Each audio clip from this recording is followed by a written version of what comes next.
For the reasons that we've stated in our prior filings, the hearings in chamber were proper. And even assuming arguendo that the court concludes otherwise, the state acted in good faith based on its understanding of the law. Indeed, at least 2 judges so far have concluded it was not improper. Disqualification is not an appropriate remedy under any event, especially given all of the circumstances here. We would ask that the court deny the defendant's motion to disqualify, and if there are other grounds, we would ask that the court, if they bring other grounds, we would ask that the court require that they list out all of the grounds that they're seeking so that we can address them at once, with Your Honor. All right. Well, I think both Mr. Weinstein's and Mr.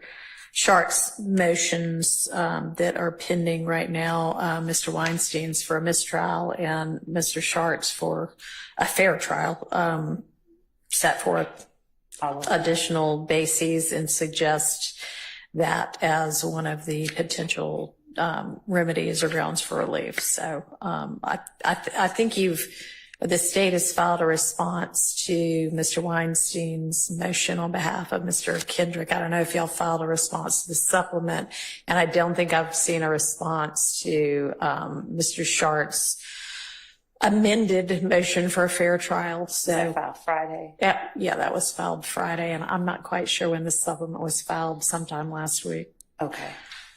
So if y'all want to get something to me, can you get me something? When can you get me something? Is Friday too late? You can get me something by Friday. Oh, thank you. Okay.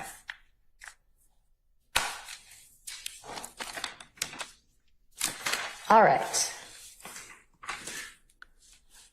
And so I assume you have made the determination not to present any further evidence on that one issue about whether the state was aware of the proposition that Mr. Melnick might be representing Mr. Copeland. Is that correct? Okay.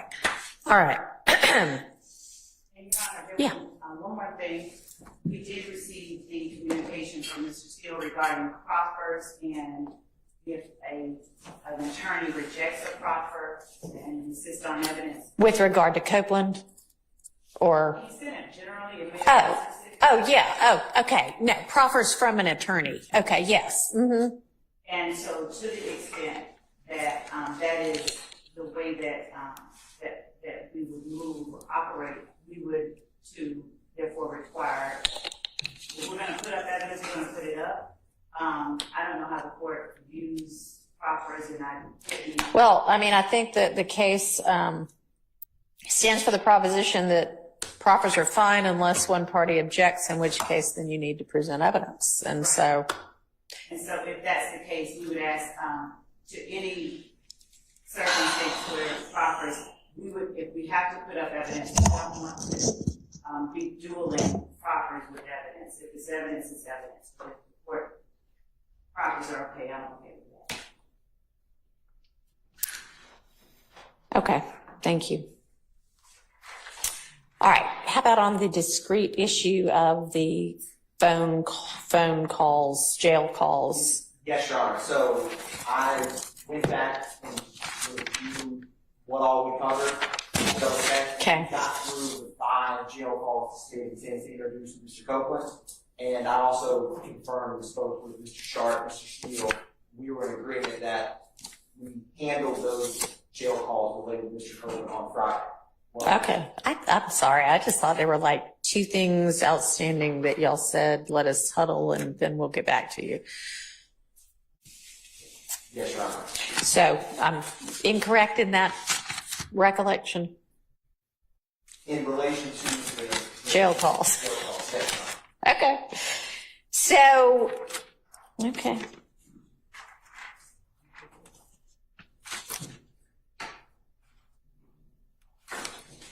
Well, can y'all do me a favor then and refresh my recollection about what it was that was decided about the jail calls? Because I don't remember y'all putting anything before me. Did y'all just come to agreement, but y'all haven't told me what that is? Your Honor, there was some that we agreed on, and there was other parts where, like, for example, one of them was Detective Gaither. You asked if we could, basically we either agreed or redacted or argued those 5 calls. And it was at the very end on Friday. Okay. And I will get, Deputy Hilton had the notes from that, and so I will work on, and we'll get those notes from Deputy Hilton. That encapsulates what all we discussed tonight.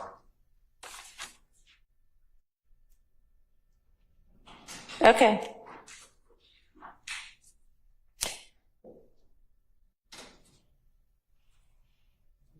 All right, so then moving on to our next issue.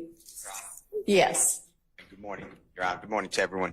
I agree with Mr. Atkins when we spoke last night. I think that the only outstanding issue on the jail calls for Mr. Copeland, the 5, was the redactions, and the court ordered us to look at it and then bring up any other issues with your court. So that's what I have. That's what I'm talking about. And I think, so.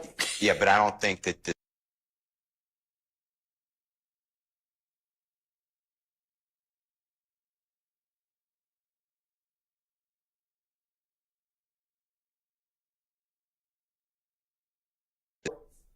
about the jail calls, and remember I had asked, we covered everything with it and we were in agreement? Yes. That's right. And then the only thing we have to do is the redactions, and we have to look at them. That's my Yeah, so I think that there was, I mean, I've got highlighted now, I made a ruling on those things. So, okay. So, but yes, there was still something outstanding y'all needed to do. So, Yes. those 2 little pieces of redaction, I think. And y'all were going to get together on that and figure out whether you could come to agreement. Yes, Your Honor. I will speak with Mr. Steele and Mr. Sharp. I guess there was some miscommunication because we spoke yesterday afternoon and thought everything was in court. Okay. I will speak with them expeditiously. Okay. To rectify All that. right. Thank you.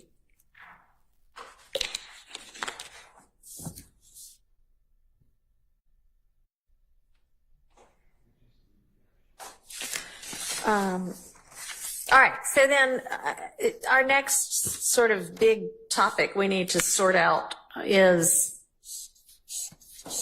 what, if any, part and how we're going to handle the fact that Mr. Copeland gave testimony prior to the motion for recusal and then further testimony following the motion to recuse, and we all kind of agreed, okay, things that occur after a ultimately granted motion to recuse basically need to be redone. But if everybody can come to agreement as to, you know, these things, these parts of the testimony are okay anyway, then y'all can by agreement say these parts are okay and we can move forward. So have y'all gotten together now that I believe you have all of his testimony thus far to decide what, if anything, you think, how to handle it and what you think might need to come out, if any part? Judge, we had been in communication with the defense, and I believe that the last time that Ms. Hilton spoke with Mr. Sharp, that they were representing that the defense would get together and see if they came to some collective understanding about what it was that they wanted to stipulate to and get back with us. But if I read correctly last night, they indicated that everything beyond the point of Mr. Kendrick's motion, they wanted to do over. If I read that wrong, I don't know. I mean, if y'all had email communications overnight, I don't know what those would have said. But does somebody want to represent to the court what the defense position is, if it's a joint position? Your Honor, I can speak on behalf of Mr. Williams, Mr. Stillwell, and Mr. Kendricks. The stance is that everything post the recusal needs to be redone. Okay. Just because we feel that that's the applicable law, and that's where we're at. All right. What about Mr. Matthews? What's Good morning to the court. On behalf of Mr. Healy, we are in agreement that everything posted in the future file should be taken from her. okay? And then Ms. DeWilliams, what's y'all's position? Speak into your microphone, please.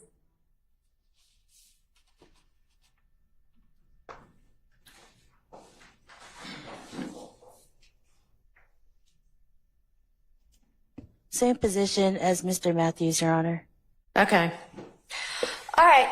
So I've got another question for the defense, and that is, I think that everyone has joined into the assertion in both of the pending motions that I mentioned before that the I apologize for interrupting the court. I think there was one more argument. Williams, Stillwell, Kendricks, Huey, Ryan. Oh, guess, I don't know. Sorry. Nichols. Yeah. Clearly the forgotten person in this case who should be severed and who continues to object to the admission of any of Mr. Copeland's testimony against Mr. Nichols. So our first position is we object to the admission of Mr. Copeland's testimony against Mr. Nichols. Second position, that if it's admitted, it comes in with a 105 instruction. All right. I've asked you a couple of times to give me a proposed one. Yeah, we have it. Okay. We have it. We're going to give it to you prior to the time the jury comes in, if it comes in, because that's still outstanding. And Okay. And number three, we would, as the third layer, and alternatively, we would join the motions on the floor. Okay.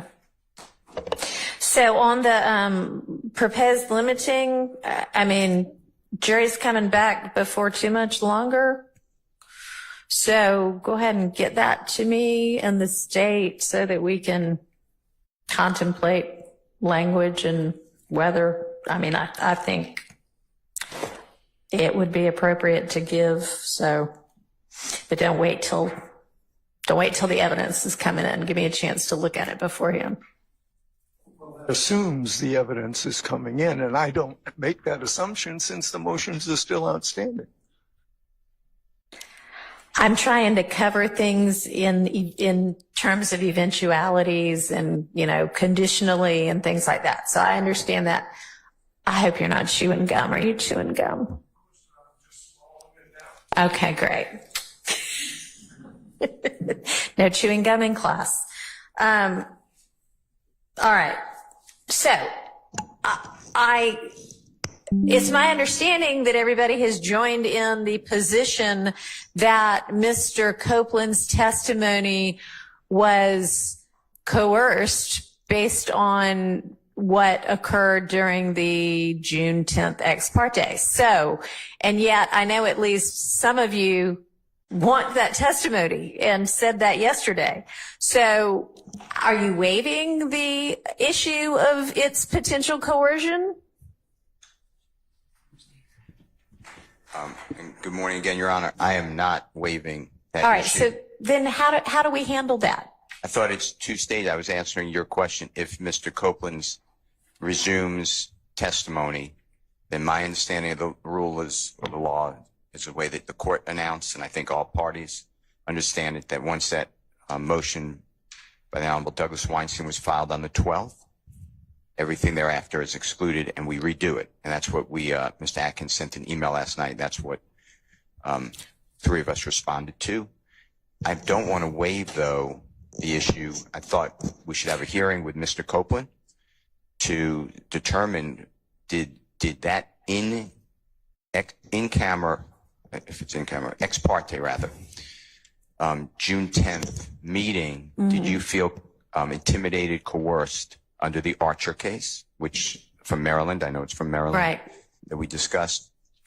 And if yes, we were going to ask you then, if a witness was intimidated, that he should not have to testify. He could choose what he wants to do, and then we would strike everything. He said. Okay, well then let's go ahead and find that out. I mean, can you get him here so that we can explore that issue? Because here's the thing is that, yeah, if everything after June 10th, whether the recusal motion was filed or not, that's kind of a separate issue from whether his testimony post June 10th ex parte meeting was coerced. And if it was coerced, then what then? Then how do we still say, oh yeah, but I want, some of that testimony? That's still good. I thought you, and listen, I have so many, going on. It's just the reality of our case. Yeah. But I thought you said that either yesterday or last week that we will find out whether Mr. Copeland actually wants to continue testifying, and then if he doesn't continue testifying, my understanding of the law is then he would never have been given an opportunity to be cross-examined. Right. And therefore you strike all of his testimony. Then you give the command to the jury that wipe out everything that you heard, saw. There were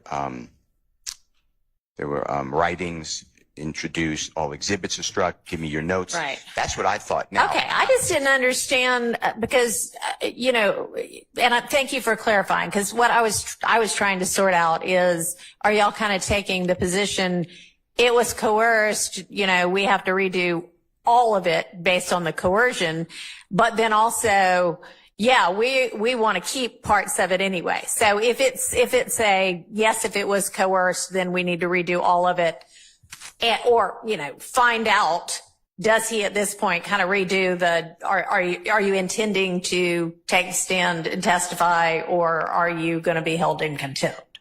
that's what I thought. Okay, all right. Just so sounds like then we're on the same page. Just wanted to make sure y'all weren't wanting it kind of both ways. Ms. Levy, you look like you want to say something.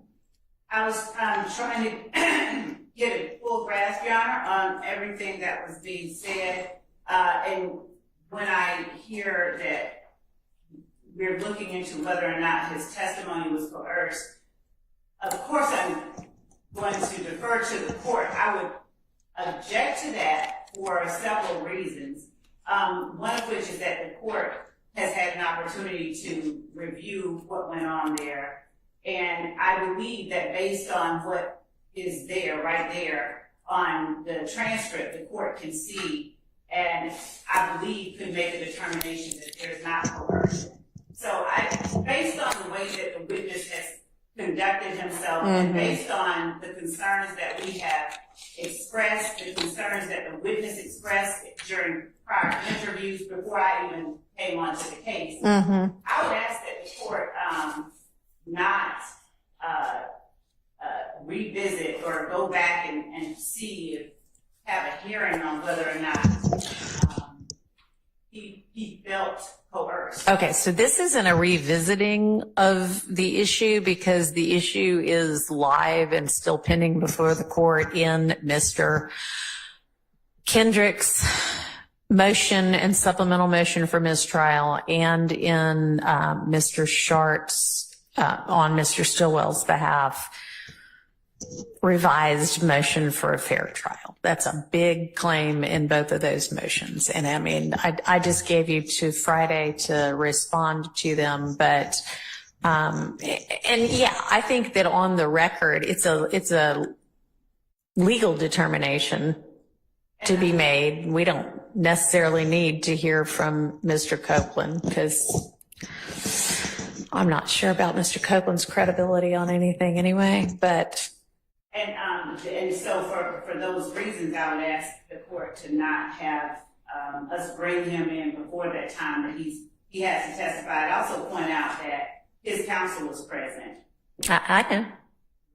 So thank you for hearing me. Okay, well, I mean,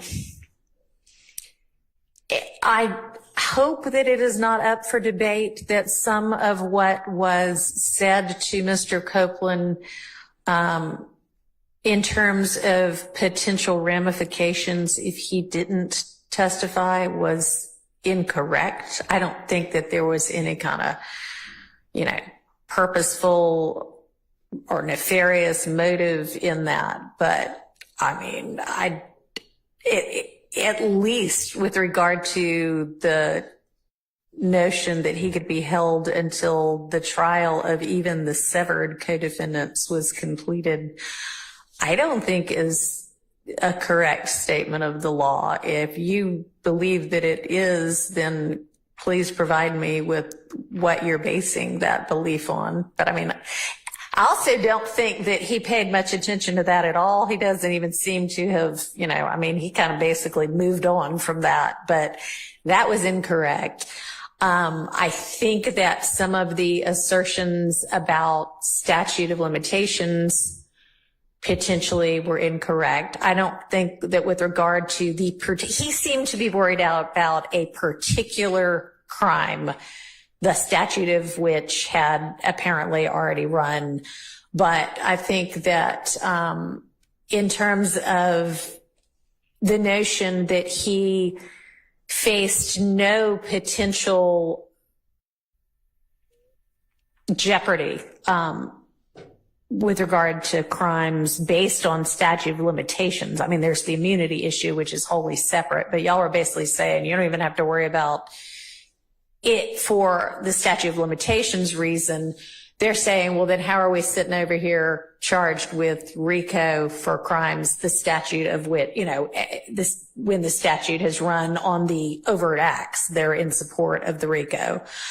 And I can't remember right offhand what the other potentially incorrect statement was about. But I mean, some of the this is or isn't perjury things are a little,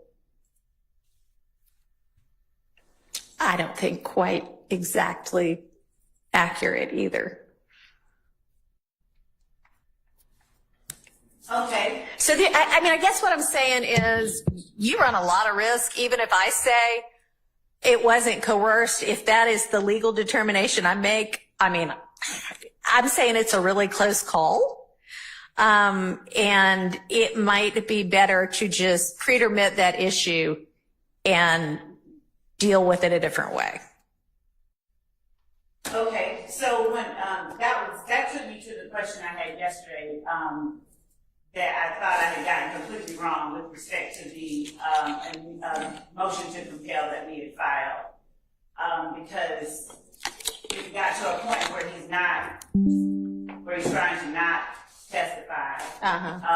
We would of course ask the court to compel him to testify, and the things that have happened,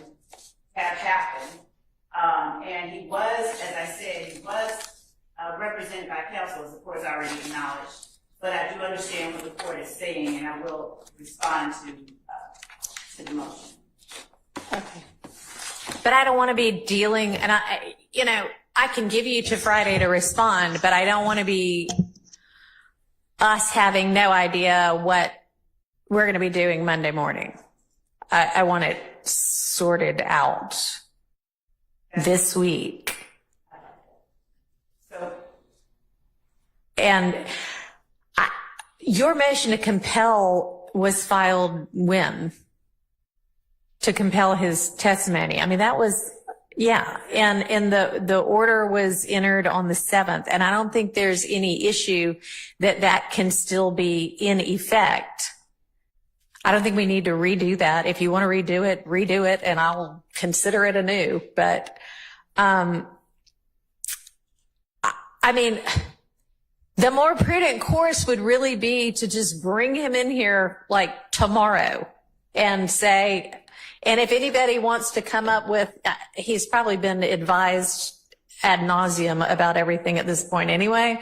But given that I just said, I think some of it's incorrect, a correct advisement of here's what the issues are, here's what you potentially face, and we're going to do it in court with everybody in front of us.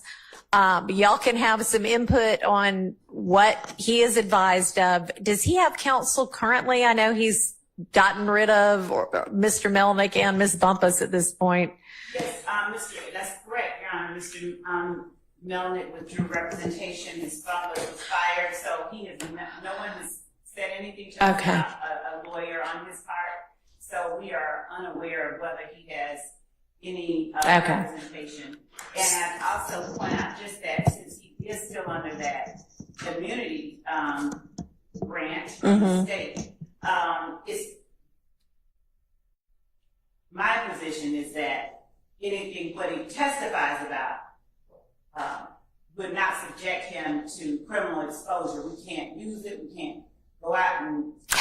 Yeah, and I agree that with regard to the immunity, he doesn't, but it's because of the immunity. It's not because there's some statute that protects, some statute of limitation that protects him from criminal liability. It's the immunity that would protect him. And he was not exactly accurately advised as to that, I don't think, at least potentially. Okay. So, I mean, I just think it might be cleanest to give him correct advice as to all of it and then find out what his intentions are.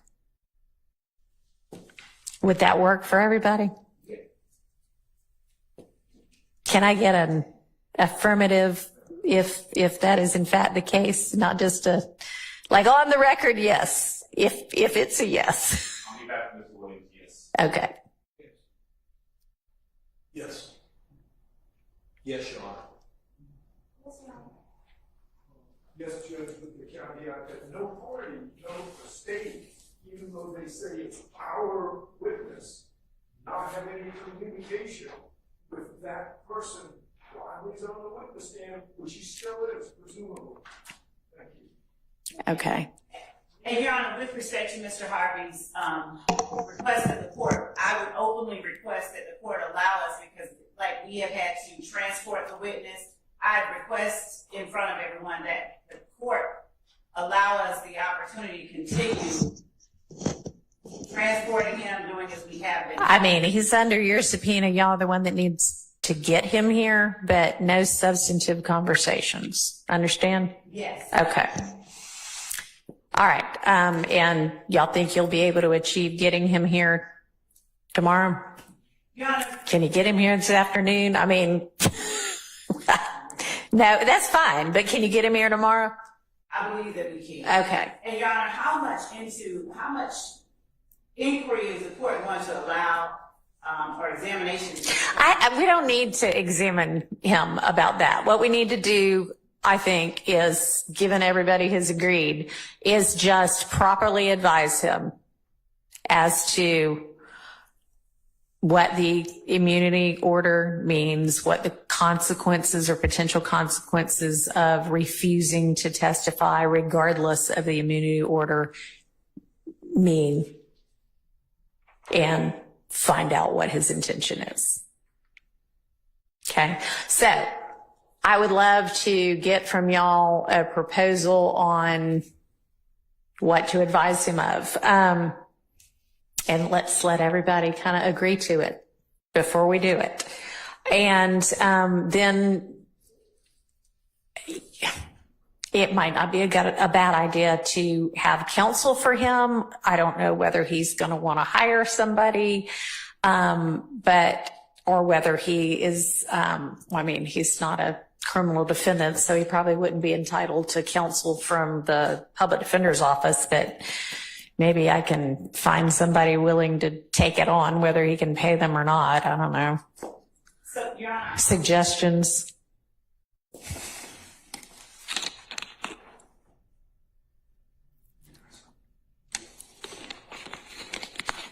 Your Honor, when the court just said about compelling him to testify regardless of the immunity order, we wouldn't seek to compel it without it, because there is potential criminal exposure. No, I know. I think you might have, I didn't mean to say that. The consequences if he does not testify despite the order. Any ideas about counsel?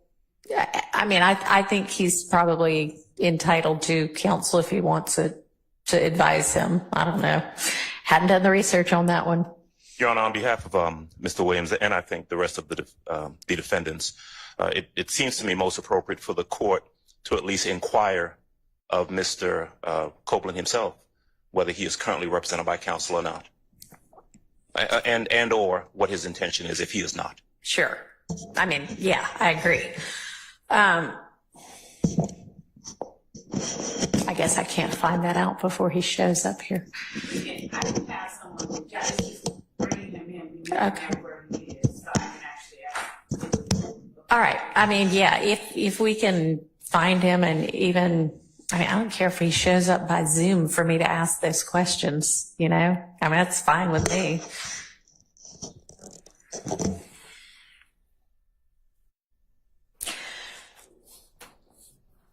All right. So if he ultimately then says, yes, I'm fine with testifying, then does everybody want to start everything over, have me tell the jury, we're doing a do-over to all of it, and start over with him? Or then do y'all want to agree to using some portion of what he's already testified to, some or all of what he's already testified to pre-recusal motion? I can't hear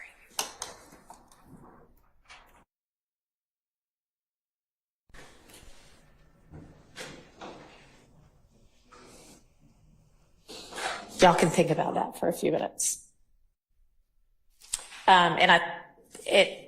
Ms. Firstfields let me know that the 6/12 transcript, which was the last outstanding transcript of his testimony, has just been completed and is getting emailed out to y'all. All right, so y'all think, ponder, and in the meantime, do we want to move on to the whatever motions in limine there are about Mr. Zachary? I think you said you had at least a good portion of that ready. Yes, so counsel for Mr. Stillwell sent over a series of redactions that they'd like to see made, but we have objections to those, and so that is Okay. right here. All right. That sounds good. Would the court permit me to just step out? Sure. Is Mr. Atkins going to take it from here while you're No, out? I'm just asking them about Mr.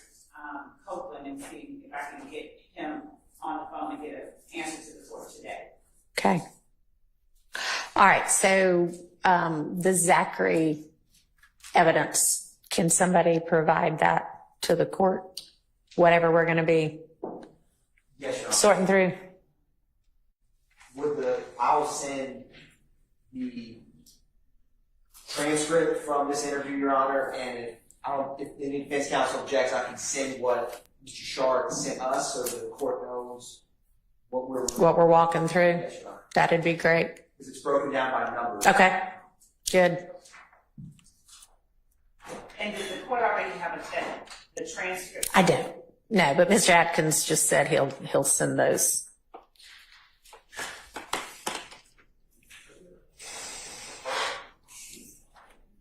And Your Honor, with respect to the transcript, they are uncorrected. There may be corrections that I make and then send to the defense. Okay.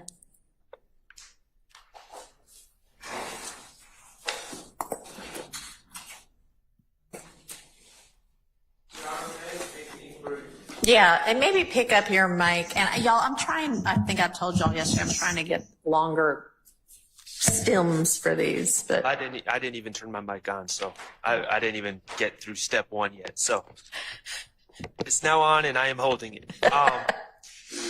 Mr. Atkins, Miss Love,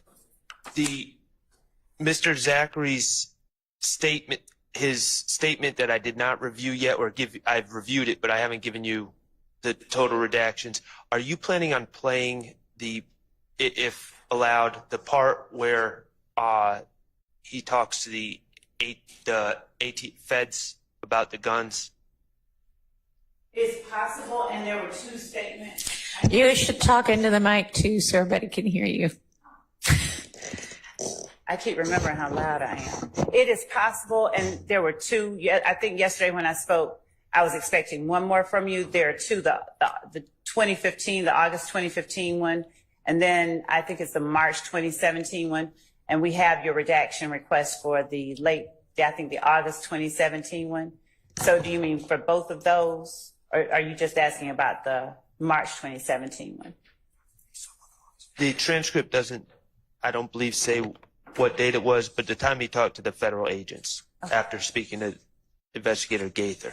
And so when you say put it in, I wouldn't, outside of impeaching him, I wouldn't have a need to put in all of that. I would be asking the witness on the stand about that.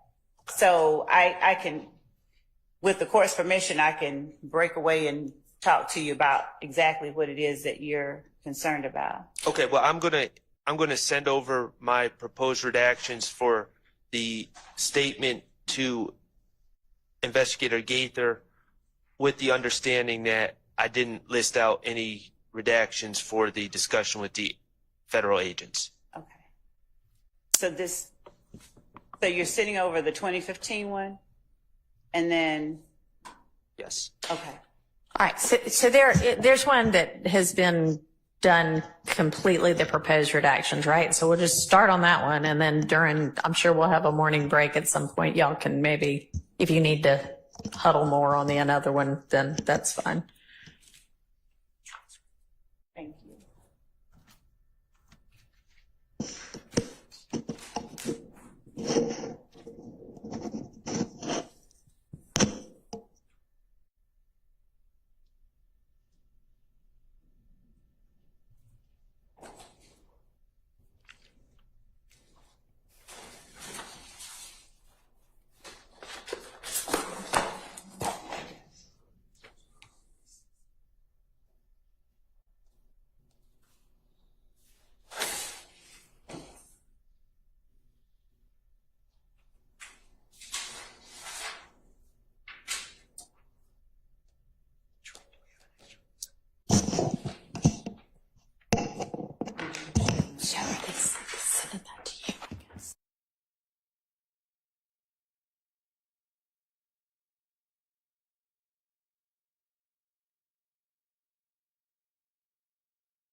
Transcripts of Zachary's potential, I guess it's statements over at Ms. Persfield, or? Yes, Your Honor, and I was gonna also inquire, we have an extra physical copy of the transcript, if that works for the board. Sure.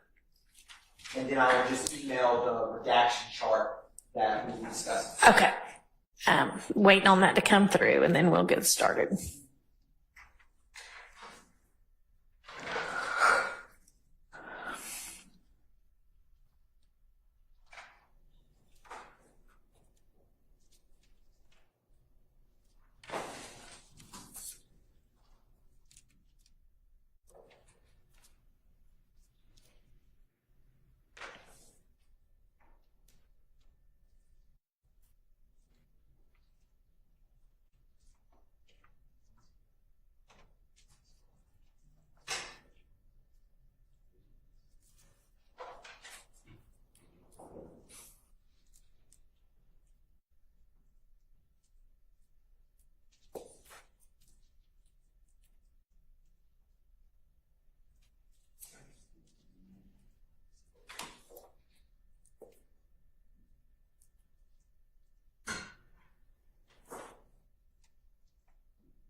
All right, do you want to hand up the Yes, Your Honor.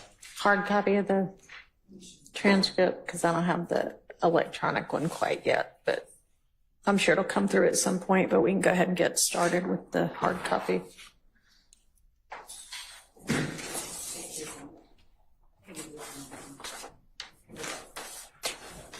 Wow, that's a lot.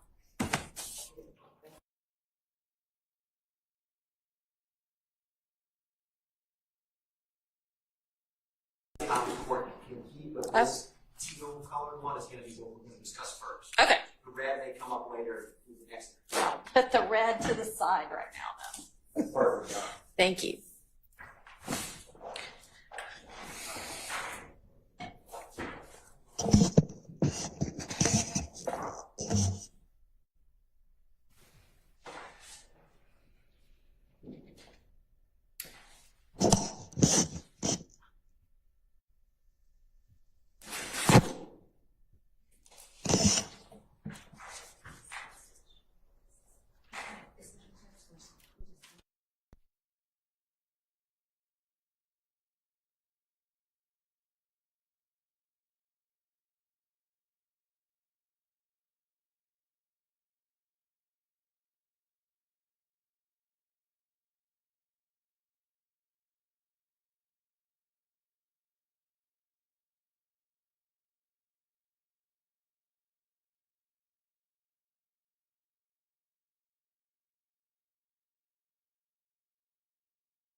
Ready with the first one? On that's, I guess, page 11, lines 10 through 12. Is that what that means?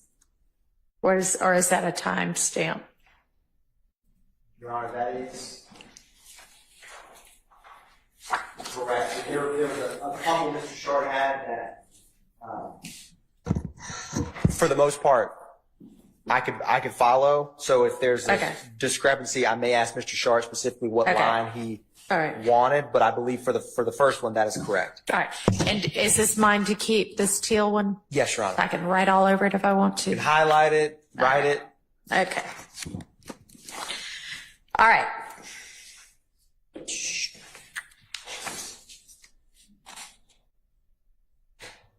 So, Mr. Shart, the document that I'm looking at that says Quindarius proffer session proposed edits, and it's all numbered 1 through whatever.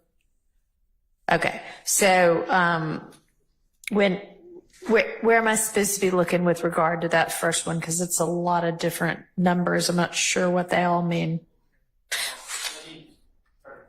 Okay. I assume 11, 10 through 12 means page 11, lines 10 through 12, but then it has 10 again, which I don't know what that 10 is, and then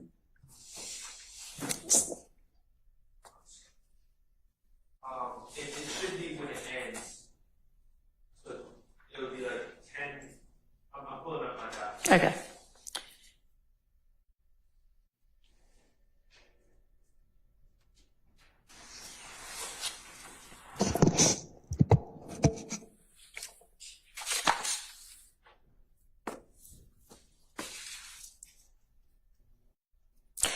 It is, I'm sorry.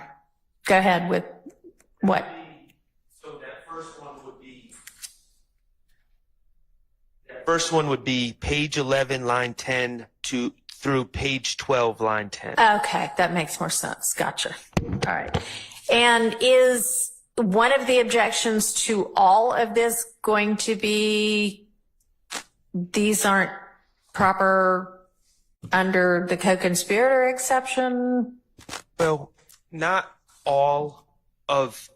everything that he says in these sessions is based on what arguably a co-conspirator said to him. Some of it may be, so some objections may be it's improper character evidence, it's irrelevant, things of that nature. Right. But there is a lot of things that he was told, and quite frankly, Your Honor, there's some that I don't know him to have allegedly been present for something, and the source of his information is unclear. It may be rumor, it may be something he was told, and that is probably something that we're going to need to wade through at some point. Okay.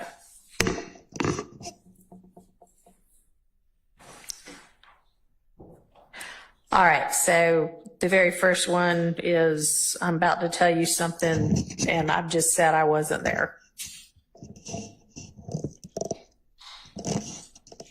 That's in page 11, line 10. Right.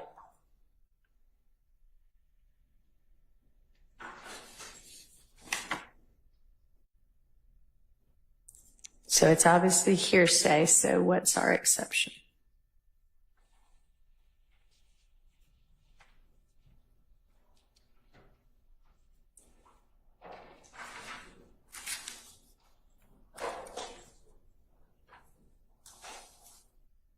Your Honor, part of it, when he's saying that he's at Crucial, No, he's saying I wasn't at Crucial. when he's saying I was not at Crucial. Right.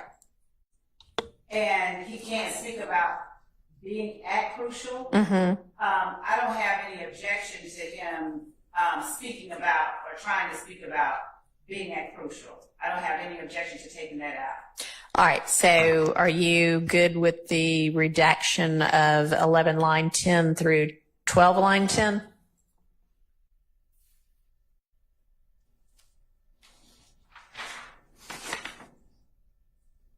Have you had a chance to look at these proposed redactions yet? I looked at them. I haven't synced them up with my transcript and my Okay. recording. So, because I've read the transcript and listened to it so many times, Okay. I'm going through it with that knowledge. Okay. I haven't synced it up.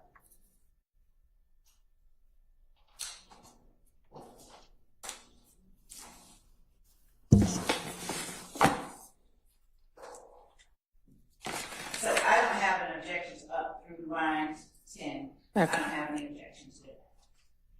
Page 11, line 10. All right, so that's out by agreement.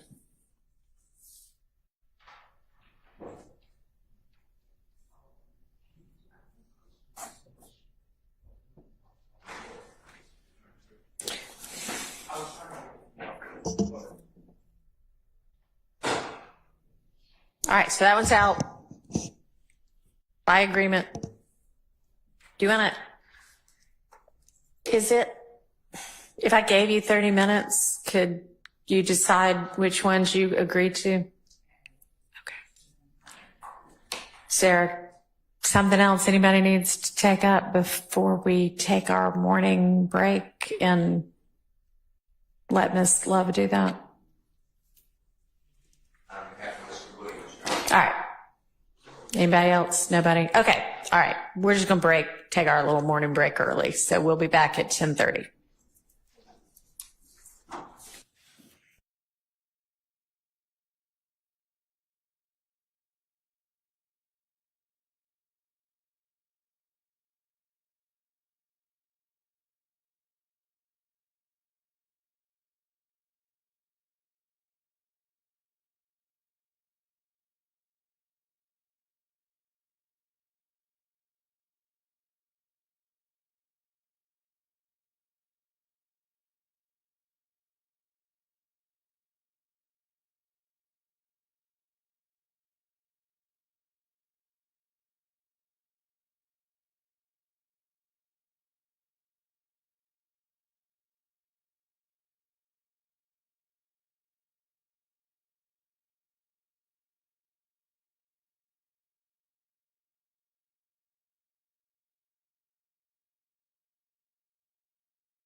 Agreement on anything? Judge, I have just been reviewing Mr. Sharp's public redactions, and there are some that I agree to. Okay.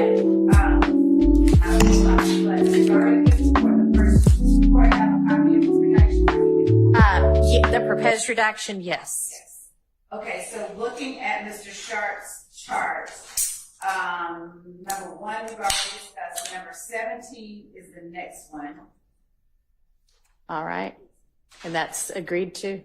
Yes, I don't have any problem with that. That's a discussion of the search of defendant Williams' home, revealing a gun, and the gun and the contents of that search were suppressed, so that should Okay. not come in. All right. As well as number 19, which is on page 73 of the transcript. All right. That is, just to call it out, speculation. Okay. Specifically, it's 67, line 15 through 19.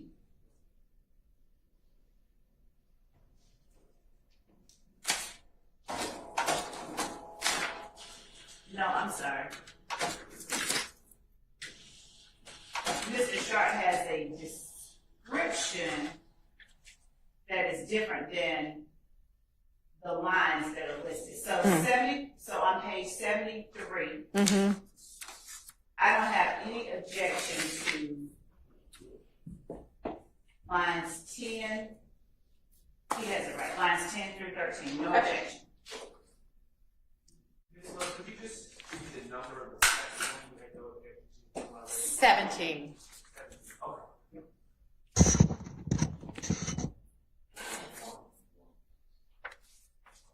So 17 and 19, I also don't have any objection to.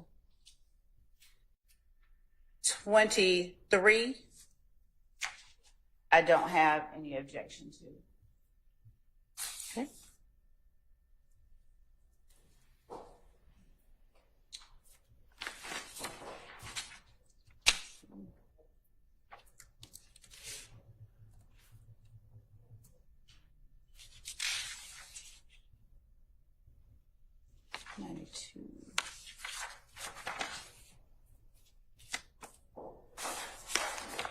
Could you clarify what the first one you did not have an objection to is?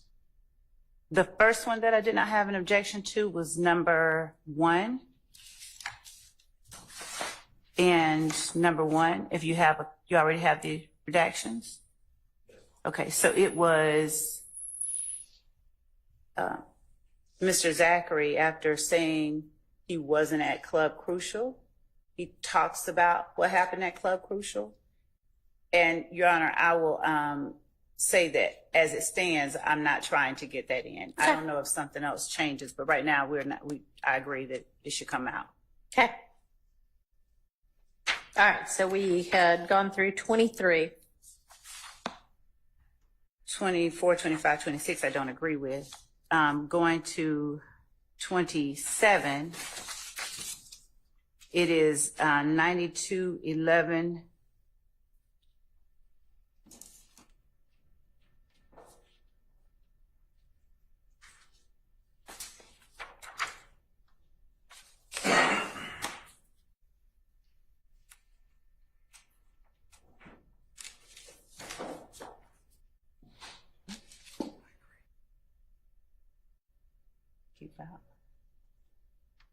all the way through 9422.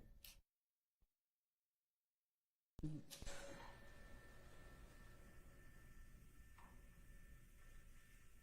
9422.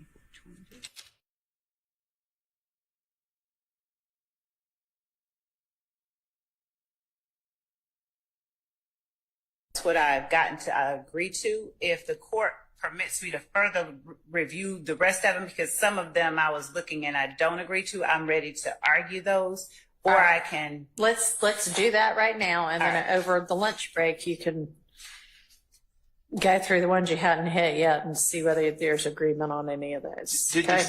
Did the state agree to 27 or no? No. No. Sounds like so far just 1, 17, 19, and 23. Okay. All right. So I guess that means 2 through 16 we need to take up. Yes. Okay.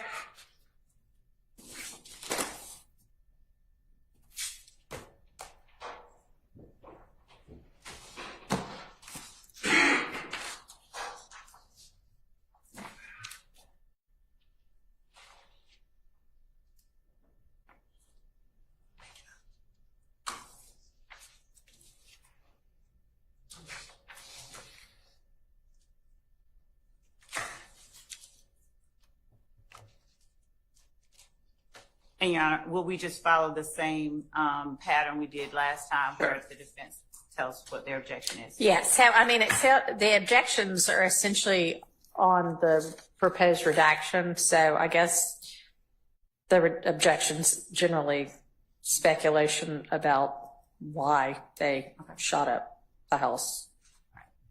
So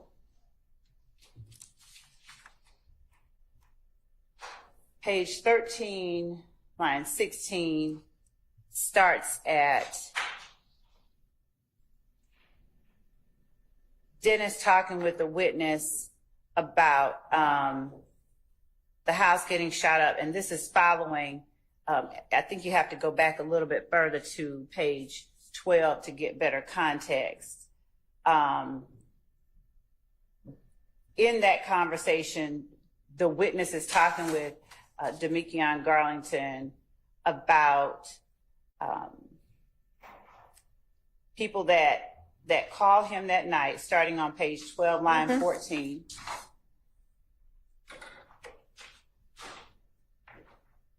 And Quindarius Zachary is talking about his girlfriend telling him what's going on. Right.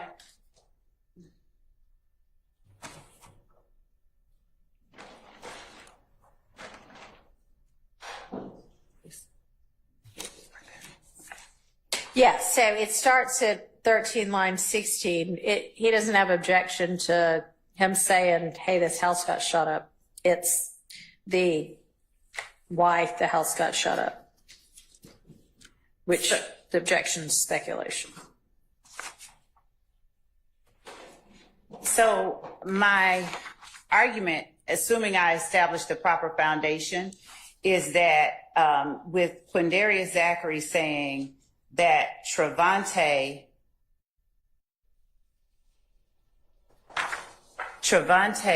was helping D-fight. He's talking about Demekion Garlington.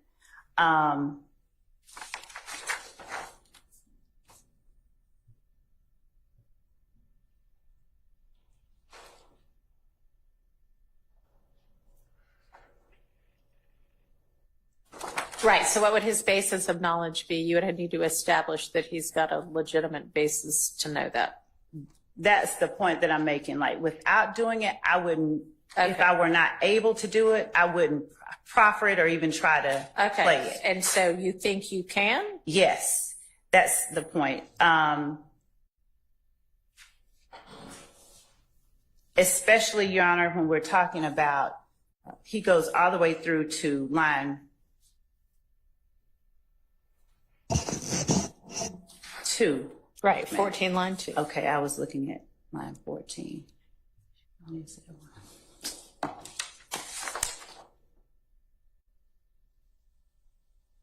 And unless if I don't establish that foundation, I won't tender that. But if I do, I just want to be able to play that part about his, Okay, so how about this? Right now, it's out on the, granted as to speculation.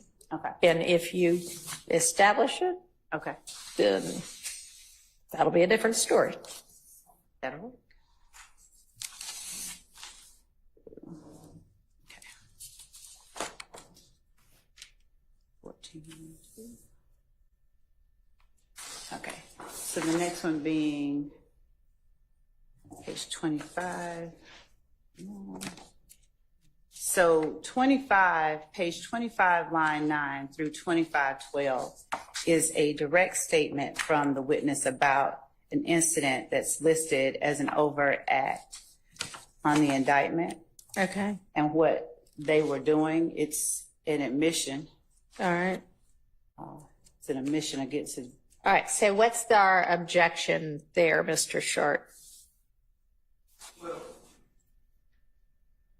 My objection is drug use, and the character that's associated with that, and the statement they didn't, where is it? They really didn't care. That's speculation about someone else's mind state, or state of mind. The reality is, within this context is a story about that Mr. Zachary gives, that he describes my client as well as others shooting up houses. And I'm not, of course I don't want that to be admitted, but that's a fight for another day.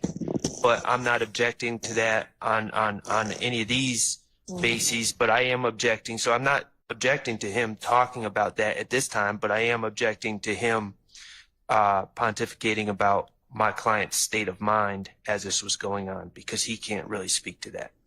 So that would just go to they really didn't care part. And then you're saying the fact that he's saying they were taking Xanax is...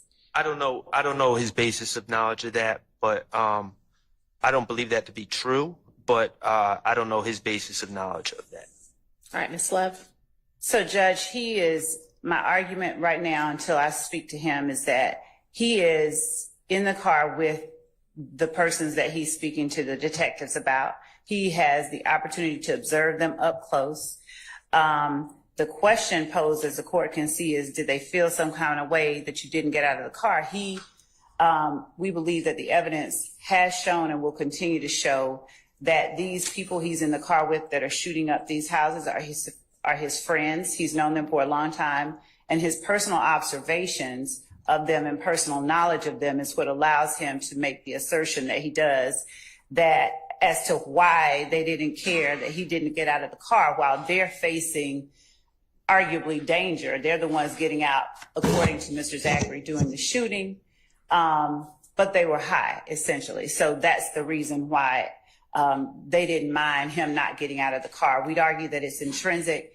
It could go to why they would be so brazen as to do something like that. But the fact that they were high while they were shooting, the fact that it incidentally touches on someone's character. Okay, so I don't have I don't think I'm going to overrule it as to character. And if you can establish that he actually knew they were on Xanax and high, that's fine. On the they really didn't care part, are you maintaining that part should come in?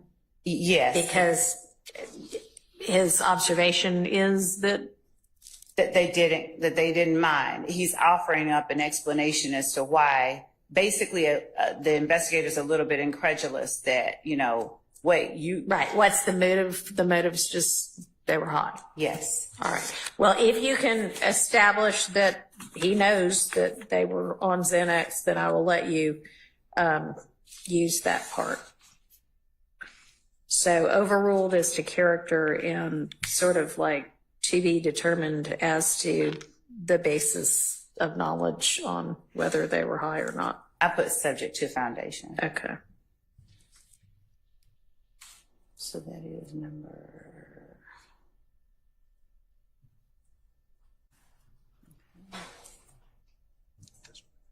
So the next one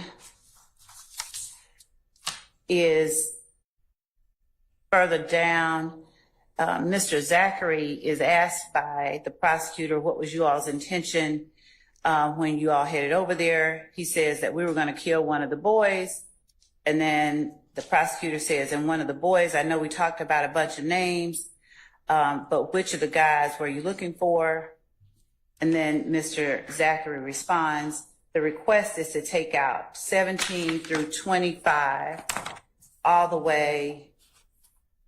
Yeah, I think just I'm 17 sorry, through 25. 17 through 20. Yes, I'm sorry.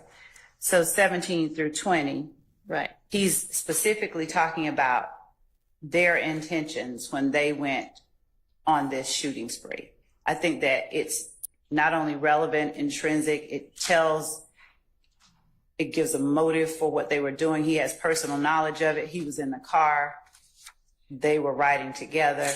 Okay, well, as long as you establish that he knew that's what they were planning to do, and it's not. And he doesn't say they, he says that we were going to kill one of the. Oh, I'm sorry. Actually, I maybe need to put on my glasses. Thought that said they were, but that we were, yes. So, Your Honor, let me just back up. So this is an incident where houses were shot up. Mr. Zachary was charged, and in his proffer session, he's given testimony to try to get himself a deal. And I understand that's subject for cross-examination. My client was never charged. Okay. Mr. Zachary is throwing my client's name into this. And I understand that's subject for cross-examination as well. But when he says, what was y'all's intention? Mm-hmm. Now, it strikes me that Mr. Zachary can speak to his own intention, unless he says Mr. Stillwell was there and this is what Mr. Stillwell said or something of that nature. He can speak to his own intention, what his intention was, and the state can ask him on the stand, Mr. Zachary, when you went over to the house, what was your plan? But unless someone else articulated their plan to Mr. Zachary, I don't think he's authorized to speak to what anyone else's plan was or intention was. And when he starts saying, and it's not his fault because Of the way Mr. it's Bailey asked. inartfully asked what was y'all's intention, and that prompted him to speak for other people. Well, I understand, and it may very well be that you can establish that they all had a joint intention because they had some sort of talk about it beforehand. Or And they actually he reveals earlier in the interview that they do discuss it. all right, so where's that? So up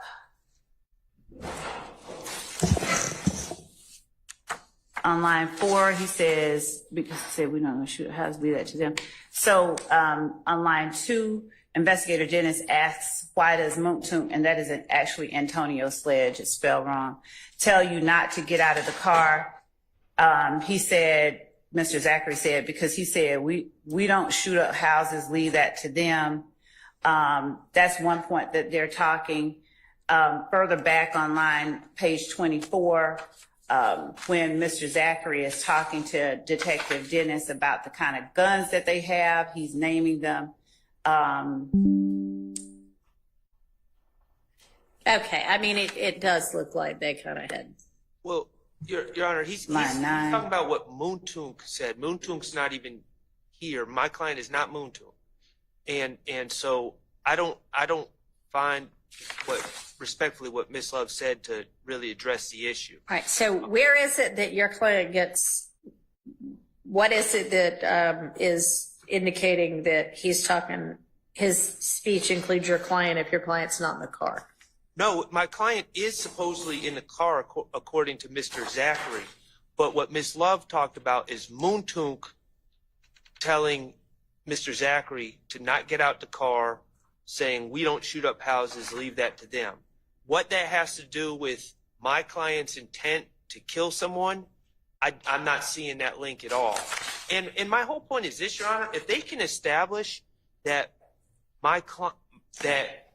through Mr. Zachary that my client indicated what the intent was, what the plan was. That's not in this transcript. That's going to come across through live testimony, which would render these prior statements, out of court statements, irrelevant anyways, because it would have been established through live testimony. Right. So I don't know why we would keep this in the transcript. Judge, I thought that the whole purpose of this exercise was assuming that they don't. It is. Okay, so assuming you need to use it as a prior inconsistent statement. Yes, and in response to Mr. Sharp,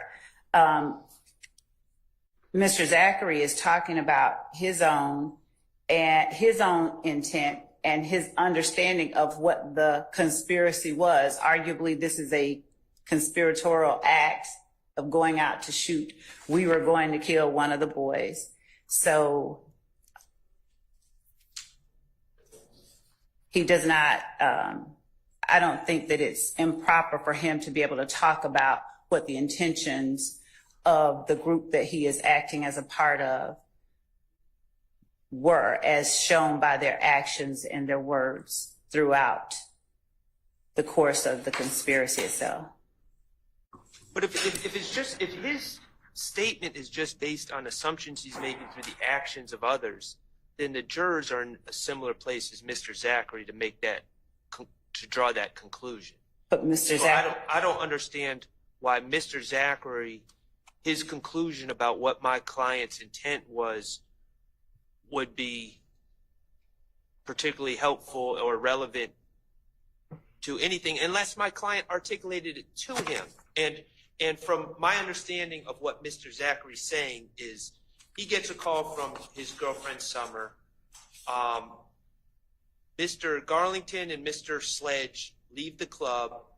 Mr. Zachary doesn't know, according to his story, he doesn't know how Mr. Stillwell gets in the car because he wasn't at the club. And then they pick up Zachary last. And Zachary does not describe any conversation in the car on the way to these houses or anything like that. He doesn't give any context about communication. He's just kind of like, I got in the car and this is where we went. so Judge, this is also the third interview that Mr. Zachary gave. He gave one earlier in 2015. This one occurred in 2017. So there are statements about this same incident in the 2015 interview as well.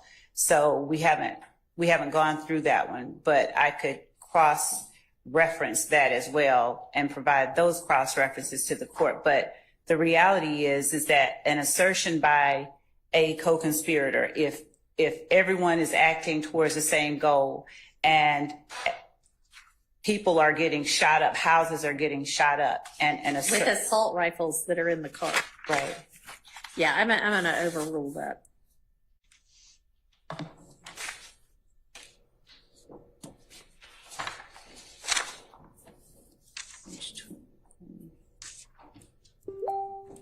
All right, 25. 28, line 17. The No. font is a little small. I'm sorry? I need the court's glasses. I'm just trying to 28, get down. line 1 through 3. And with this one, Your Honor, I'm not trying to mislead anyone. If one of my colleagues tells me I'm wrong, then I'm wrong. My recollection, there has been no testimony about someone being shot in these houses. Okay. If I'm wrong about that, feel free to correct in this incident. The So shooting at the this houses. one, we have given the list of 30 witnesses, and one of the first witnesses after Mr. Zachary is the young lady who lives at this house and her sister Okay. getting shot at. So there hasn't been. Did somebody get shot at this house? Yes. And that evidence will come in through this what's the name of that witness? Miss Bell and her sister Cecilia. So they're coming to testify? I see him on the witness list. You don't see them? Yeah, I do. I see Denise Bell. I don't know what the other person's name is. So you intend to call somebody who says somebody at this house got shot? Yes. Okay, so then that is all right.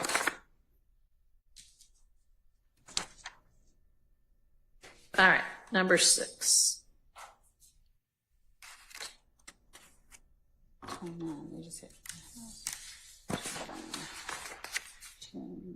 And I guess let's make this 3-page proffer of proposed edits a record of part of an exhibit to today's proceedings. So in the event of an eventual review, whomever is reviewing it will know what we're talking about when we say on to number 6. Can we make, you don't want us to use the one we're writing on, you want to Yeah, make it, just a easier. clean copy.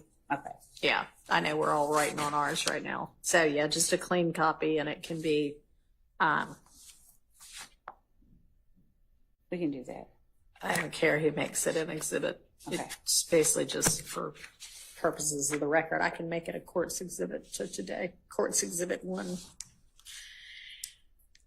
I'll print out a clean copy right now. All right. Okay. So the next one is page 29, line 10 through 29, line 11. So going back, Your Honor, you can see from page 28, line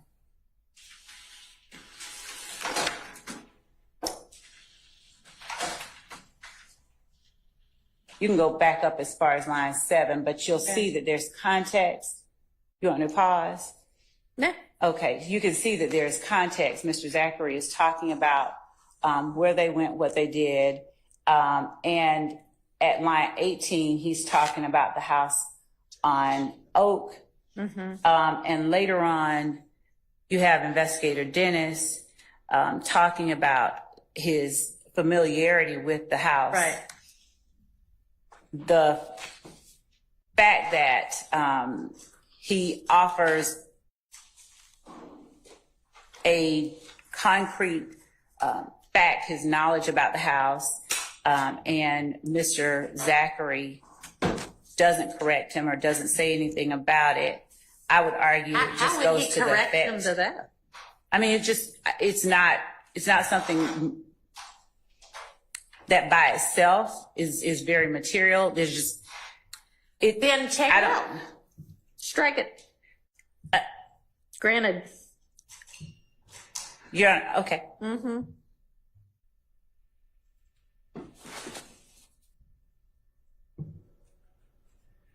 Out.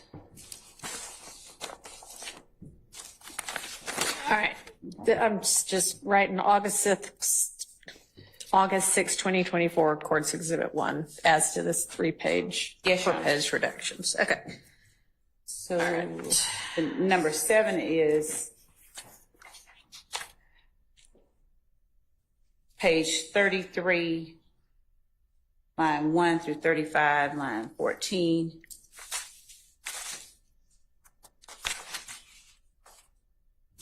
That actually starts back up on page 32, or actually 31, where Mr. Zachary is talking about Trevante. So page 31, line 16, where Dennis says, got it, you were sitting behind Munktunk, Demikian is in the back with you and Shannon is in front, and then and then Mr. Zachary says they were in another car, yeah, and they go on and talk about that. My argument is that the portion that they're asking to keep out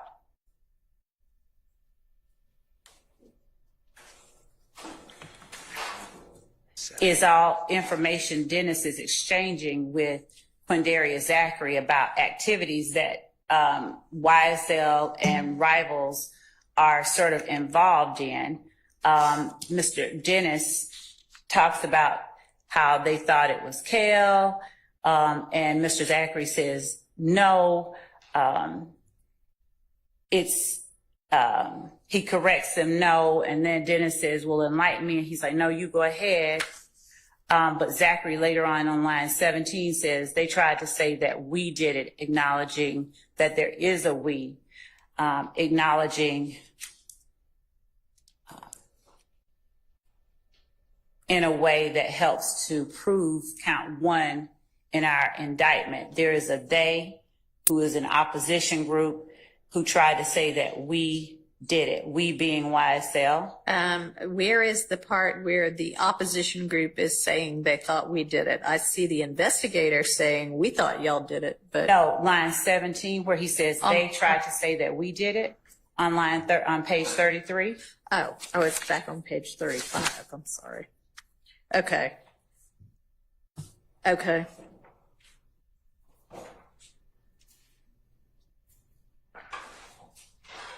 And so this would be to establish The existence of the enterprise, the gang, and the fact that there is an opposition and a they and a we. all right, Mr. So, Sharp. I mean, that's not factually accurate. Okay. On this Pull alleged, your mic towards you if you don't mind. on this It alleged, moves, so you can just move it up on your desk, maybe. I don't know. with I this- know they're all annoying. They get in the way. with this alleged incident, the shooting up the houses, Mr. Zachary also puts a gentleman, two gentlemen, a Trevante Turner and a Tay, as being in the caravan with them shooting up these houses. Trevante Turner is sadly deceased. He has never been, I've never heard anyone allege that he was a member of YSL. The paper just reported that he was associated with, I believe it was If Gang. I'm but not sure. I'm gonna go on what the paper says. I understand, but the state has never alleged that. He's not charged in this. Okay. This is a gentleman who, has not. There's been no allegations that he's been affiliated with us. I believe that there's a suggestion that he's a friend of Kenneth Copeland's, but that's it. So I don't want it to come in, but I don't have a legal argument at this point against them. Mr. Zachary saying Trevante Turner was part of this mission that he's claiming existed. But at the times that I highlighted that I have a problem with, it's talking about a wholly unrelated incident where Trevante Turner, who's not one of us, and Shell Kell, who is Kelvin Watts, were having their own side beef and shooting at each other. And I believe Trevante was shot maybe by Shell Kell.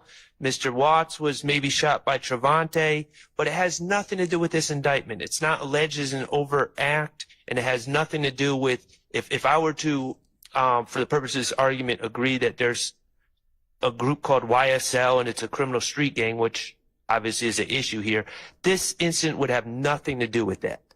And it's just talking about, and they're just really treating it as small talk. That he's telling a story and then it's a little aside about Trevante, which has nothing to do with this case. All right, Ms. Lett, what do you have to say about that? We had served in discovery a PowerPoint that involves, just as it relates to the assertion by Mr. Sharp that Trevante Turner was not associated with YSL. And in that PowerPoint that we served, we reflect on one of the slides, a January 27 of 2015 incident, 150262801 on Stanhope Circle, where shots were fired, specifically where Trevante Turner was shot. And it's listed that he is an associate of YSL/30D. Just to go to the assertion that there's never been any indication about Trevante Turner being YSL. Well, but an that's, associate of YSL and a member of YSL aren't the same thing. they aren't, but I'm not asserting one way or the other as it relates to associate or member with respect to Trevante Turner. What I'm saying is that in saying that they tried to say we did it, Quindarius Zachary, when we charge the gang act, associate or member, it doesn't matter. Associates commit acts with the gang. So it doesn't in any way cut against, is my position, my argument that in saying they try to say we did it, he's not just talking about a random group of men. He's talking about them as a group that operates as YSL is the argument that I would make. Well, Who's the they here? The person, Go ahead. she does. so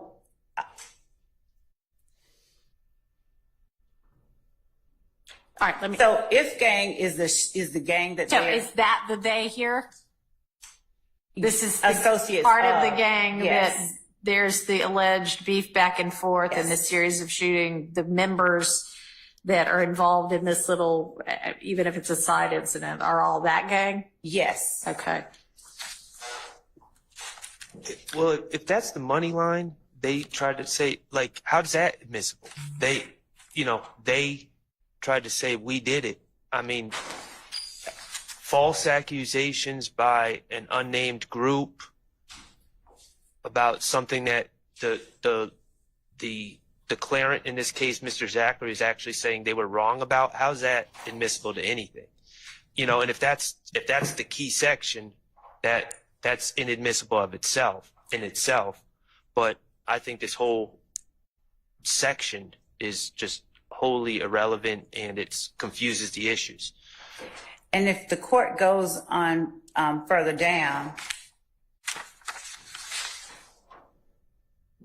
and investigator Dennis elaborates, that basically you all were laying in wait for Kelvin Watts. It says Watch, but it's Watts, W-A-T-T-S, Shell Kel, who also has a gray Charger. Just in the continued conversation with everything he asserts, he is making an affirmation about the existence of the gang itself. Yeah, that's what they say.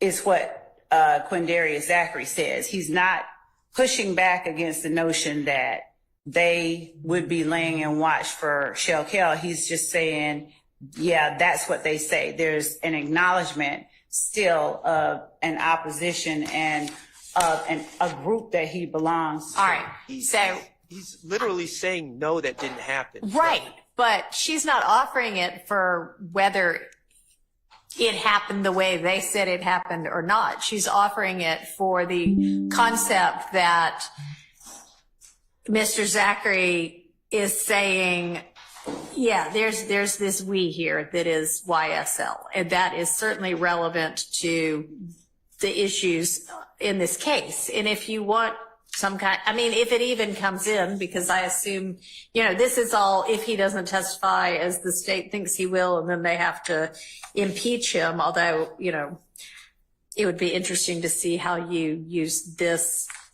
and what you would be using this to impeach for. Because if your purpose with it is to establish there's a we and a they, then he'd have to testify inconsistently to that for you to be able to use this. Do you understand? Yes. Okay. And Your Honor, And if that is what you're able to then use it for, I mean, I'd be happy to limit that this is only for the purpose of that, and it's not for whatever may or may not have happened with regard to some side shooting incident. And let me just say that in his statements, Mr. Zachary, in his statements, and if he testified, I anticipate, he doesn't deny that there's a group called YSL. Right. He doesn't deny any of this. So I don't think that these issues are really.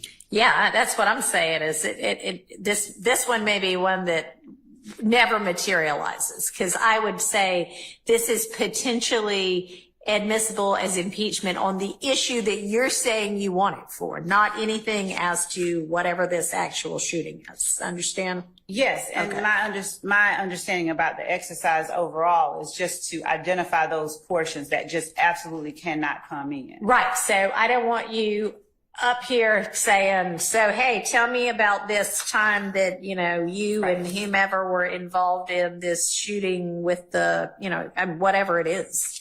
So unless, right, I understand fully. Like, Then in he other says words, something don't try to different. You're like, get him, don't try to impeach him just to get in some ancillary, otherwise inadmissible thing. Correct. Yes. Okay. All right. Moving on.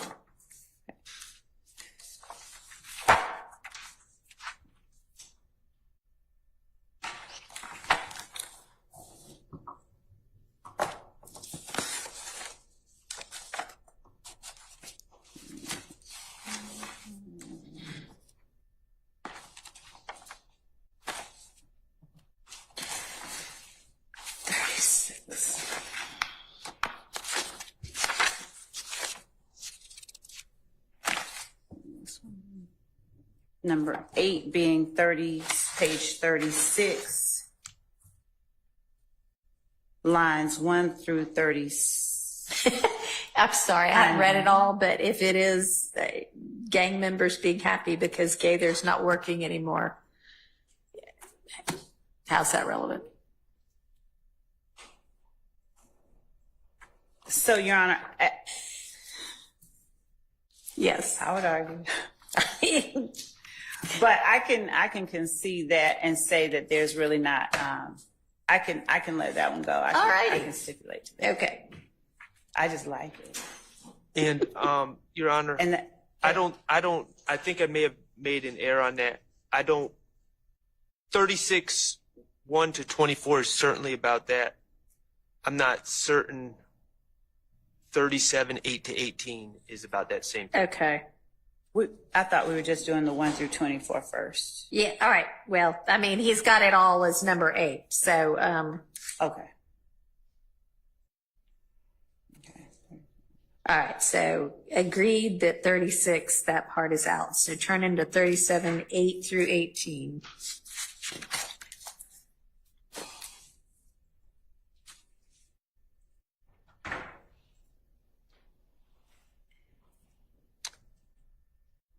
So in 37, 8 to 18, as I understand it, they're trying to identify Tay, and they're showing a picture of Tay with a car, and they're saying, is that the car?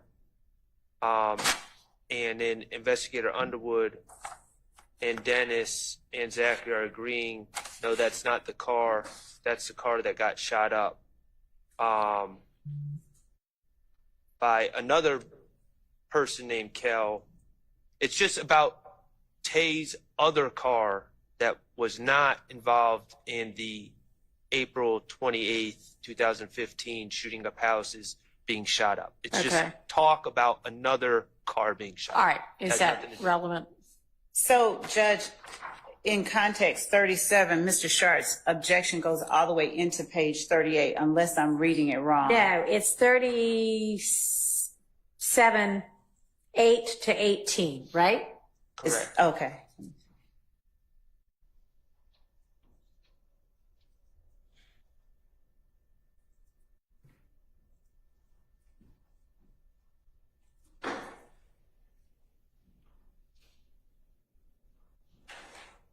For now, Judge, I can stipulate to that. I don't see any reason to keep that part in right now. All right. So that is also out by agreement.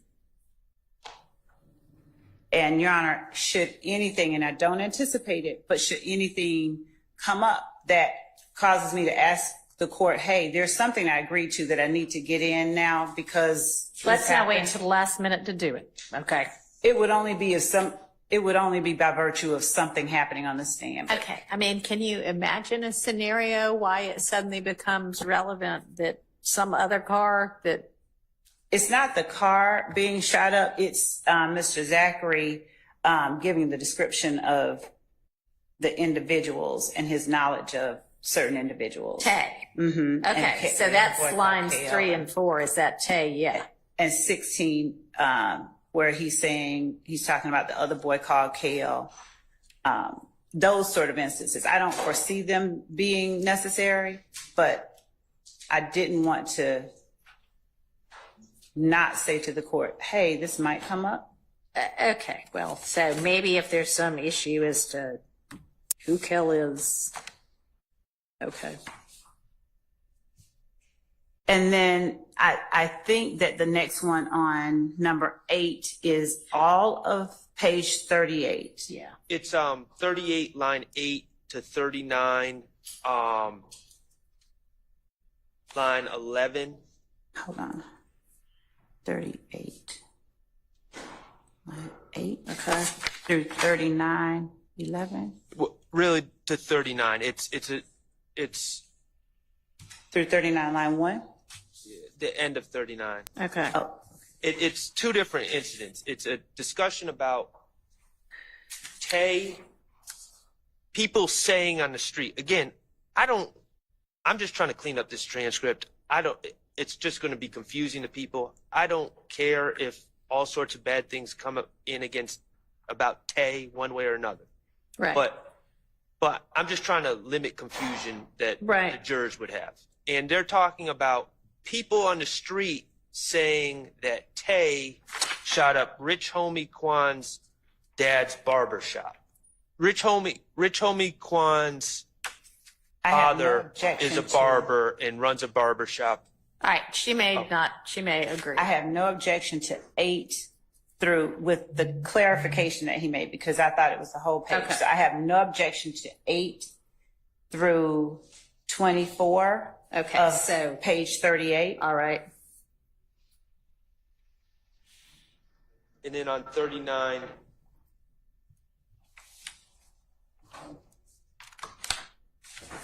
uh, 30 to 39:19, 1 through 19. 39, 1. 39, 9 through 19, or 1 just through all 19. one? Okay. I have no objection to 1 through 13, where he stops at. Okay, so 13 is the end of the Rich Homie Kwan Right. barbershop. Yes. And then they start talking about Tay shot Kel. And I don't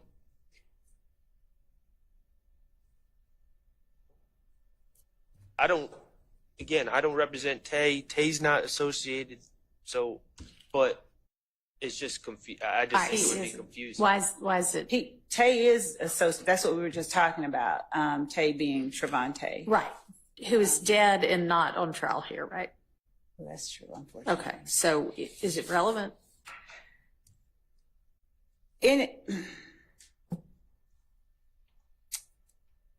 I mean, I would assume you want a clean, clear story to the extent you can have one as well.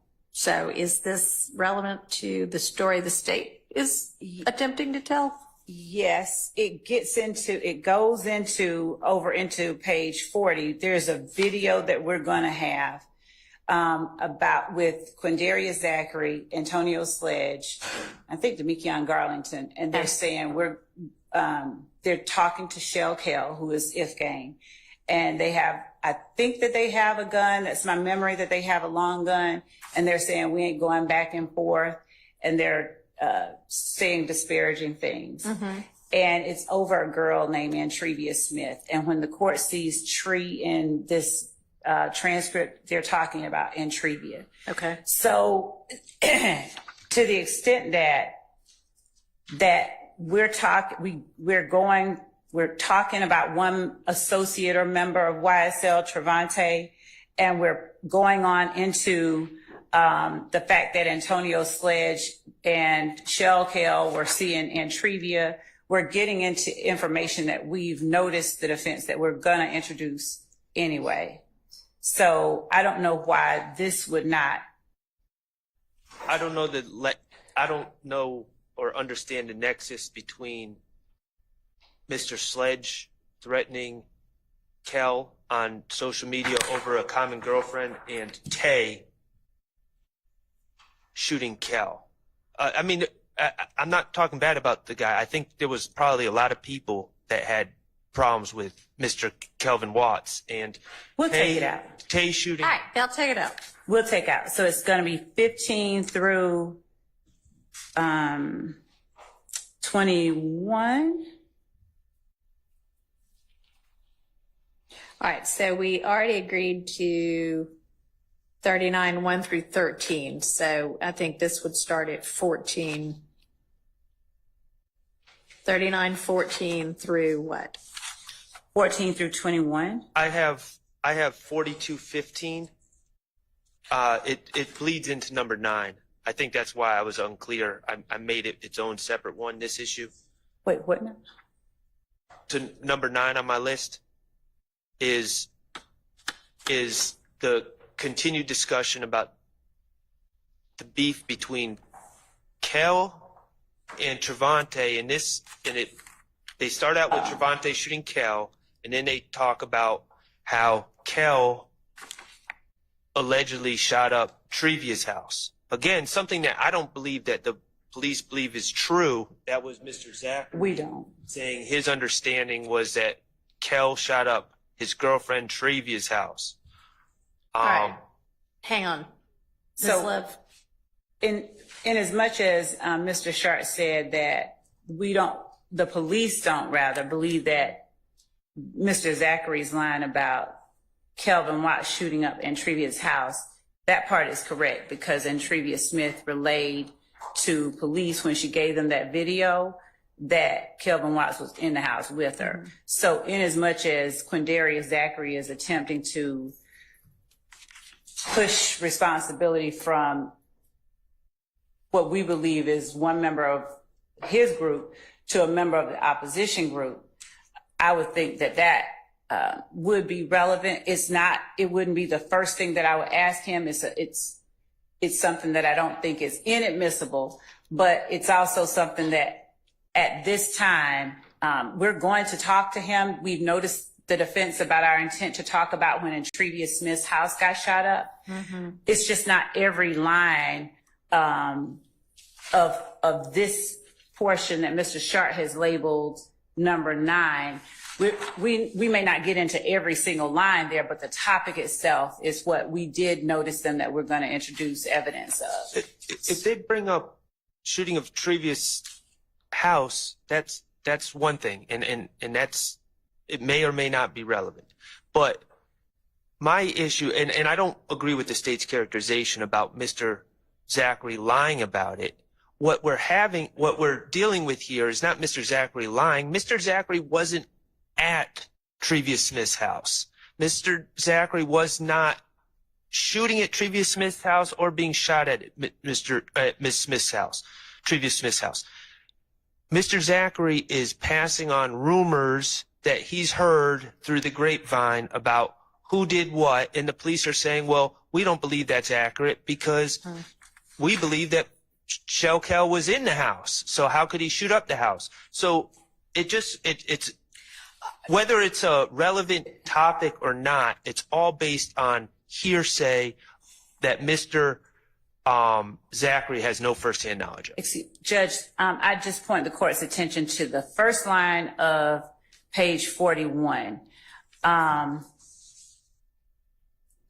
I'd also point out that Mr. Zachary was in that video that Entrevia gave over to the police after her house got shot up. He was in the video along with Antonio Sledge, where they were threatening Kelvin Watts. All right. Let me ask you this. Could you take a closer look at the rest of 39 through 42 and maybe sort out what part of that you think, if he doesn't testify as you think he will, you would use to impeach him on a relevant issue, and then maybe get back to us on this one? Yes. Okay. Because I kind of hear you saying even you think not all of it is anything you would want or need. Okay.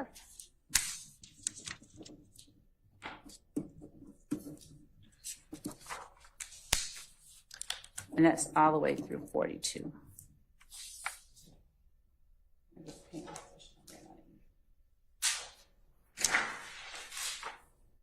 All right.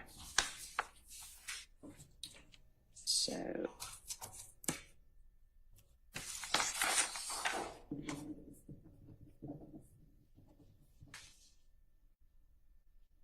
So the next one is number 10 is 42.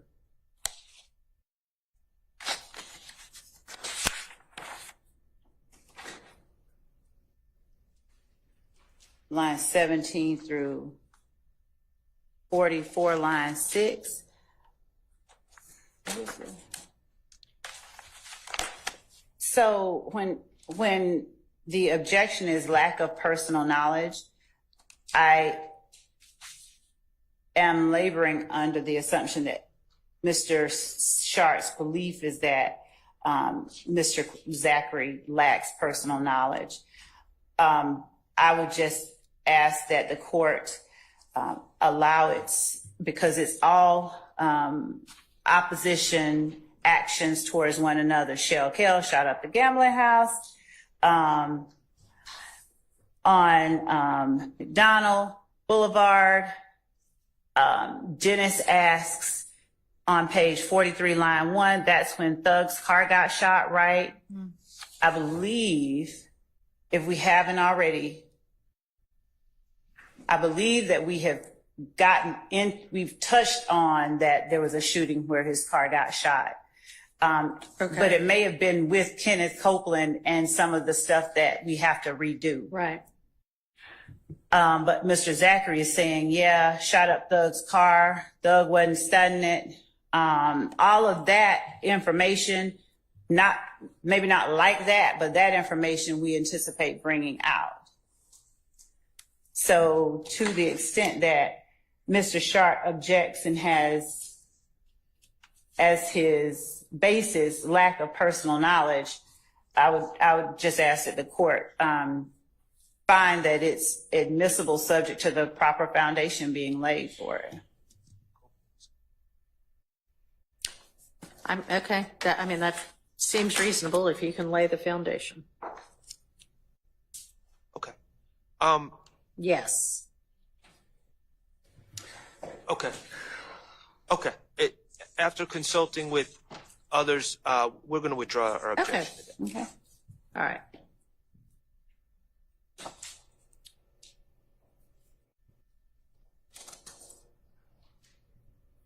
All right.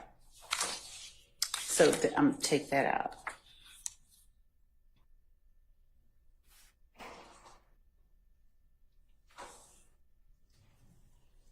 All right. Number 11. 45. That should, number 11 should be 46, line Okay. 15. Okay. 46, 15 through 16. Yes. Well, maybe I'm wrong. I'm wrong. It was supposed to be 45. I'm sorry. They're all talking about an unrelated, they're talking about a girl named Clenethia Rant. And then Mr. Zachary just says she's dead. And then they talk about the circumstances of her Okay. murder. I don't have. All right. That she agrees. Coming out. Okay. What's her name? So That's 45, 15 through 46, Yeah. 16. I agree.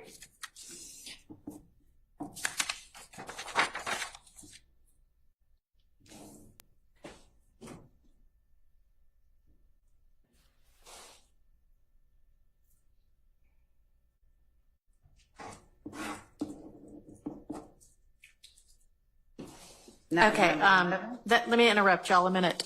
I have word that Mr. Copeland is here and available right now, so why don't we pause what we're doing with this and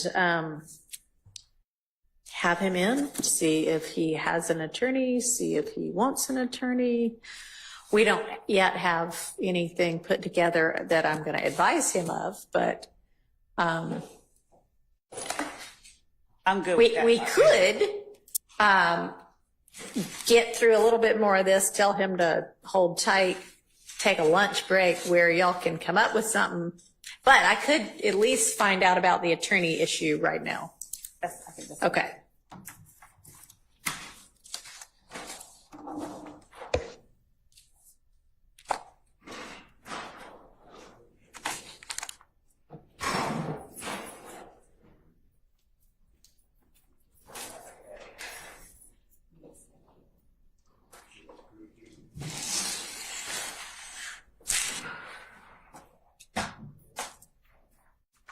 Judge, please find me.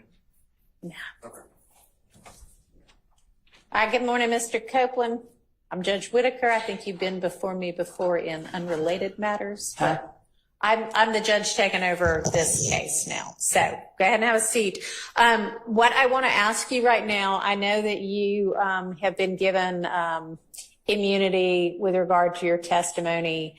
And there had been, at some point, you didn't want to testify. At some point, you did want to testify. The first question I have for you. I never wanted to testify. Okay. The first, well, right. Want to is maybe the wrong term. But my question for you right now is, do you have an attorney at all? I don't know. You don't know whether you have an attorney. I would think that would be a no then if you don't know I'm whether. saying I was talking to Melanie, but Melnick? yes. Okay. Didn't he ask to be relieved as your attorney, and did you sign something saying that's okay, you can get out of this? I don't You don't remember? Okay. Does anybody know whether that actually occurred? I don't believe it occurred. Okay. I believe that Miss Bumpus, I know she was stand-in. And she was stand-in, and I believe something was said on the record to the effect that Miss Bumpus was relieved.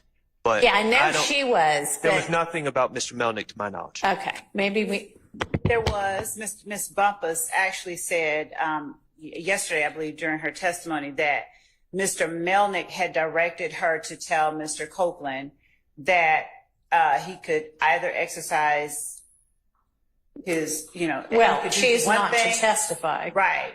Or if he chose to testify, according to Miss Bumpus. Yeah, I remember she said, there's this paper I'm supposed to get him to sign. I'm trying to figure out whether it got signed. So I never got Mr. Melanie off my case, Okay, so he's still your attorney then? I guess. Okay, all right. Well, then that's the answer we've got for that. All right, so I'm going to try to get a hold of Mr. Melnick and see if he can be here with us this afternoon, because some of what I suspect you recall when you were brought into Judge Glanville's chambers with Ms. Bumpus and a couple of the people from the state. And there was a discussion that Ms. Bumpus and Ms. Hilton and Judge Glanville had with you. You asked some questions. They gave you some information. Some of that information was not actually factually correct. And I want to make sure that you have the opportunity understanding what it is that the immunity order means, understanding what the potential consequences are if you do testify or if you don't. We're basically going to kind of start over and So do if I that don't over. testify, Huh? so if I don't testify, how long you gonna hold me in jail? So, I mean, that's still an issue that you can be held in jail through the end of this trial. But I'd rather have Mr. Melnick here to advise you about the potential drawbacks of and benefits of what, if there are any, This of any trial of right your. here? To the end of this trial, Yes. not the other people. Not as far as I believe, but the state, what, did you want to do some further research on that? Yes, just to advise the court Okay. of Okay, so where it came from. I just wanted to know, first off, do you have an attorney? Because if you do have an attorney, then your attorney may have some information, advice, and research for me about that. So I want to make sure that I tell you the correct thing about that, okay? So we're going to take a lunch break in a little while, and why don't we plan to have you back here on standby at least. I don't know who was in communication, but we need to reach out to Mr. Melnick, see what his availability is. So just be on standby in case I need you here like at 2 or 3 this afternoon. 2 or 3? Yeah, because we're about to take a lunch break before too much longer. So you're okay to leave for the next couple of hours, but stay where whomever reached out from the state can reach you to let you know whether you need to be back here this afternoon or potentially tomorrow instead, okay? All right. All right, thank you.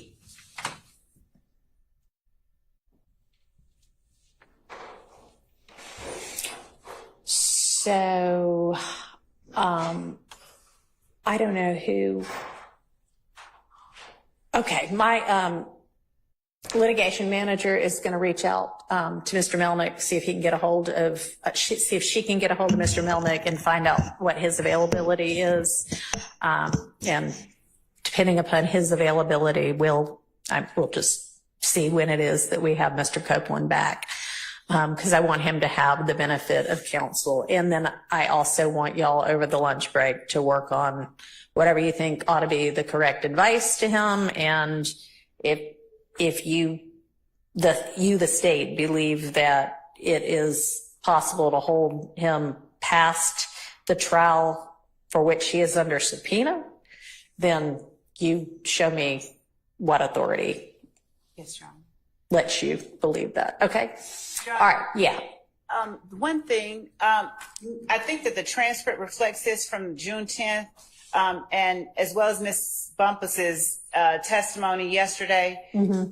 She was emphatic that Mr. Melnick said, if you testify, I'm not representing you. So, and with the fact that Mr. Copeland said... No, what he said was, if you plead the 5th, I'm not representing you. So I don't know, what that means. I'm just going to reach out to Mr. Melnick, and at least Mr. Copeland thinks Mr. Melnick is still representing him. And if Mr. Copeland never signed whatever that was relieving him, I don't know exactly what their arrangement is, but let's find out from Mr. Melnick. Yes, Your Honor. All right. Okay, so let's get a few more minutes in of this before we break, because it's not even noon yet, and we were making some progress, which is good. All right, so we were on number 12.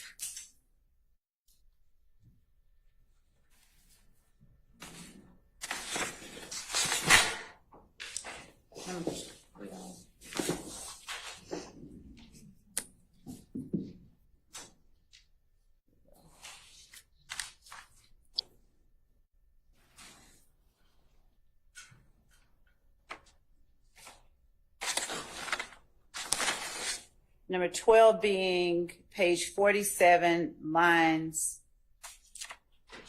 if I'm reading correctly, line 14 through page 50, line 8. Yes. Okay.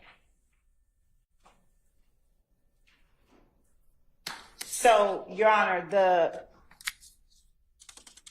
objection to this portion of it, just to give you a little bit of background. So, this fight happened around January the 6th, and it did begin with Mr. Copeland, according to the reports from our investigators, but it involved more than one member of YSL, more than one alleged member of YSL. Mr. Bloody J, who is a member of If Gang, was on the other side of the fight from YSL, and other people who are in the courtroom now participated in that with them. So Mr. Zachary's rendition of what happened,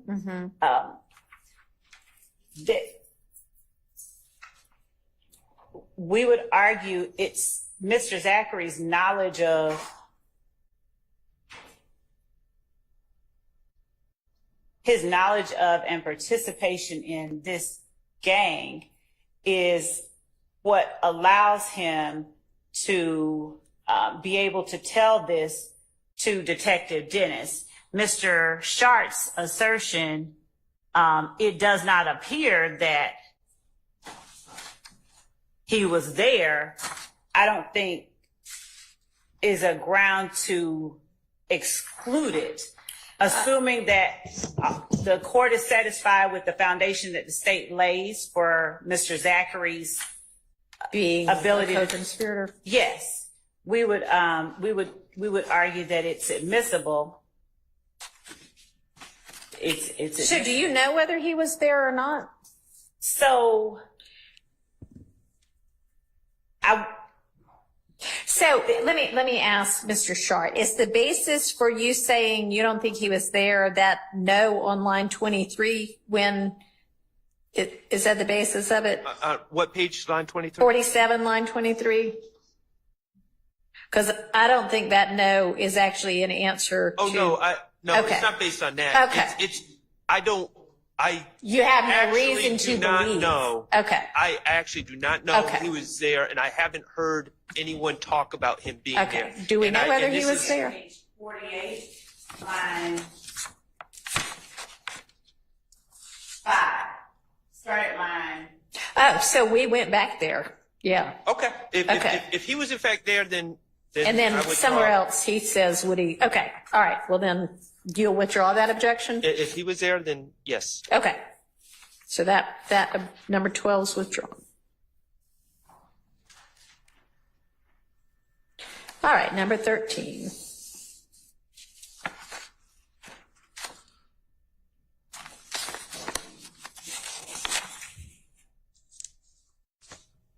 My understanding is this is page 54, line 18, to page 55, line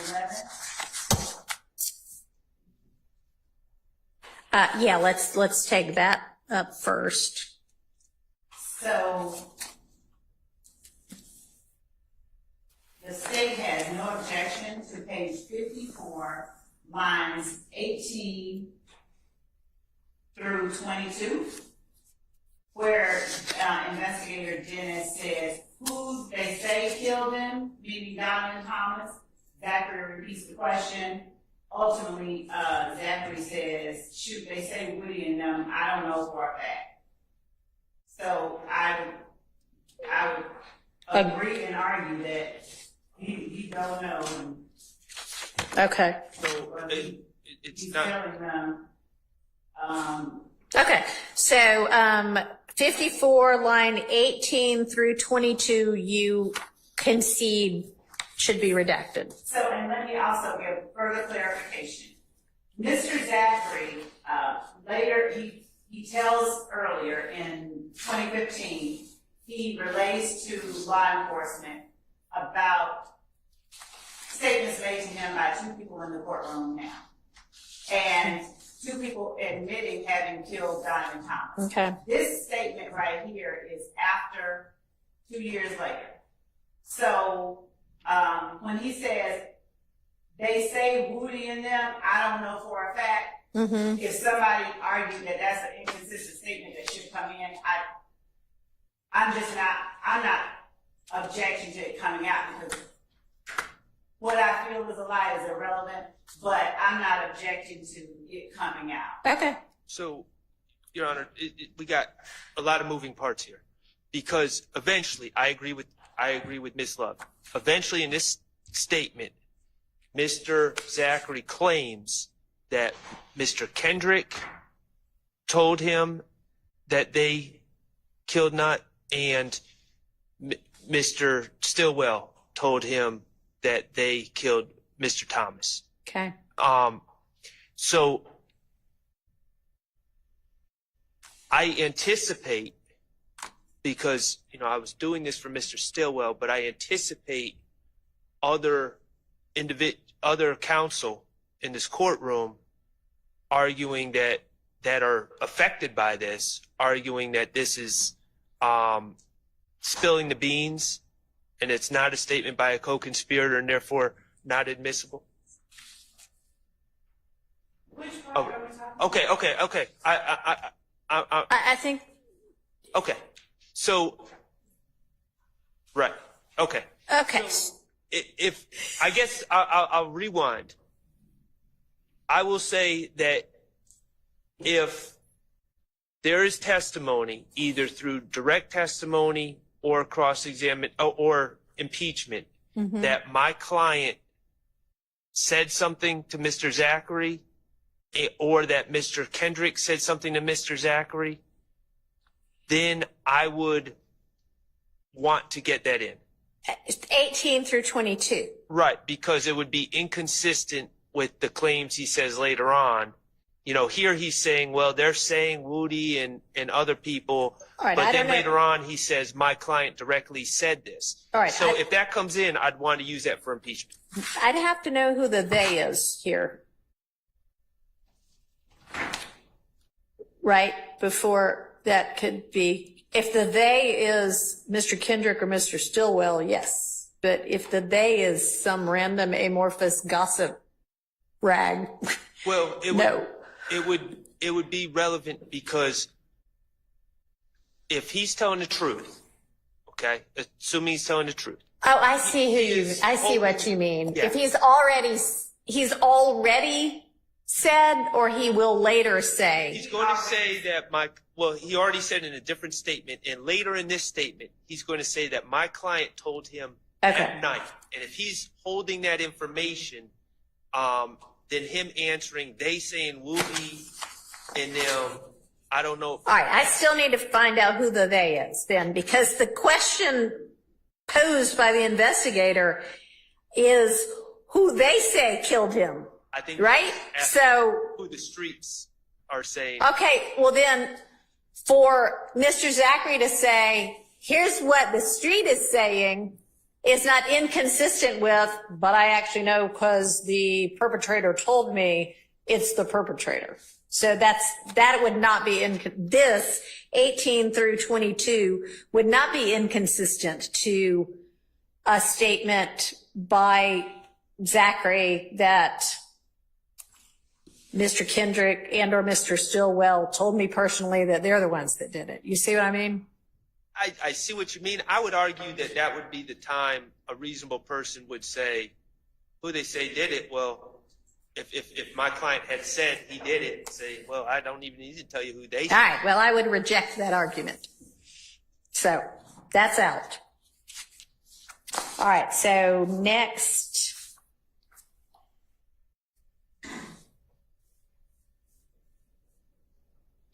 Is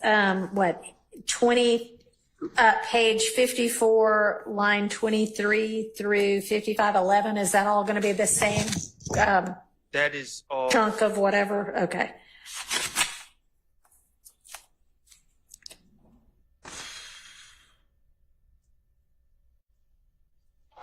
So we're starting at page 57, line 22. No, 54. Because all we dealt with was 54, 18 through 22. It goes all the way through 55, 11. So, okay. You was with them at the condo afterwards. I was there. I mean, that. All of that we would object to it being redacted out. All of this is Mr. Copeland talking about. Okay. So, all right. Not Mr. Copeland, Mr. Zachary, my apologies. So I don't know how. Okay, so now I'm seeing Mr. Shard as I read on further. He's going back to well, that's what they say. I don't know for a fact. Right. I see what I mean, I hadn't read that part before. Who did they say? God, I don't even know if we're talking about the street here, because you was with them at the condo afterwards. I was there, but shoot. That what they say? I don't know for a fact. Right. I'm saying, who did they say killed him? He may at this point mean, who did they, the people you are at the condo with, say?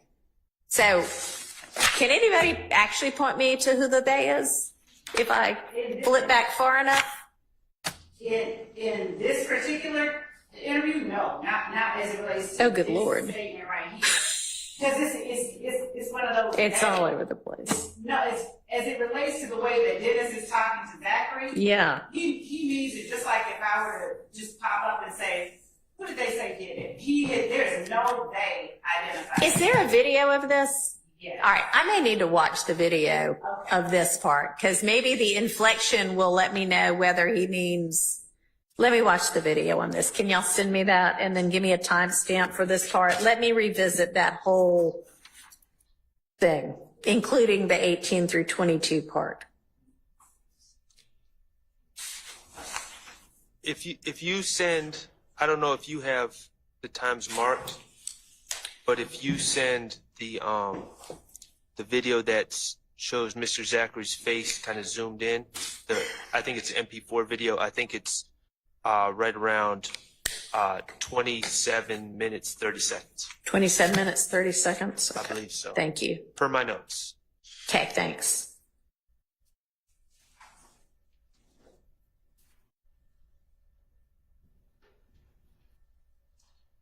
Are we gonna move to the next one, or just? Yeah, no, I'll take a look at that offline unless y'all got it queued up right now. I'll take a look at that offline if y'all will send me that video. So yeah, let's, if 5722 through 23, is a separate kind of issue, we can move on to that one.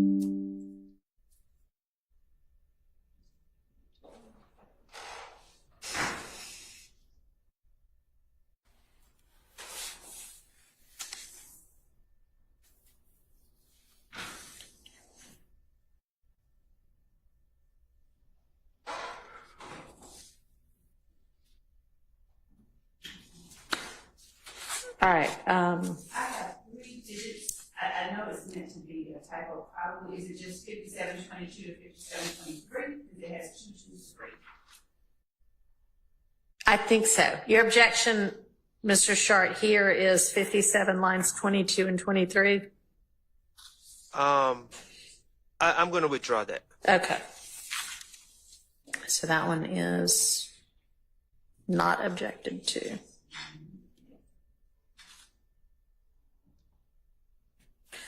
All right. Moving on to number 14,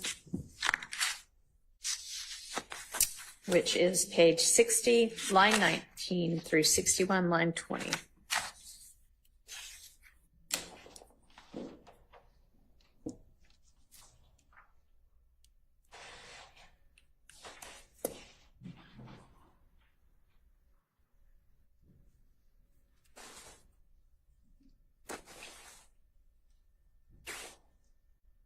So, Your Honor, this is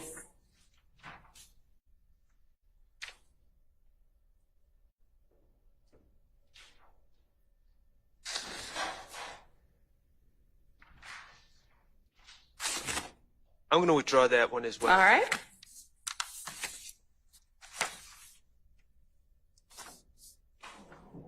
Okay, then our next item is on page 65, lines 8 through 20.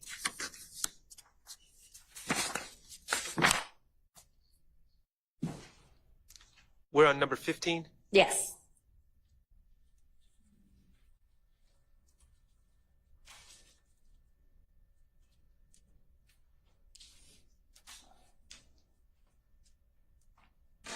It's, and my objection to this is just incorrect rendition of the law, explaining, Investigator Dennis is explaining to Quindarius Zachary why he's guilty by association. Yeah, yeah, and I suspect he was not offering that as here's what the law is. He was offering that as here's what we law enforcement consider you to be. But Right. I can understand that. You wanna agree to that, Ms. Love?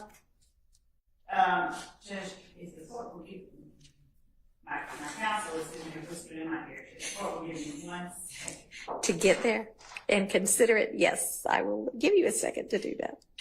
I'm here in the court. We'll see.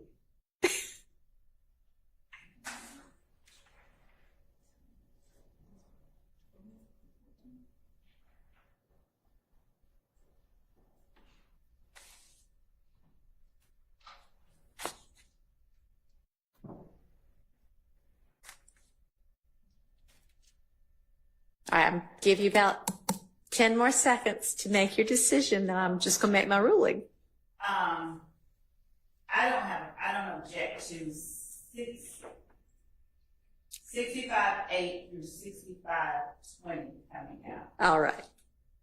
So that is out by agreement. And Your Honor, Yes.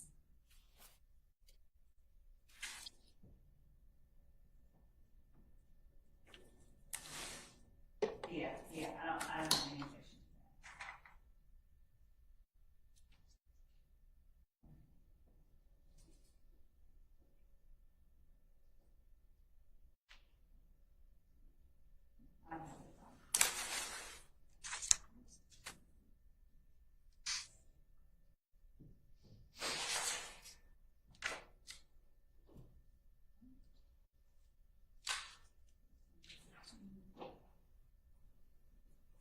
All of number 15 and number 16 starts at 66.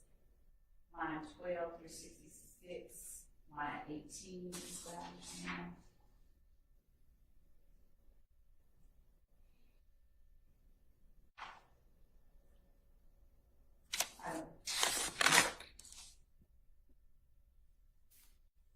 Your Honor, this is one of the acts that's listed as an overt act in this indictment.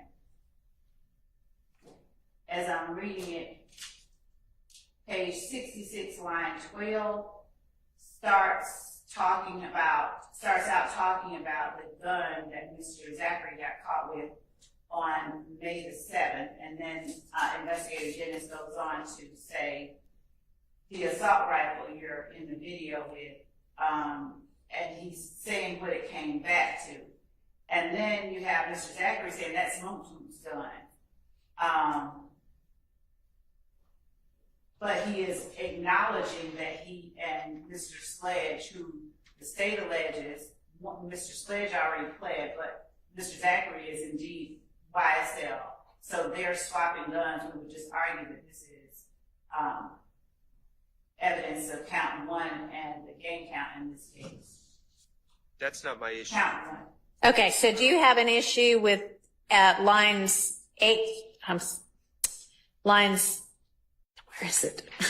12 through 18? I do have an issue with 12 to 18. I don't have an issue with him saying that he gave the gun to Moontoon or that's Moontoon's gun. That's fine. What I have an issue with is saying with Investigator Dennis, saying that the ballistics from that gun matched the May 7th shooting of Lucci's Bennett's mom's house. And there's a couple reasons. It's not Bennett put in evidence. Okay, well, hang on. Maybe we can address your objection and still have in the portion that Ms. Love wants it for So by really 16 redacting a smaller part of it. I should have said 16 to 17 if I was to be more precise.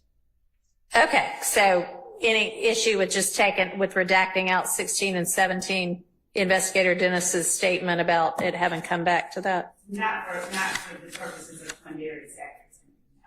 No objection at all. Okay. So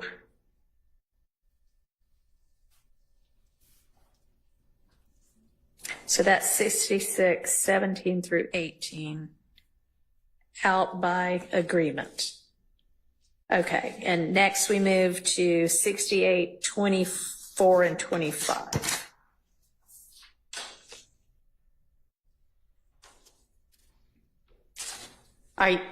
It's, I was yeah. before asking. I don't, Mr. Sharp, did that have some issue? Right. They're going back to Lucci mom's house, and then they're saying the gun you got caught with has something on it you didn't know until you went to court yesterday. So I think that should come out 6819. Okay, so then maybe we just aren't lined up with line numbers. Yeah, that's my So 68, 19 through 21, right? I would say. 25. Because then they go to Lucci mom again. Well, 24 maybe? Right. Okay. Okay, like, right? Yes. So 19 through 24, out. And then All right, hang on, let's make sure that we've got agreement on that.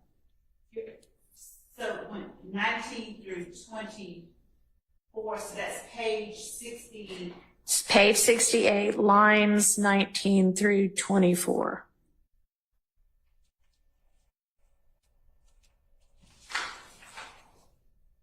Do you agree? It's basically the same issue. The issue that I have here is that I would object to that because Mr. Zachary admits that it has shootings on it. He knows it's one of the guns used in one of the shootings. So even though, as it relates to the previous portion that I agreed to, and arguably even with the previous portion, the effect on Mr. Zachary, him not denying that or him not expressing surprise, but instead saying, oh, that's Milton's gun. In this particular case, when Dennis says what he says, Mr. Zachary doesn't say, what? Oh my gosh, no. Instead, he says, it has shootings on it. Yeah, it has some shootings on it. he says that because they told him in court the day before. He didn't know. But Judge, Mr. Sharp can't be the witness in this particular instance. I'm going by what the transcript says. I'm saying though that he can't speak to why Mr. Zachary said, yeah, it has some shootings on it. I'm going to exclude that. I mean, honestly, it looks to me like he's saying, yeah, I mean, now that I know, I'm not surprised. But, I mean, if that's what you wanted in for, make that argument. But I didn't hear that argument. So that would be lines.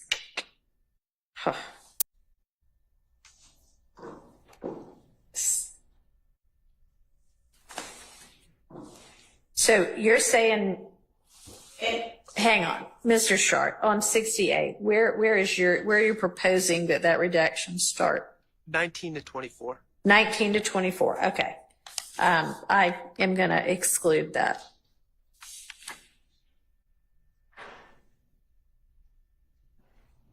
All right, now moving to 69, lines 2 through 6. And it's starting on January 26th, halfway through 2. Okay.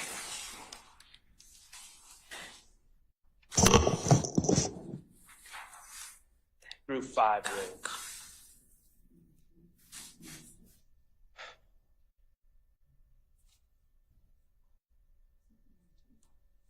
Was that page 69, line 2? Yes. Yeah, lines 2 through 6, starting with on January 26th. I mean, they're basically again saying, hey, you had this gun at some point and we know that it was involved in this shooting. We'd like to know who gave you the gun. And they don't have an issue with we'd like to know who gave you the gun. Just we found out later this came back to the shooting. That's fine. Okay, so that is 2 through 6, starting on January 26th, are out by agreement.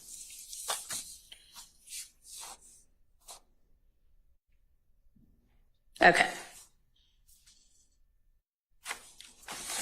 And then 17 we already did, so the next one is actually 18, page 69, line 25 through 7213.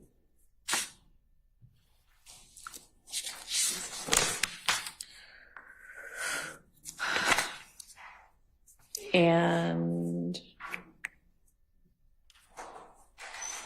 Okay, so Judge, when Detective Dennis asks who shot up Lucci's mama's house on page 69 at line 25, and Mr. Zachary gives them an answer.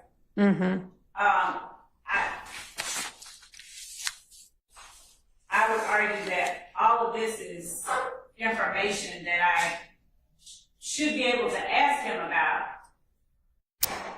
And if he doesn't, if he testifies inconsistently, it should be able to come in. I'm not looking at his reason for asking it to come out, so I'm looking at Yeah, what's your, There's no indication. how he knows? To the extent that my client was there, as he claims, there's no indication that he was there, and there's no indication of what his source of knowledge is. I think he's just passing along rumors. And so if he says, I was there when Lucci's mom's house was shot up and it was Shannon Stillwell that did it, then I don't really have a leg to stand on. But I don't believe he's going to say that, and he needs firsthand knowledge or another exception or another hearsay exception, and I don't see it, and the state just kind of saying, oh, well, he knows, so therefore it's admissible.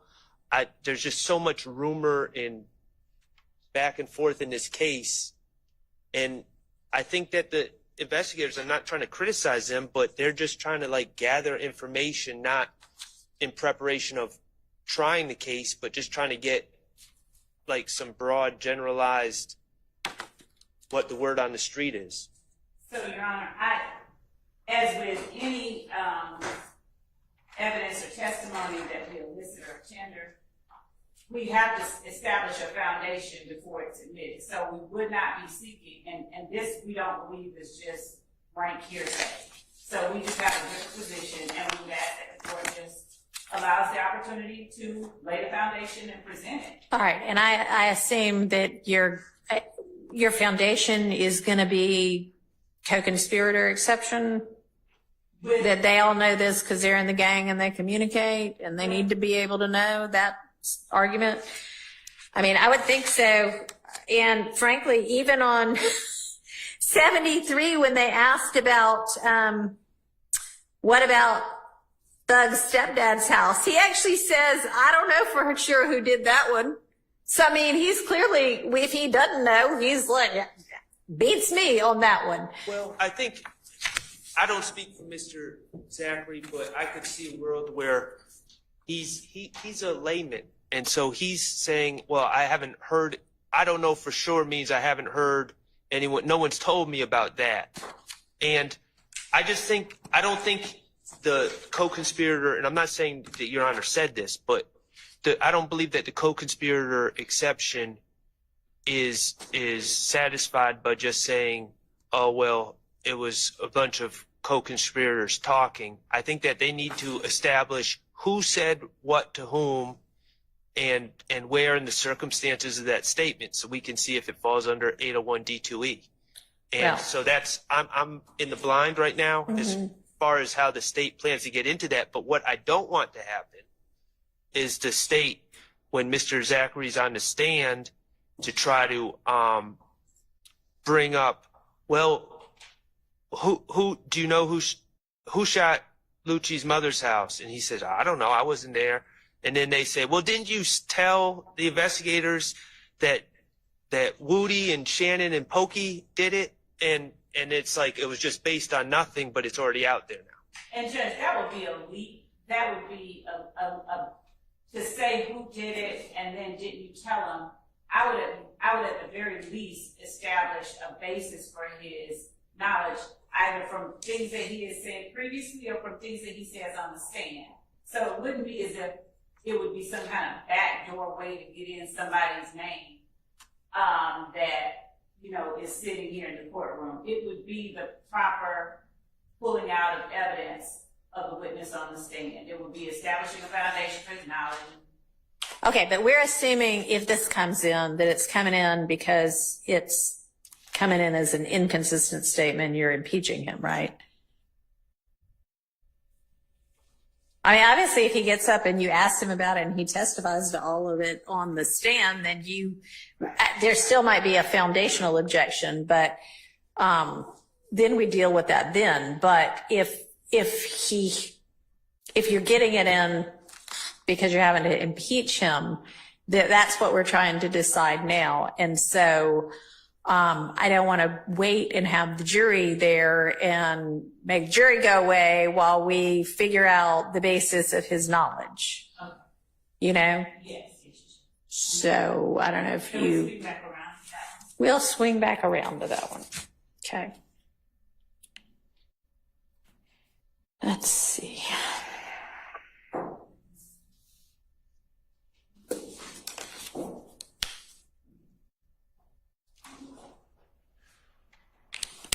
I mean, and frankly, it's probably going to be the same. You're going to need the same information for a foundation, regardless of its as to his testimony on the stand or as to this, you know. But yeah, it kind of let us know what that's going to be, so that I can make a determination of whether it comes in, you know, potentially.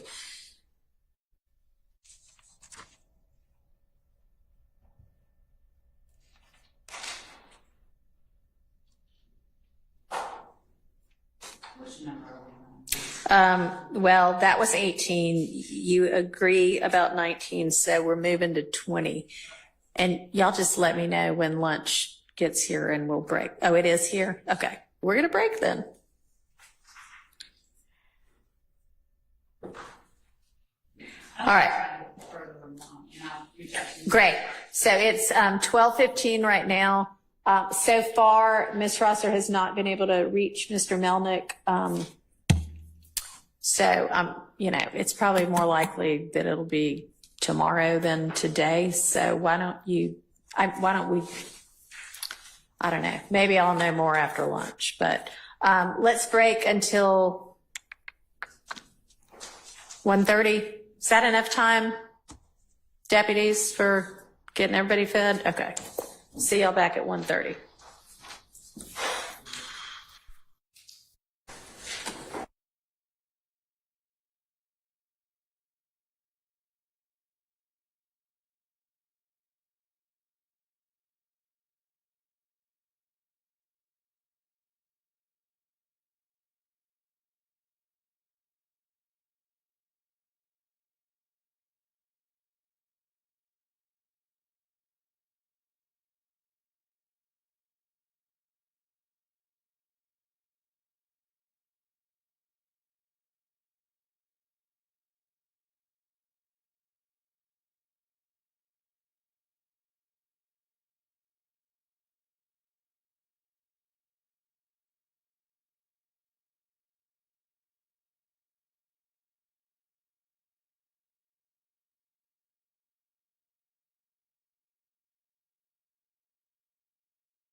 All right. What I know about Mr. Melnick at this point is that he is going to be available by Zoom 3-ish, and he was going to, I didn't talk to him. My lit manager talked to him. So I'm not sure we have a super clear answer on whether he currently represents Mr. Copeland, but Mr. Melnick was going to reach out to Mr. Copeland. And maybe by the time we hear from Mr. Melnick at 3, we'll know the status of that representation. All right. Yes.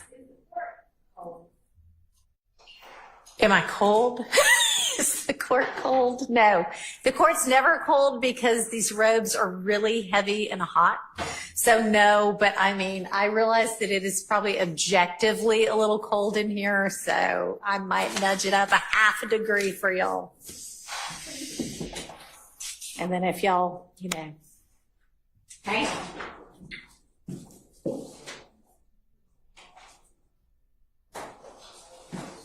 Now, there are 2 other thermostats somewhere in this room, and if y'all want to nudge those up, somebody just go back there and do that. That's fine. Okay.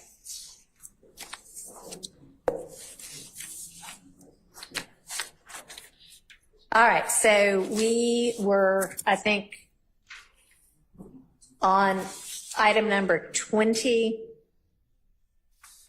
Were you able to look through any more of them? And So what I was doing was the other assignment, which was to look up the law and to look up what we should tell Ms. Copeland. I don't have. oh, perfect. Yeah, that's probably more pressing. So, okay.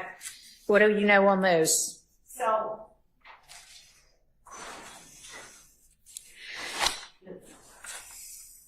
I'll start out with just the fact that the language of the statute itself is part of the basis, well, actually was the basis for the interpretation that we had regarding. Okay, let me get maybe to the statute. Give me a second to get on Lexis. Unless you have a copy of it for me. I don't have a copy. That's fine. It'll just take me a second to get it pulled up.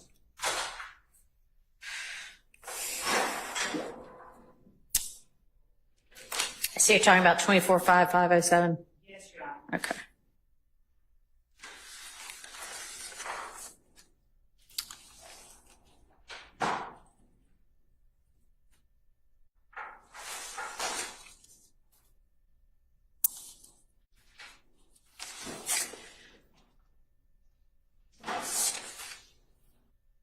All right. So, just the plain language of the statute,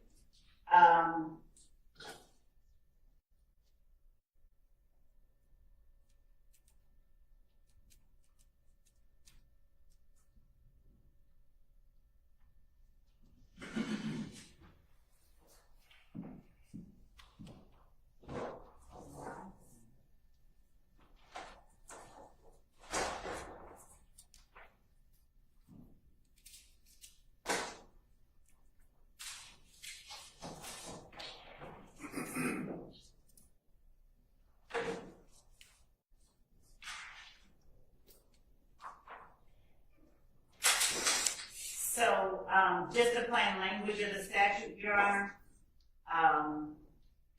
which is essentially a statute, not saying that the court can grant immunity, but that the state can grant it, and we have to move the court. It lays out very specific steps that we have to take. And Hang on a second. Can you not hear her? Yeah. All right. Can you, I don't know, do those mics move? it wasn't on. Okay. It wasn't on. There we go. So as I was saying, the language of 24.5.507 lays out very specific steps. Only the state can grant immunity, but the court can compel the testimony, which we obviously can't do. And 24.5.507 is a statute that allows us the leeway, the grounds rather, the pathway to get a witness to testify after they have pled Right. the 5th. And so Section B of 245507 says, if a person refuses to testify after being granted immunity from prosecution and after being ordered to testify as set forth in this code section, such a person may be adjudged in contempt and committed to the county jail until such time as such person purges himself or herself of contempt by testifying as ordered without regard to the expiration of the grand jury. I don't know why it only references the grand jury and not a petite jury, because the top portion of the statute in Section A refers to both. And it talks about the fact that if you're needed in a criminal proceeding before a court or a grand jury, if your testimony is deemed by the district attorney necessary to the public interest, then the DA may ask the court to compel that person to testify. In any event, the last line, which says that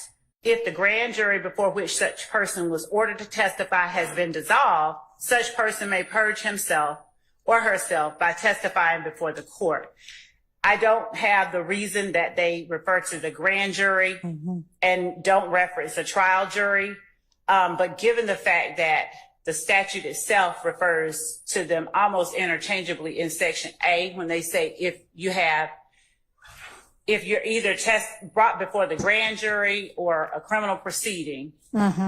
And so the fact that even after the grand jury is dissolved, the court can keep you there until you purge yourself of the contempt by giving the court testimony.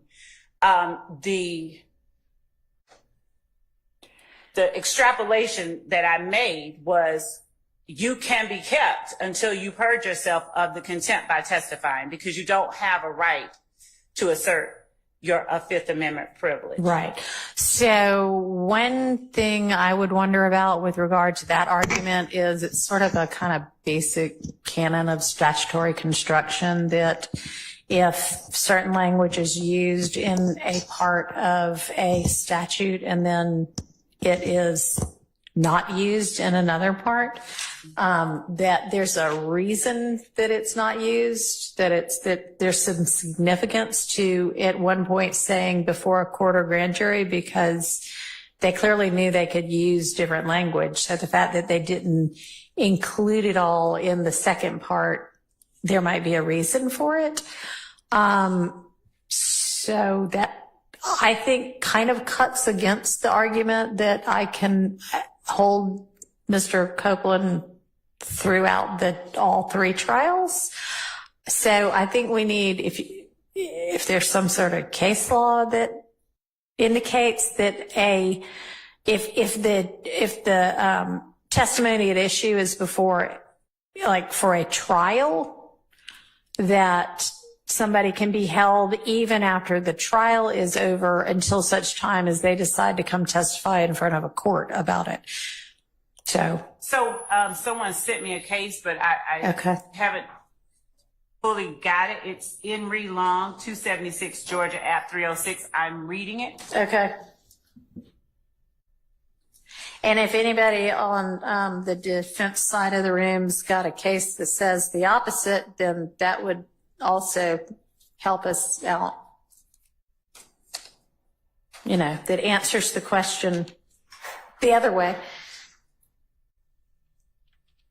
It just seems to me like if he's under subpoena for a trial, then the point in which it would logically end would be when the trial is over. And I get he may never still purge himself of the contempt, but and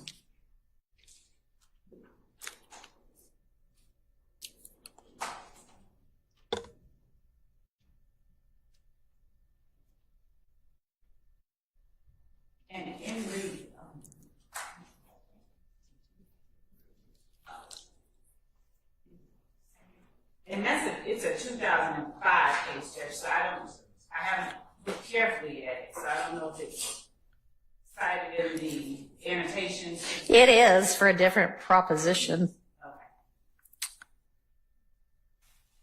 I haven't read it myself either, but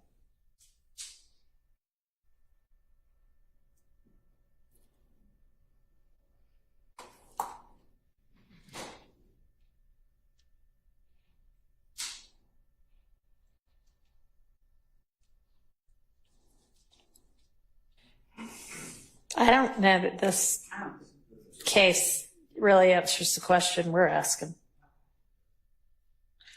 Anybody have any other kind of case? I mean, my position without a case to say it clearly one way or another is I sort of feel like it couldn't go past the end of the trial. But it doesn't say. But I know that. I mean, one way or another, I'm willing to be persuaded differently if we've got law. Your Honor, I don't have a case on point, however, it would make logical sense that it couldn't go past the end of the trial, because how would Mr. Copeland purge himself of contempt at the interim time between two trials? Yeah, I mean, I guess the same way that they suggest that if the grand jury is over with, you can come purge yourself by testifying in front of the court.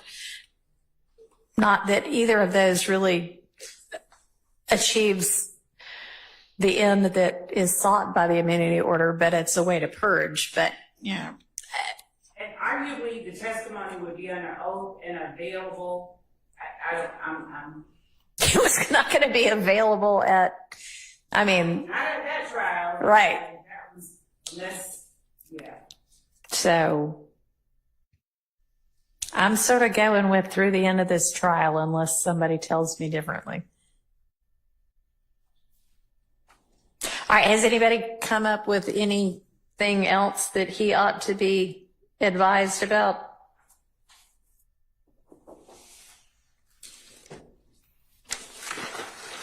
I know that the court did advise him that. Westmoreland, can you hear me? I know that the court advised him that he was told some things that were not entirely accurate. And just listening to the testimony and looking at the transcript of what he was told, as the court sits now, are there particular points that the court has concerns about? Because regarding perjury, the statute sort of lays it out. And I know that before he testified, the last time Judge Glanville, I think, gave him a copy of Miss Bumpus to give to him, I think. No, actually, while Mr. Copeland was on the stand, I think that, in court. yes, Okay. he gave to Mr. Copeland, read to him or gave it to him a copy of the statute and apprised him. I think he made Okay, right. But all of that was before the ex parte. Y'all, it's already too hot, so I'm going to have to turn it back up. Okay.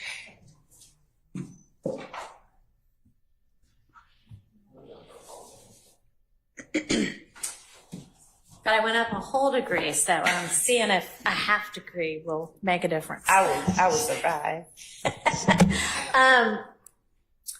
So what were we saying? Oh, yeah. So that was in court, but then the ex parte occurred after that.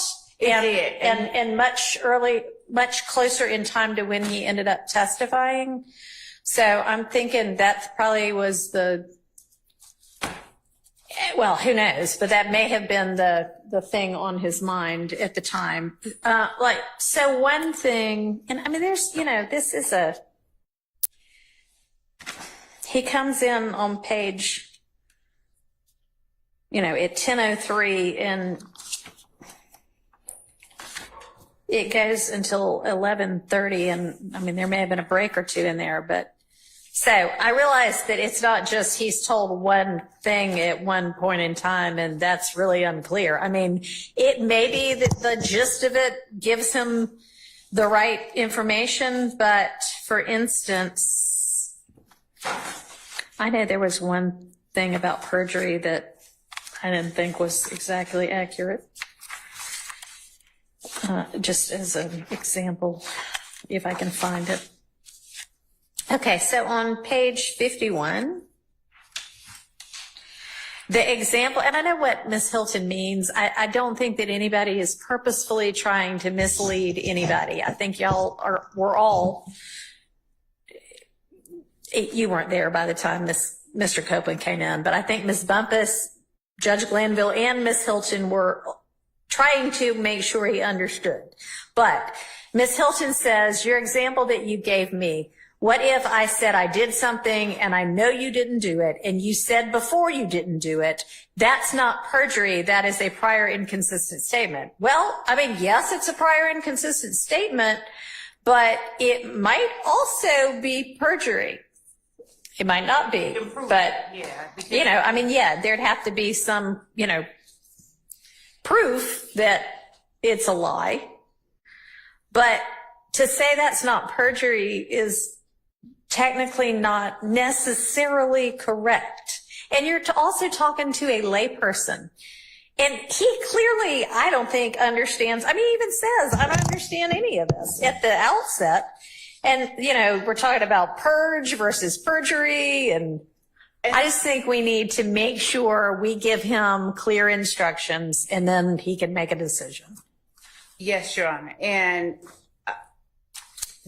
I know that I think I said on the record regarding his attempt to sort of get that information before he took the stand, when he was trying to speak with Ms. Hilton out there in the foyer area.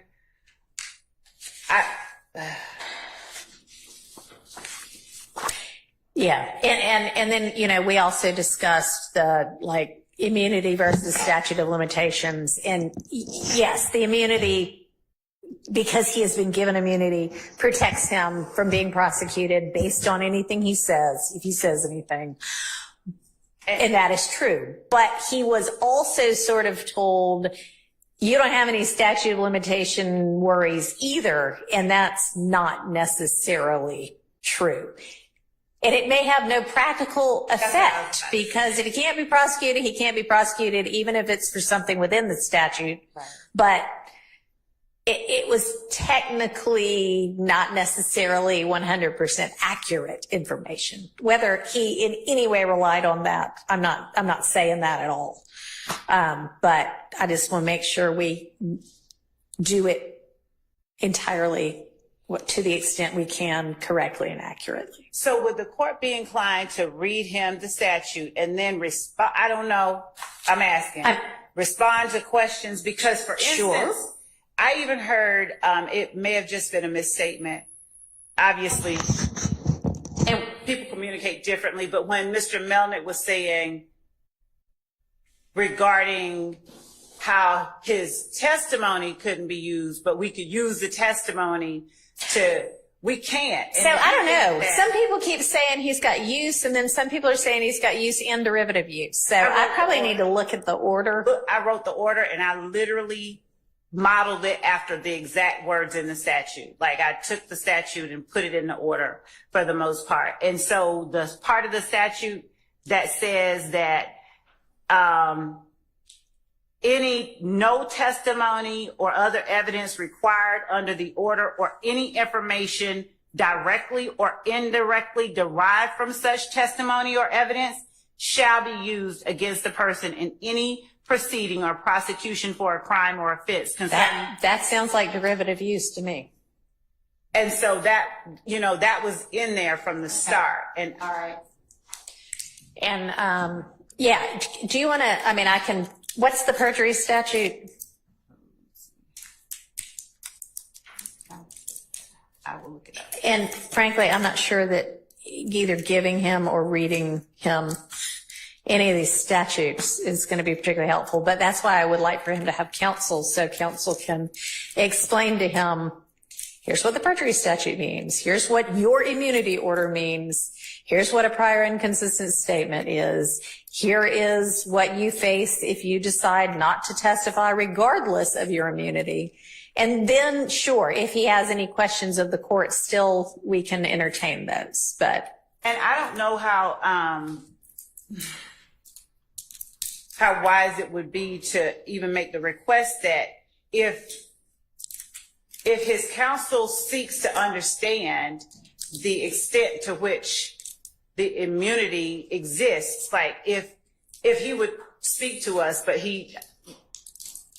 well, maybe we can dial down from all of that too. That's been several weeks since y'all all made, assertions about whether or not who knew what when and who was professional and who wasn't. And maybe I'm going to ask Mr. Melnick and you to move past that. And I'm beyond it. I would. you're beyond it. Great. We'll see if he is. And I would endeavor, I would love to be able to fully explain, to allay any fears that he has or concerns about his Sure. client's criminal exposure. But 161070 is the perjury Okay. statute.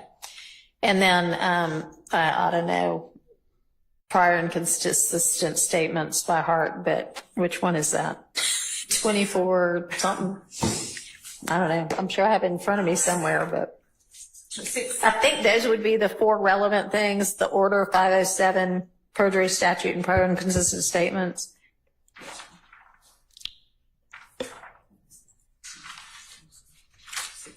Whatever, I'll figure it out later. I can find prior and consistent statements. 246613. Wait.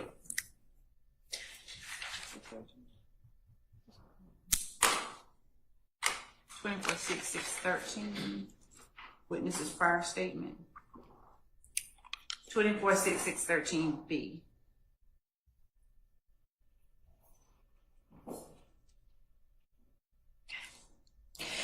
So Ms. Pressfield's been doing some research, and at least the federal statute on contempt related to kind of their version of immunity is that the confinement can't exceed the life of the court proceeding.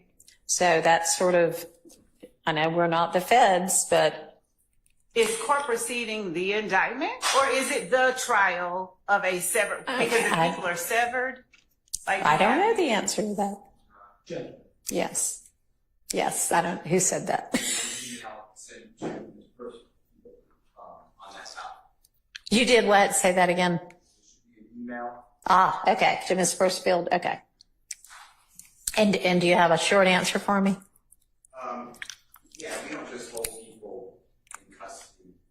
As U.S. Supreme Court cited in the footnote 1, it's from the Middle District of Tennessee.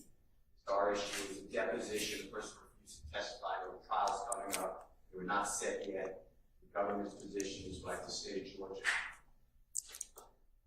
Government's position is like the state of Georgia here. Just hold the person because the case is not resolved.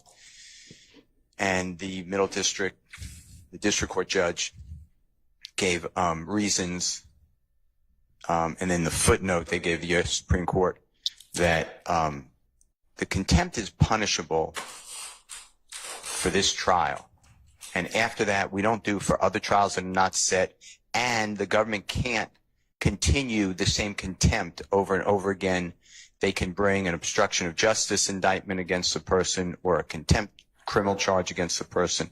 But we don't just hold people because it becomes, and there's other cases I can send you, at some point it becomes just punishment. The whole point of civil contempt is to coerce the person to do the act. Right. And at some point they're not doing the act. Yeah. Otherwise, according to Ms. Love, I mean, you really, according to Ms. Love's reading, we could just hold them until it's 50 years later. Yeah. Yeah. I mean, at Which some can't point, be the law.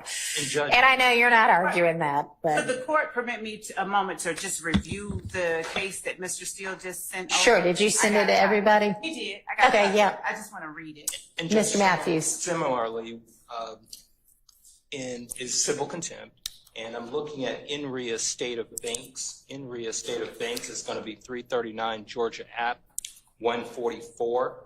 It says under Georgia law, when the trial court orders incarceration for an indefinite period until the performance of a specified act, the contempt is civil. A trial court, however, may not continue incarceration for civil contempt when the respondent lacks the ability to purge themselves. Imprisonment under civil sanctions is always conditional, and a party found in contempt may apply for release at any time upon a showing of inability to comply.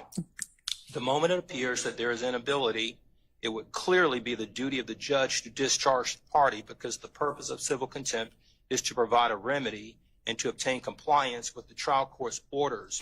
The justification for imprisonment is lost when the compliance is impossible. Thank you. I think you have hit on the exact case we needed. So that answers the question for me. You can look all you want, Miss Love, but I think that pretty clearly answers the question. logically speaking, that was kind of what I was feeling anyway, but now we got case law to back it up. Good deal. All right, so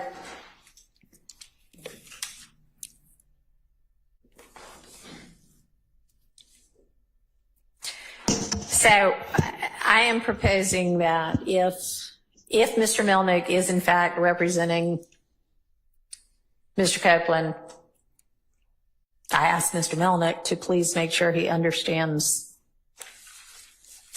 the order, the scope of his immunity, which I read to be derivative use as well, and what perjury means, what false statements mean, what could get him either of those charges, legally speaking. And I know, Miss Love, you and Miss Hilton had said there are certain things that even... Okay, well, in your discussions conceptually with Miss Bumpus, but I'll leave it with Miss Hilton, had said, I am not intending to charge you with perjury if you do X, Y, or Z. I am intending to charge you with perjury if you do A, B, or C. And Miss Hilton's not here, but you could speak for the state, I would think, as to if there are certain things that you absolutely know, if you say this, and we know we have proof, whatever you need to establish perjury, that you're lying, then we do intend to charge you. If you know, if you get up and say something that's not material, like, oh, the sky's red today instead of blue. I mean, it's not red, it's blue, but who cares? It's not relevant. Then I'm not going to charge you with perjury for that. And I think that was along the lines of what the intent was, but the intent isn't really an issue. It's the reading it.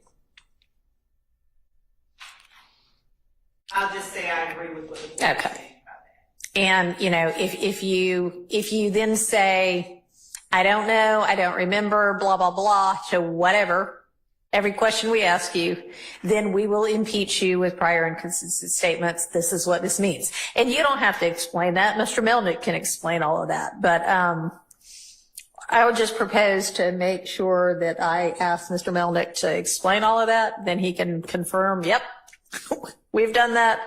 And then if he has any questions, we'll take questions. And I'm even happy to say, sort of when you get a jury question, we can huddle and go, I'm planning to say this. What do y'all think? If y'all want me to do that, or I'll just wing it either way. If y'all are fine with me winging it, I'll wing it, but, don't wing it. Okay.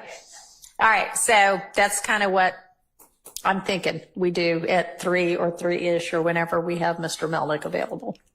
And then maybe give him, assuming he is the attorney, overnight to fully advise him of everything. And then we'll have him in maybe first thing and find out what he's intending at this point. John, I inquired the court regarding the court's earlier statements about the case that Mr. Matthew cited. When it talks about an impossibility, is the court's understanding of that after the trial is over, after this particular portion of this indictment is over, it's no longer possible to purge oneself? It would no longer be you've said I'd have to have your motion in order in front of you, but as I understand the motion in order at this point, we need his testimony for this trial. Now, you may also need his testimony for some other future trial of some indictee in this indictment. I would think you would need to seek and secure another order. I don't have it in front of me. I can look again, but that is my read on this. You may never try another person. We don't know that. So how can it not be that, as far as we know, he's no longer able to purge once this trial is over? Theoretically, hypothetically given Part B of that statute, would he not?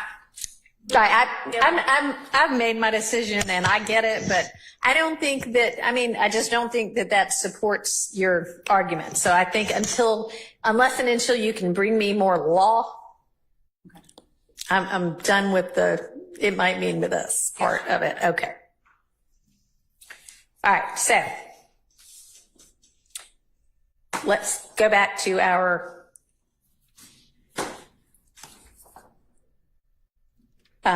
narrowing down, figuring out what needs to be redacted out from these statements of Mr. Zachary. Your Honor, may I inquire one more thing? If Mr. Melnick intends to not represent Mr. Copeland, what is our position at that point? I guess we can ask him, does he want an attorney? And I have inquired, because I don't know the answer, of the public defender's office, whether in a kind of situation like this where you have somebody who could have been indicted, who's not currently indicted, who's been given immunity, assuming he would qualify for their services, could they or some conflict attorney provide representation? Judge, I would tend to agree that seems to be the most sensible thing to do. At any point where someone's liberty is at issue, the court should at the very least inquire as to whether or not there's representation that can help a layperson, Mr. Woody is, navigate his way through these things. So I would agree with the court's inclination. Okay. And if for whatever reason, a public defender or conflict defender cannot represent a witness, although I would think they could because of what you said, as long as they qualify, his liberty is potentially at stake, then, but if they can't for whatever reason, then I don't know, we just have to. Then I would suggest that the court take it upon itself to do the best the court can to advise the witness appropriately without any input necessarily from either party. The court is less vested in Mr. Copeland's testimony than either side, and so I think it would be the court's responsibility at that time. What's certainly ultimately my responsibility, but I am soliciting from both sides whatever they think would be appropriate to advise him about. And I can then take it all and look at it and put it together. I'm not saying just because y'all asked for it, I'm going to advise it, but I would like your input on it, particularly given issues that have been complained about his prior advisement. So, good. All right. Okay, so let's turn to, somebody needs a bathroom break. So I know we just got back here 30 minutes ago. Y'all should have gone to the bathroom before then, but we'll take a bathroom break quickly. I'm just going to stay here.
turn to our potential redaction number 20.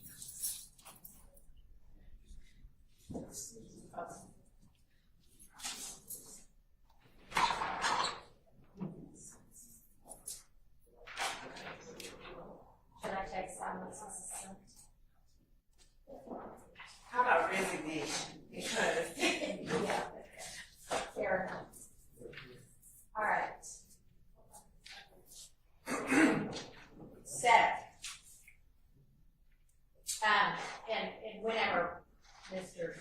Snellman joins us, we'll just take a pause and let some deal with that.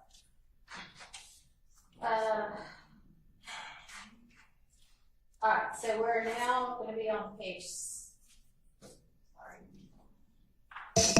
We're now going to be on page 75, lines 10 through 78, line 1.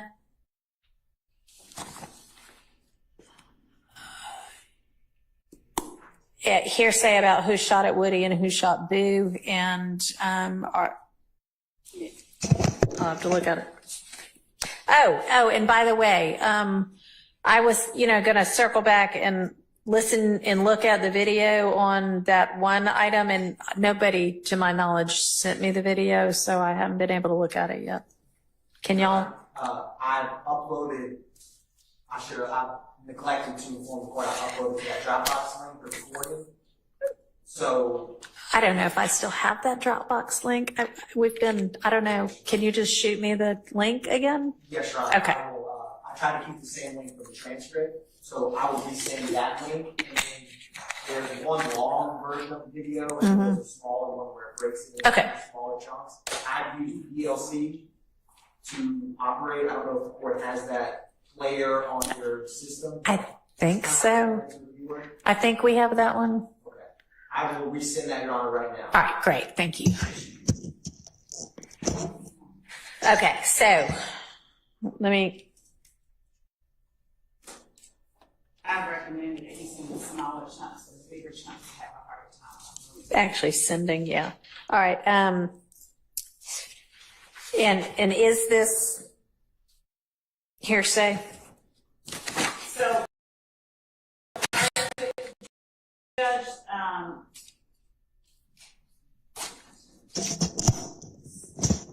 what did you, So we're at 75 line 10 through whatever the next thing is, 70, where are we? 78 line 1. So I don't have any objection to 75 line 10, where Dennis says, what'd you hear about them when they tried to shoot Woody? All the way down to line 17, no objection to that part. But when Quindarius Zachary starts talking about, when he says, oh, you talking about where they got shot at, and then Dennis clarifies when they made this post the following day, Zachary says that's when their spot got shot up. That was the next day, though. You're right.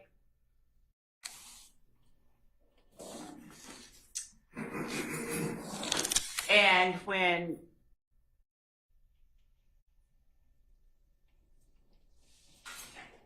I think it could be seen a number of ways, but when he says Woody went to the hotel party and basically Kel got locked up when Lucci's mama's house got shot up, and Zachary says, yeah. And Dennis says, right. And Zachary says, yeah.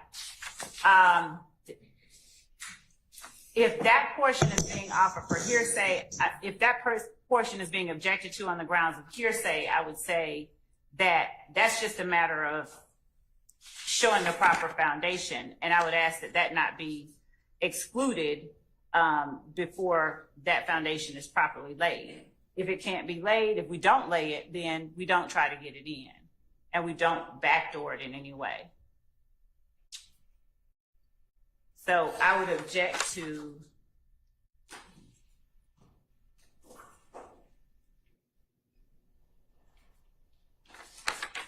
lines 18 through 23 on page 75, lines 1 through 6 on page 76.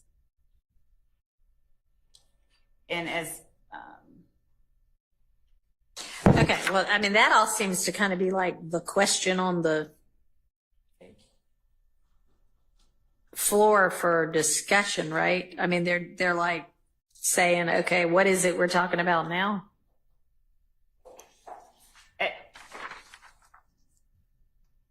So, Judge, Yeah. Big Boo is someone who's deceased, but oh, sorry. Big Boo is someone who is deceased, but what they're talking about him getting shot at, that was not what killed him, to my understanding. But this is all just nothing that Mr. Zachary, to my understanding, has any firsthand knowledge of. And then they talk about Woody getting shot at when he went to a hotel party. That case was never charged. I've never seen anyone say they know who shot at him, and this is just more speculation and hearsay. I have no reason to believe that Mr. Zachary was at that party. And then I withdraw the objection. I'll stipulate. Okay, so that carries us through all of 76, or down through more, it looks like. Well, then they Through start. 78, line 1. Okay, all of it. Yeah. Okay. Thank you. So that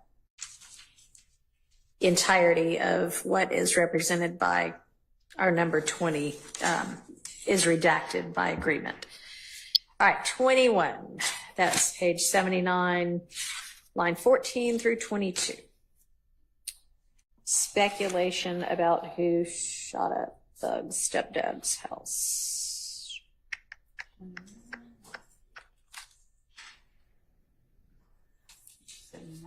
Hang on, 14.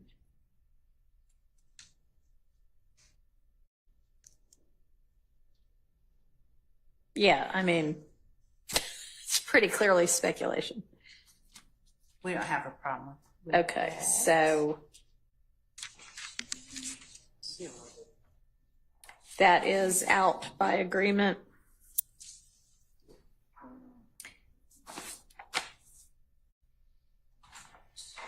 So we pick up from there on line 23 down through 81, line 5. And that's just, Your Honor, Tyreek, I think there's a gentleman named TJ Rivers. Uh-huh. I believe that's his last name. He's not charged in this case. And then Tyreek was his brother, and apparently he was killed by someone at some point. Yeah, I mean, It has- that all seems just like, they're kind of like, well, while we've got you in here, what might you know about any other shooting that ever occurred? Right. Yeah. It has nothing to do with this case, as far as I know. What say you, Ms. Love? I have no objection to, I'm just going to go down the list. The latter, page 79, 23 through 24. I have no objection to page 80, the entirety of page 80. What are we going through? And up through page 80.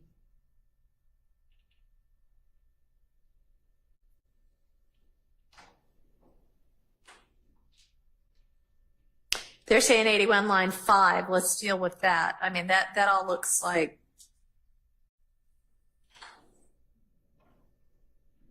So Slug Trontavia Stevens is a member of YSL. He's already entered a plea in this case. And Quindarius Zachary's association, knowledge of, affiliation with Trontavia Stevens. When Investigator Dennis says it went quiet for a little while, and then he Mr. Zachary, that is, gives this explanation. Is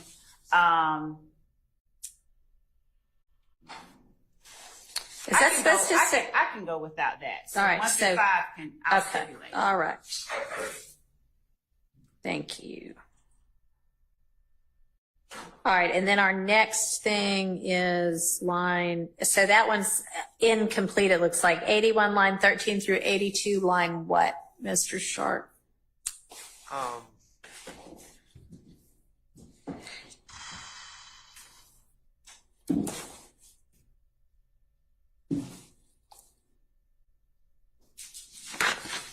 think to the end of 82.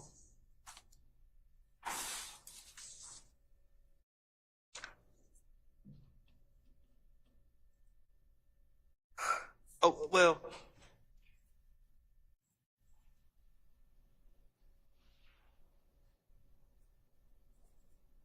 you know, I would say 82 line 6, or actually 82 line 3. I don't really have a strong opinion about it. I just, my problem is when the police start talking about ballistics and this matching this. I mean, if it's relevant, that information obviously can come in if it's relevant and you know, fulfills all the other requirements, but that would come in through a GBI expert matching ballistics, not through Investigator Dennis sharing information with Mr. Zachary. Yeah. Okay, so Ms. Love? I have, if it is, and Judge, I apologize, Mr. Atkins just apprised me our server's down, so he wanted to get my external drive to share those videos with you. All right. So I was. That's okay. So we're talking about 81, line 13 through 82, line 3, and No objection to the rest of 81.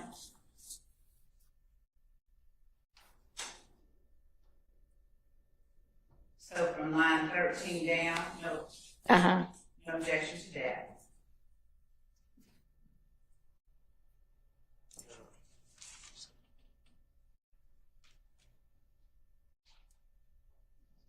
So 13 to 23? No. Yeah. Through 82, line 3.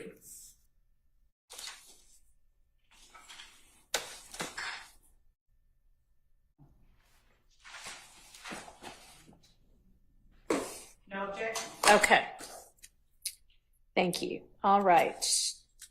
Now we are looking at 83, line 18 through 84, line 21. That's already been agreed to. Oh, perfect. Okay. We're looking at 88, lines 1 through 13.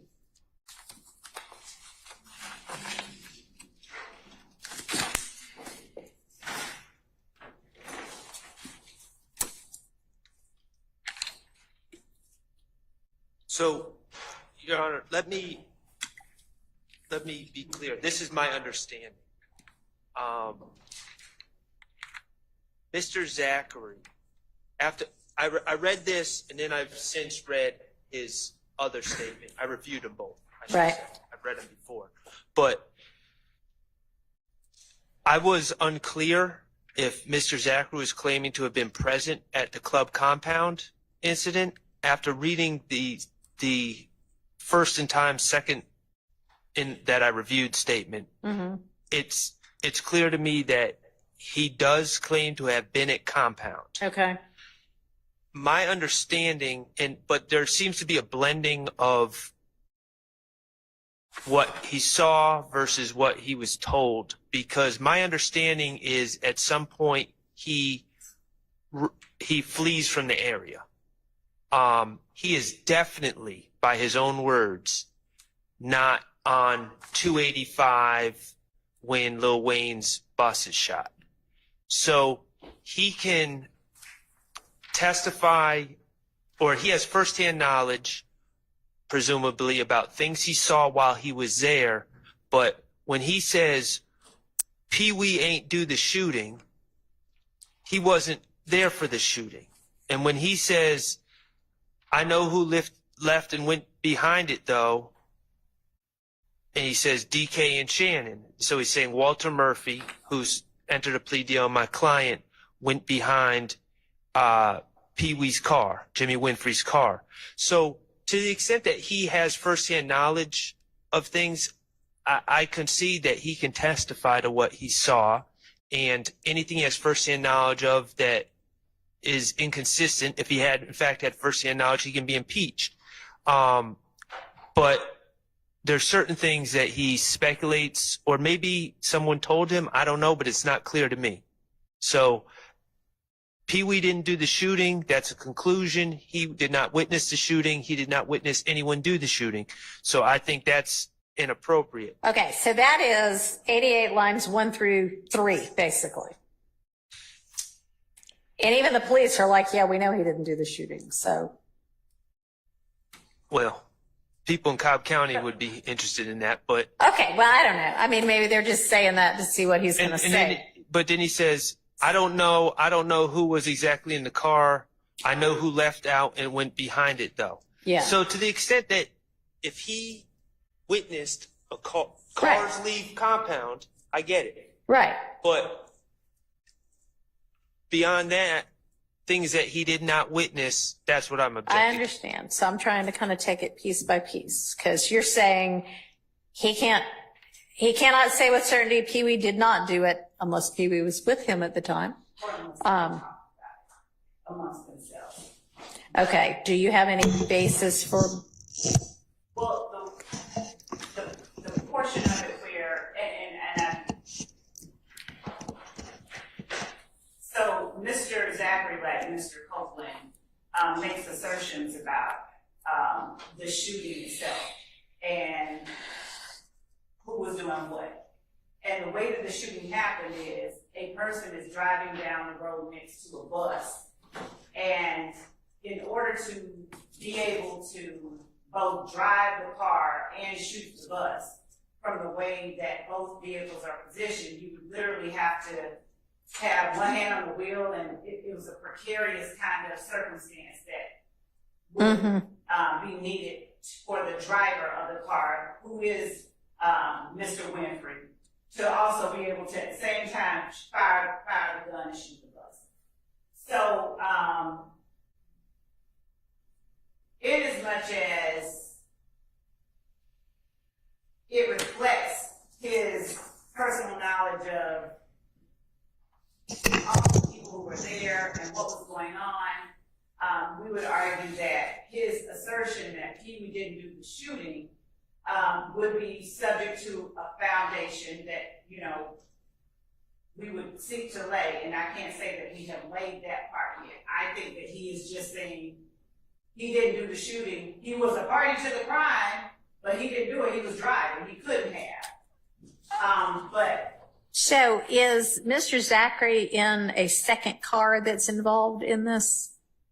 So he is in another car, but he's not shooting. He's not in that. He's not in the shooter car, but he says, me and these other people went the other way. So he's in that compound. Right. Everybody shows up at this one place where Yep. the plane is in about 5-6 different cars. Okay. And 2 of them at least follow the tour bus. Okay. He is not in one of the ones that follow the tour bus. Okay. But he's there when you have reason to, you have evidence that will support that he was there to be able to say at least that as to the car that wasn't, as to some car, the car that went behind it, that he saw who was in those cars? Yes. He Okay. says, Mr. Zachary says, I know who left out and went behind the car. So he Yeah. says, and the fact that he's asserting DK and Shannon, if he's crossed on that I would argue that goes to its weight, not its admissibility of Mr. Sharp. Okay, but yes, and thank you. But I guess what I'm trying to get clarification on is Mr. Zachary. It sounds like from what he's saying is he's there when everybody kind of goes in whatever direction they're going, and you're saying that that's his basis of knowledge for who's in what car, right? Yes. Okay. even at the point where, like in line 14 of page 88, he's saying, me and Trontavious, we don't went the other Right. way. Yes. It sounds like that's all kind of contemporaneous that they're leaving out. Okay, so then I get that there is a basis on which to believe that he has firsthand knowledge to be able to say, I know who left out and went behind it. Who was that? Well, here's who it was. But coming back to the Pee-wee ain't done the shooting, if that's something you want in, then how does he know that? What's your basis for him being able to say that? At this time, I wouldn't even proffer it. So I would agree to it unless something is said that changes. Okay. Because I don't have, there's never been a time where I heard him say, you know. Okay, so then by agreement then, well then why do we need 2 and 3 and 4? Because they're just confusing without line 1, right? So 1 through 4 are out by agreement.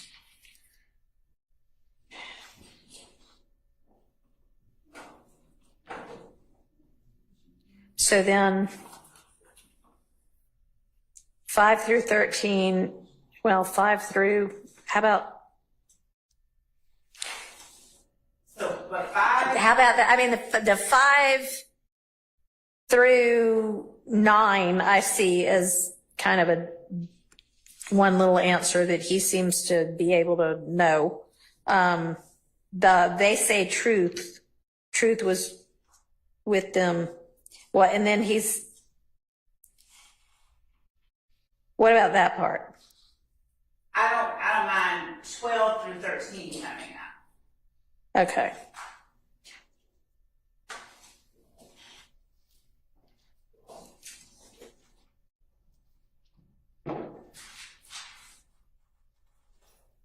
Okay.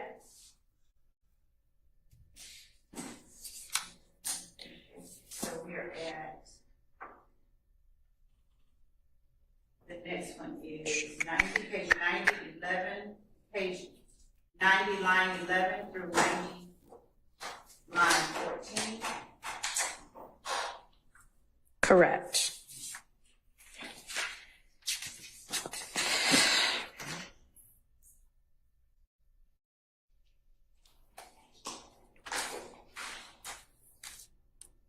Those are words of the police. Oh, Mr. Melnick is here now. So he's not here, on the Zoom, virtually here. Do y'all all have the Zoom link? I mean, you're welcome to, I assume it'll show up on, does it show up on that big screen? All right, so y'all can just watch it on the big screen. Are you ready for him? I am. I think, I say yes, and yet I think I need to probably turn my camera on. There we go.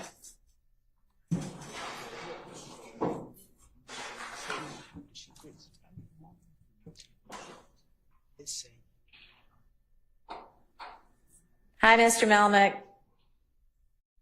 Good afternoon, Judge. We can't get enough of you. All right, so the reason I have asked again for you to join us, and thanks for doing this by Zoom at very short notice, but so I have essentially determined somewhat with agreement of the parties that we are just going to start over with Mr. Copeland, and he has an immunity. There is an immunity order in place. He has immunity protection.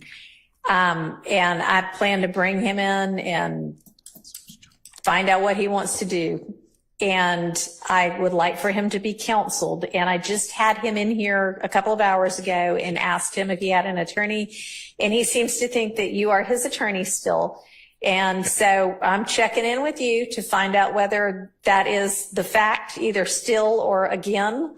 Whether you're going to be representing him, because I'm looking for somebody to just ensure that he is properly advised of what the immunity order means, what he could face contempt-wise, what perjury means, what inconsistent statement means, you know, the typical things you would want to advise your client who's going to be a witness in a criminal case. Sure. So I've talked to him about all that stuff. Okay. And so are you his attorney currently? I am his attorney. Yes. Okay. All right. So, and you're representing that you have in fact already advised him of all of those things? Yes. Okay. All right. So I would propose to, unless he just wants to come back this afternoon. I mean, I did think I told him to be available maybe 3-ish. But if you want to be with us by Zoom, but are you available tomorrow to be here in person if we can have him here in person? That way, if he does have questions as anything's going along, and we're not going to take testimony. I just want to find out tomorrow, does he have any questions? Make sure we clear up a few things and then, you know, find out what his intent is as to whether he's going to testify in this trial or not. We're just essentially going to wipe all of what he already testified to and start over. Your Honor. He will be there right now. Okay. Oh, he's here right now. Okay. Apparently he's outside. Yeah. So, do you want to just stand by with us? And if he has any questions? Sure. Okay. And Your Honor, before he's brought in, yeah, I would object to him being asked at this. I'm going to just talk loud. Your Honor, I would object under all of the circumstances for a number of reasons to him being asked at this point whether or not he is going to testify. There have been so that he's made statements. Obviously, the state has brought him in as their witness to proper testimony against people in the courtroom. Mm-hmm. And he's made representations, true or false, he's made them regarding concerns that he has. He's made them in previous interviews with investigators, not just you. Okay. So, Your Honor, in the interest of not having sort of the opposite effect on him, and I'm not suggesting the court would, I'm just suggesting that perhaps asking him at this point might have a When do you propose I ask him? Because if I don't know exactly what you are suggesting, and I could be entirely off, but if you're suggesting that are you suggesting he has safety concerns? Well, he has made statements about people being willing to have him killed. Okay. All right. Well, to the extent that those might be any of the people currently on trial, he is at some point going to have to sit in this witness box and say, with all of the defendants present, yes, I am going to testify because y'all are forcing me to because of the immunity order, or I do not care, throw me in jail, essentially. So that's going to have to be in open court in front of everybody. So if that's your objection, it was just the timing of it. So would you rather I do it Friday? I mean, I don't understand what it is you want me to do. It was a preference, but I'm going to, of course, defer to the court. It's just, as I work through everything that I know has taken place, I'm just trying to make certain that the interests of everybody are protected. Okay. I'm not trying to create a. No, I understand. And I mean, I'm just not sure what else. I can do it at a later time, but I don't know what that gets us really, other than more uncertainty. And I also realize he may say one thing right now and then another thing right before he is brought out in front of a jury. I don't know. We can still check with him again because we are not at this point having a jury in here tomorrow. So at the point when we get to a jury, if we get to a jury again, then I can ask him again to make sure. I think that would probably be advisable, but, everybody's here right now. So I would propose that we do this kind of right now. But before I bring him in, does anybody have anything they want to make sure I make clear with him? Not for me, Judge. Okay. So, Mr. Melnick, you weren't here when we had our discussions about what was the outer limit of how long the court could hold him if he chooses not to testify. And it is my belief that the longest he could be held on contempt would be through the end of this trial. So if you need further discussions with him, let me know that. I don't think so, Judge. Okay. All right. And Your Honor, and I know Mr. Melnick obviously knows how to do his job, but he wasn't, and I don't know how much he's reviewed the transcript. Let me actually ask him, have you reviewed that transcript of the June 10th ex parte? Mostly. I haven't. I can't say I've sat and studied every single word of it, but I've mostly reviewed it. Yeah. So, I mean, the defense believes, and I don't necessarily disagree, that there, in addition to a different interpretation of how long he could be held, there is currently a different interpretation of the correctness of the advice about statutes of limitation. And we also think it doesn't ultimately matter, because what is protecting him, should he testify to something that he did that's criminal, is not whether a statute has run or not anyway. It's that he has immunity.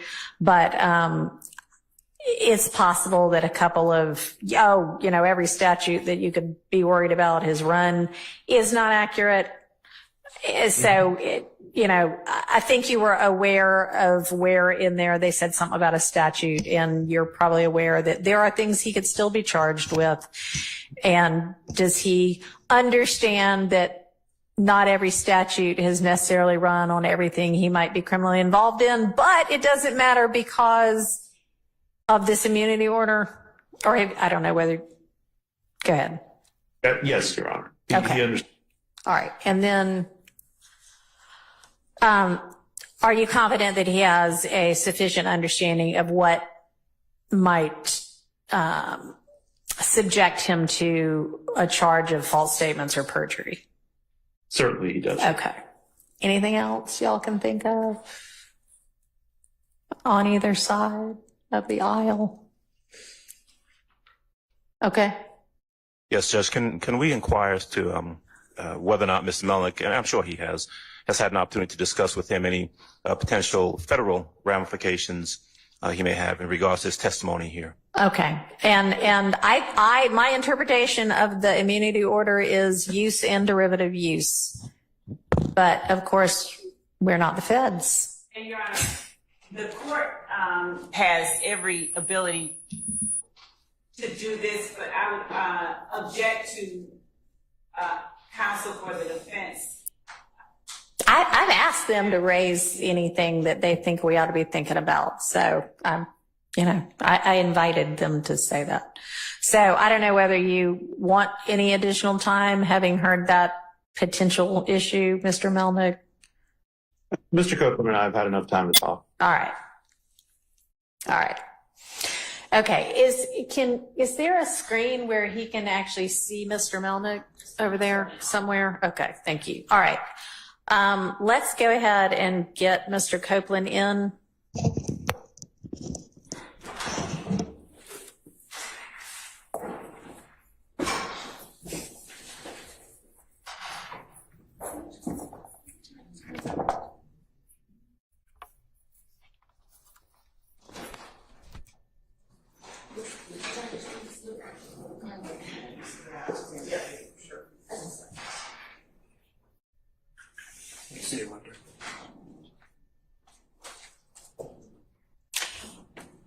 All right. Hello again, Mr. Copeland. Your attorney, Mr. Melnick, is with us by Zoom right now. You can see him on the video screen and he can see you. If there's any time you want to talk to him privately, let me know that.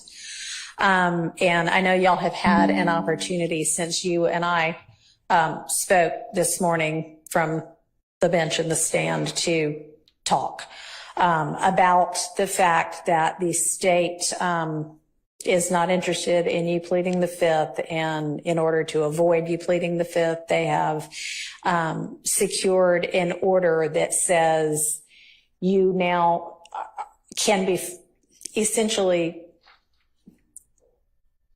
compelled to testify, because we are acknowledging that anything that you say, we cannot prosecute you for a crime other than perjury or false statements based on something that you might say that would otherwise incriminate you if it weren't for this immunity order. And if knowing that you still choose not to testify, the court can and will hold you in contempt. And what happens in that event is that you go to jail. And the length of time that you could be held in jail for, if you don't change your mind and say, okay, I guess I will take the stand, is through the end of this trial. I don't know how long it's going to last. I think previous projections had been February or March of next year.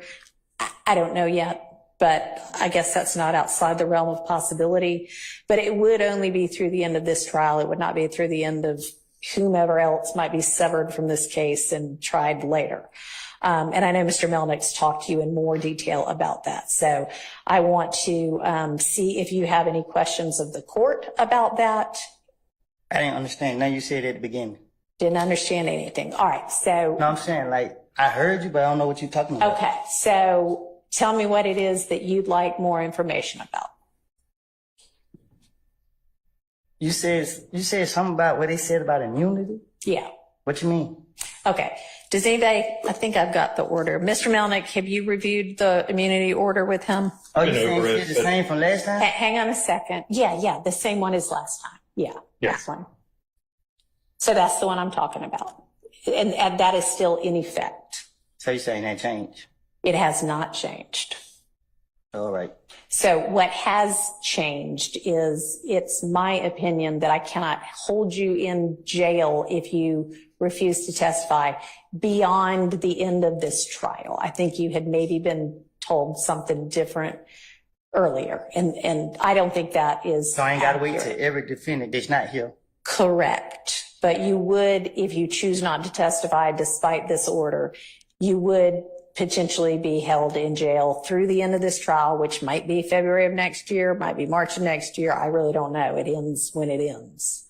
And the state has 100 more witnesses, and I don't know, any defendant might also have witnesses. So it could take a while, but that would be the end of it, would be the end of this trial.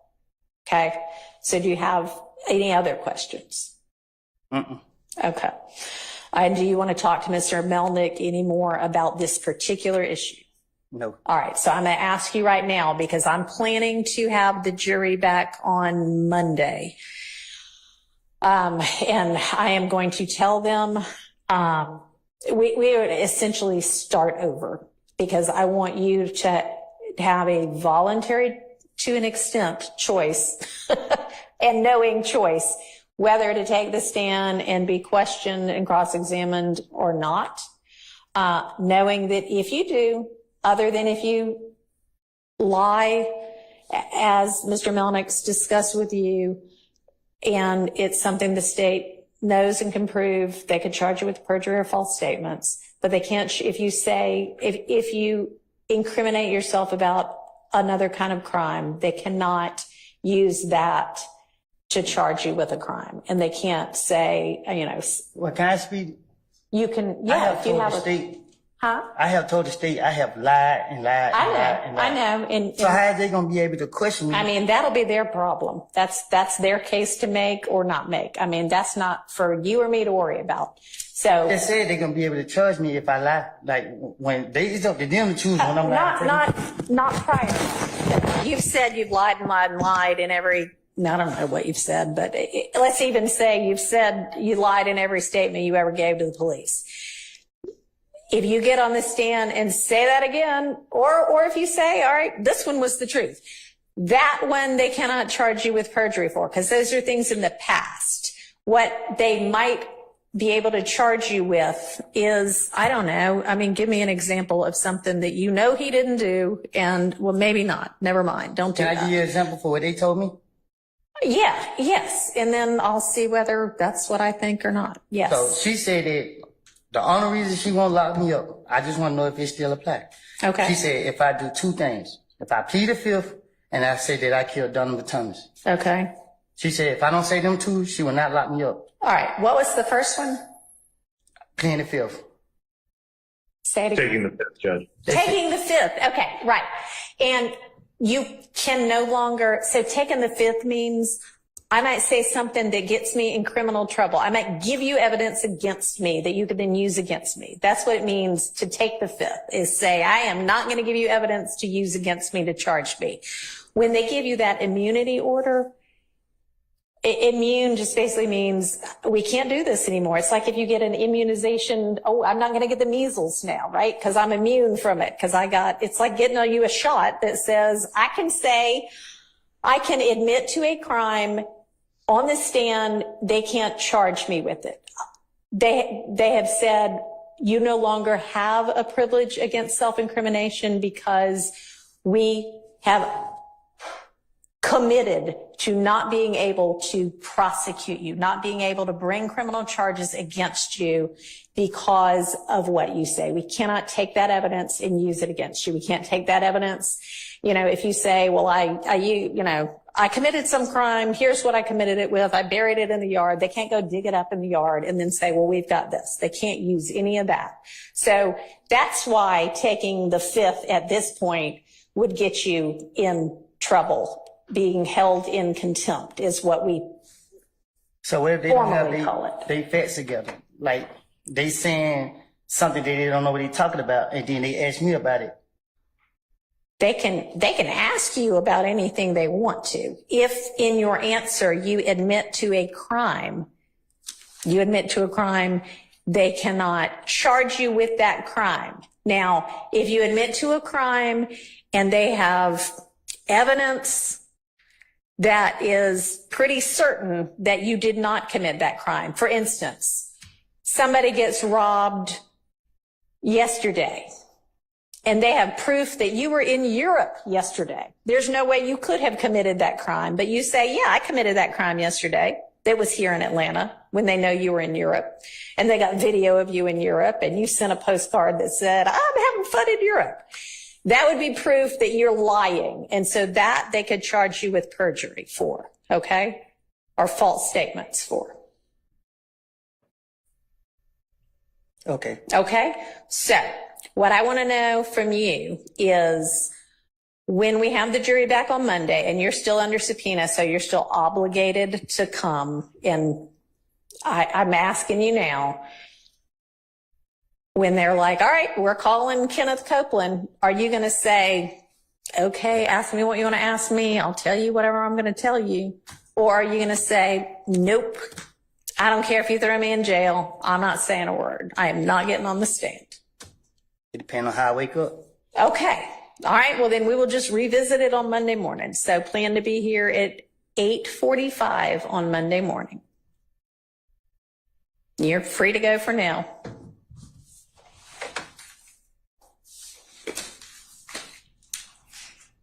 All right, Mr. Melnick, please be with us at 8:45 on Monday morning. Can you do that? Okay. Thank I'm you. on a trial calendar with Judge Barwick, but I'll notify her what's going on. All right. Thank you. Appreciate it.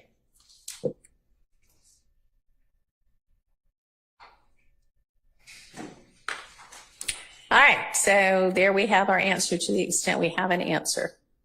We will revisit this on Monday morning, which is, by the way, when I plan to have the jury back. And we at least, I have some degree of confidence that he understands what his choices are and what his consequences are. Okay, back to Mr. Zachary's testimony. Everybody good? I mean, I know we just took a break. Anybody need a break before we dive back in again? Yes, all right. I didn't take a break before, so I could use one now. Let's take 10 minutes. Be back at 5 after 3.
Okay.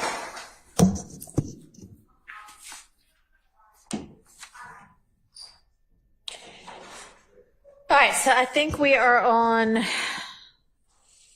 page 90, lines 11 through 14. Okay.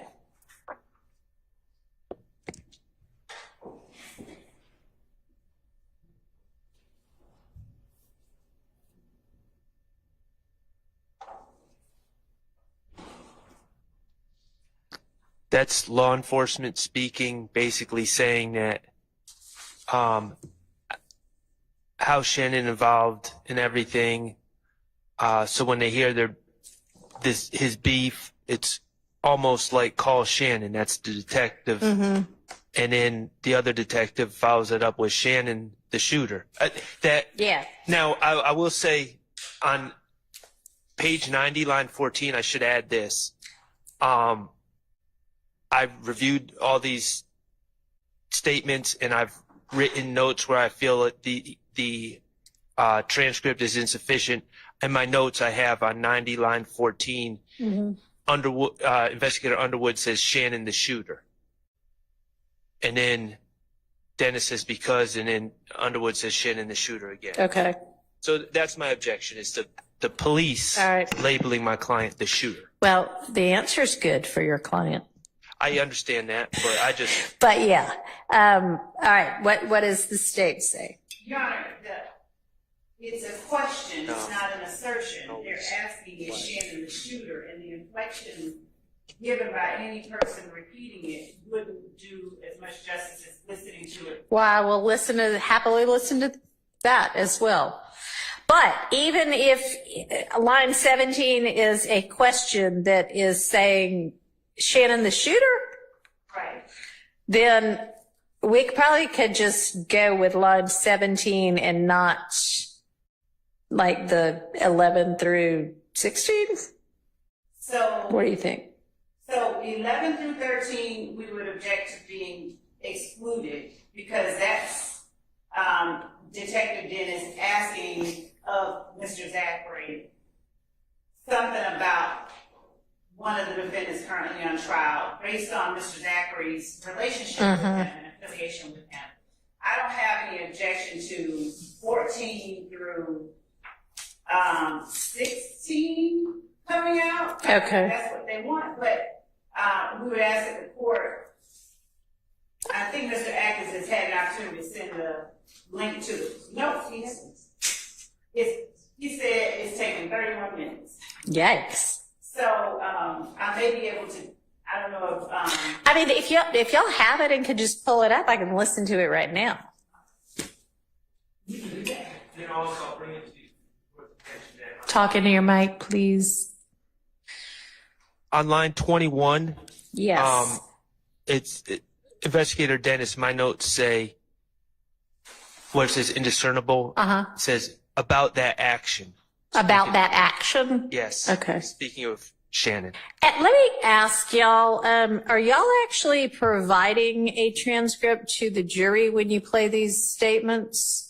I believe we may have done it once, not with everyone, but I did intend that we clean up the ones that we have and provide a copy to the defense and see if they disagree with any cleanups and allow the jury to use the transcripts because they tend to prove helpful, but that we hadn't gotten to the cleanup part yet. We haven't cleaned it up entirely, and sometimes if the defense has a transcript they'd like us to use and like us to we welcome that as well, but right now we're using it right. Okay. And I don't know if the defense would have any kind of a position on whether on that issue.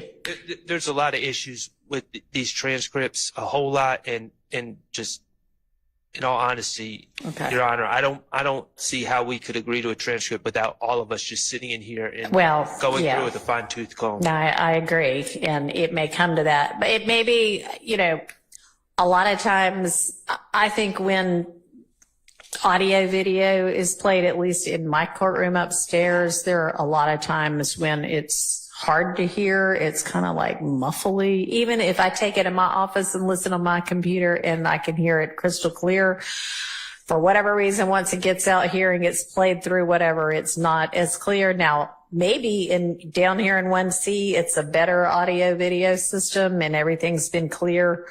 But I guess if it comes to it, we'll sort it out then. But Judge, I can, on behalf of Mr. Williams, I can tell you at this point that we're going to object. Like I hear this voice who is talking. All right. It's God. No, I can tell you now that on behalf of Mr. Williams, we're going to object to the jury being provided any transcripts. All right. And what's happened so far? What would the basis of your objection be? It's been our experience thus far that we just have significant disagreement with the state on the transcripts that they've provided thus far. Okay. And we think, quite frankly, it's better for the jury to make their own determination about what's being said. Okay. All right. Well, and I mean, it just may be that as we go on, if and when one day this trial wraps and a jury is deliberating, they may want to hear a whole lot over again, and we'll just all have to sit here and listen to it too. So y'all know that, and if that's what happens, that's what happens. And Your Honor, we would also posit that there is the instruction that the court could give the jury about the transcripts not being evidence, and that they are indeed supposed to listen and take what they hear versus what's written on the piece of paper as their evidence. Yeah. I mean, so I just was raising that to find out, had y'all already come to any kind of an agreement? What was the practice here with this trial? So it sounds like if you want to do that, first off, you need to endeavor to the extent possible to come to agreement on what a transcript says. And then second, if it's necessary, I will sort out whether I'm going to permit that or not. And I'll listen to the, legal reasons for or against. But okay. So, if you can tell me, I know that first thing you gave me 27 minutes, 30 seconds. So for this one, where would I be listening? Oh, we're going to play it here. Never mind. We need the Zoom link. Oh, it's the same one as it was a minute ago when Mr. Melnick was on. Okay.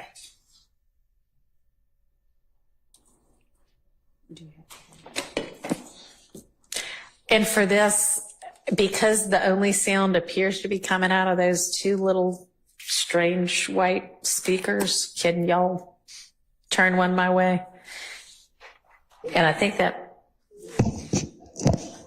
may be the subject or the reason for the squelch, but I'm not going to be able to hear it otherwise, unless somebody wants to come up with a little speaker that I can have up here with me.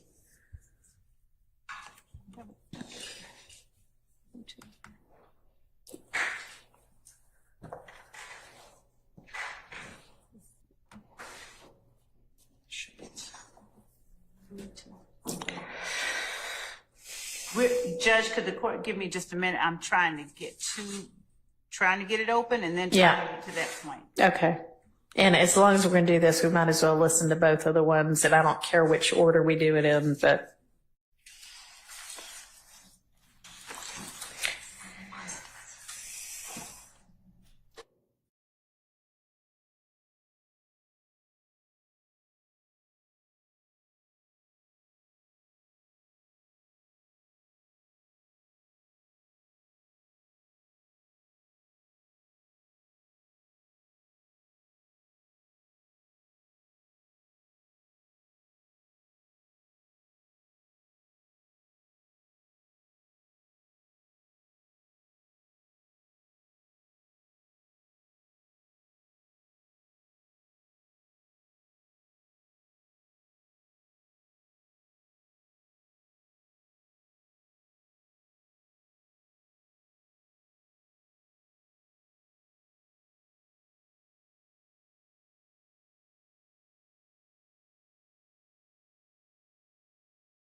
Y'all can go ahead. I mean, look, is the video matched up with the audio when y'all are showing video in court, or is there a lag? Sometimes there's a lag if we use a server, but if we do it from a hard drive. Okay, so that's what y'all been doing, is using a hard drive?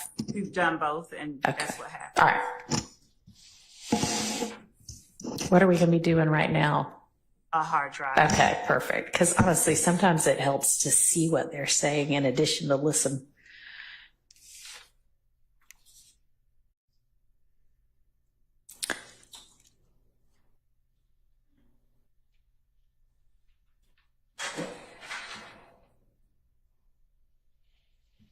What is this? What is this? Transcript.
Which one are we targeting first? The one on page 90. Okay.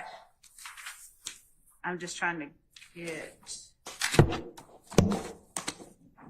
So where we are, the line he's at right now is the line 25 on page 89. Okay.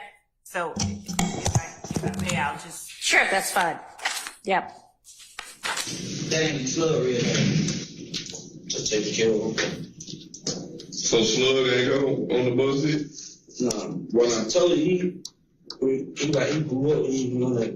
He got jail, he hadn't grew up, he wasn't really on that no more. But you said Shannon. How Shannon get involved in everything? So when they hear his beat, it's almost like call Shannon. Because that's what they say because Shannon the shooter. Now, Shannon always be quiet. Right. He did. Yeah. He shoot. When it comes down to it, he's not scared. Who shot Shannon? Who shot Shannon? They say he smoked. I don't know. I was locked up. All right. It's just jail. I heard that through jail. I heard what I need. Okay.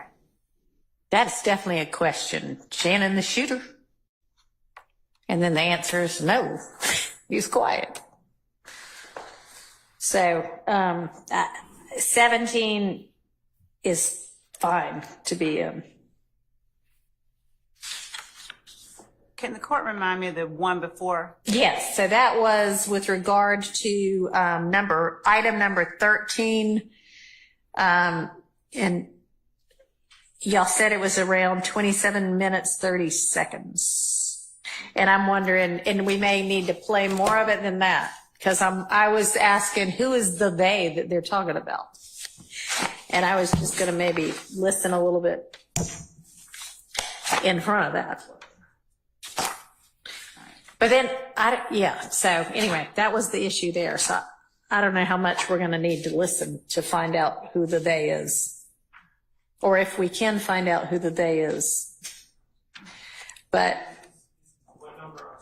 your item number 13, which was on page 54, but I'm thinking we need to go find the beginning of whatever this portion of questioning is. Do that.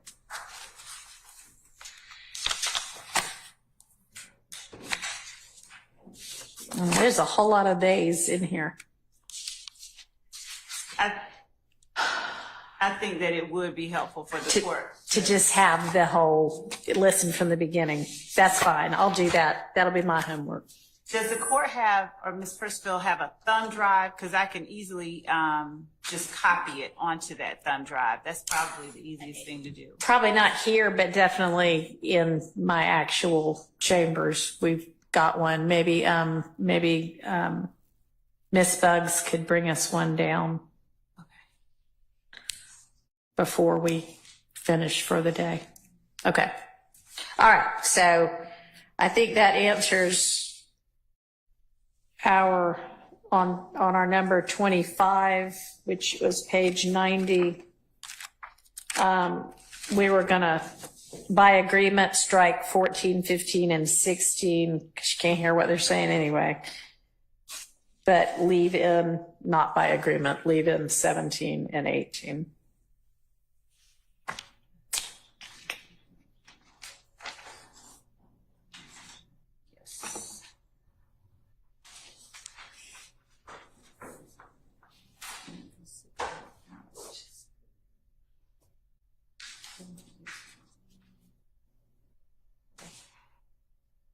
All right, so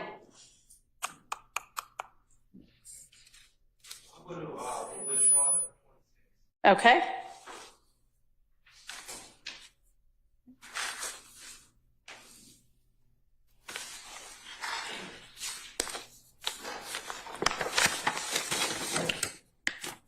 All right, that takes us to 92, line 11 through 94, line 22. Dennis, who's Dennis? It's Investigator Dennis. Okay.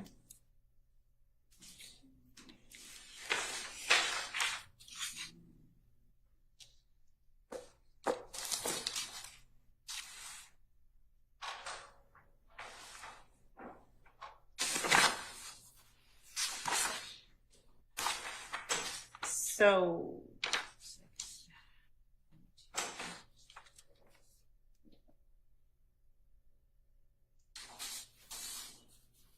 okay. So it's not the entirety of 92. That's just to give me context. Is it is it 93 line 21 where the real objection starts?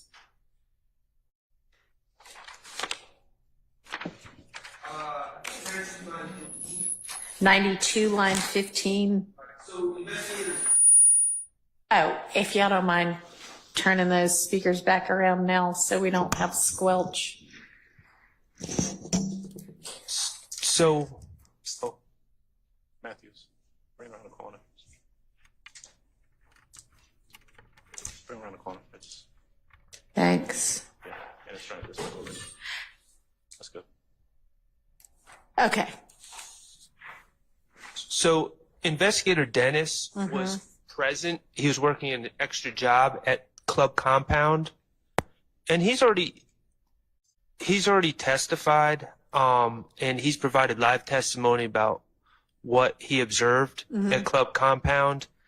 Right here, and I think admittedly in the statement, he's just kind of going off his memory, and he's confused, and he's testifying about, not testifying, but he's talking to Quindarius about what he saw. Right. And we've already heard from him sworn in court testimony about what he saw that night. And this is, in several of the interviews, he goes into what he saw that night. And I just think it's inappropriate for the jury to get Investigator Dennis's version of events through unsworn out of court statements.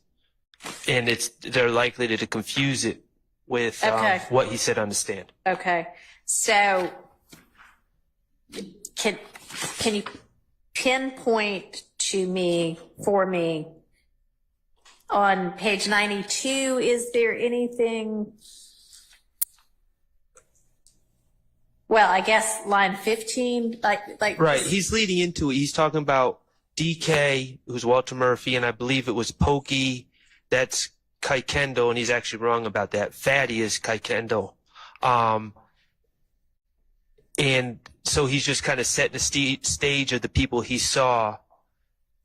And then starting at where? 15? 15. Okay, yeah. And then he's talking about the gun that DK had a gun, and he recovered the gun, and how he pulled out his gun, and Jeffrey's sister Max took offense to it, and how the gun was put on Dolly. Dolly is Max. That's the same person. It's on Dolly's truck. Yeah. And so he's just reliving what he observed that day, and I just don't think it's appropriate for it to be played in an out-of-court statement like this. What's the state's response?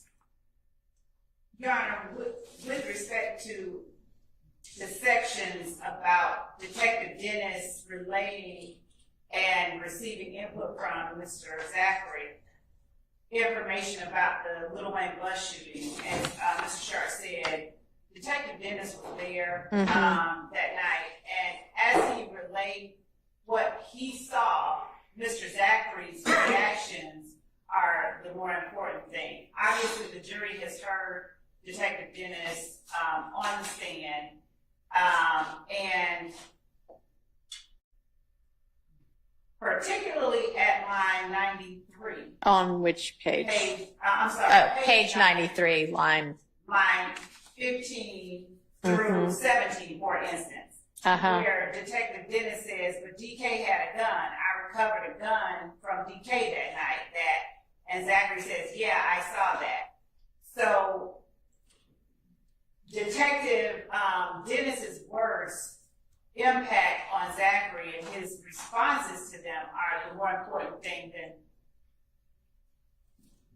than us trying to have him, as Mr. Sharp said, testify. That's not what we're trying to do. Now, there are parts of these that we don't have a problem, consenting to. All right, well, tell me what those parts are.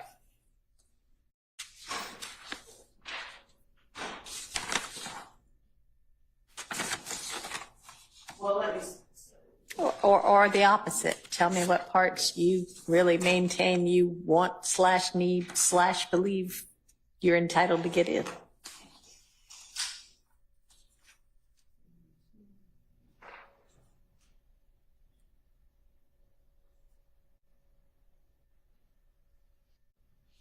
So starting with taking out, I don't mind page 92, lines 11 through 25. Okay. Well, so we'll redact that by agreement.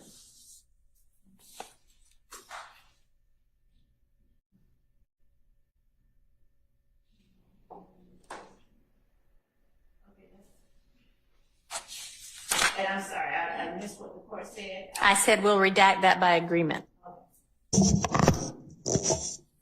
Page 93.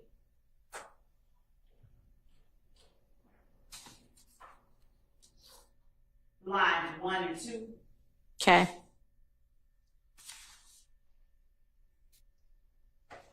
We would object to page 93, lines 3 through 9.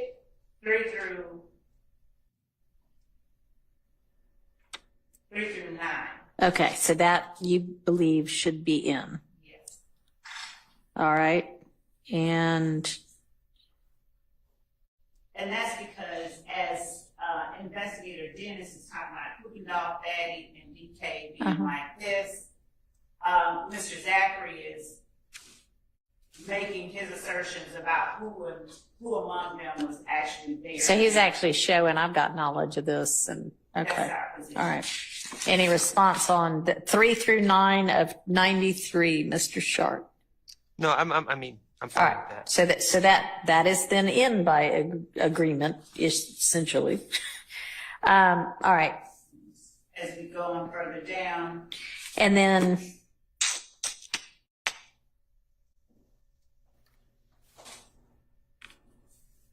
I have no objection to 19 through 23 coming out, where Investigator Dennis is talking about Cookie Doll's, not Cookie Doll's, but DK's gun having been taken. right. Okay. All right. And so up above then, where he's saying DK had a gun, I recovered a gun. Yeah, I saw that. Is he literally mean, yeah, I saw that on the scene?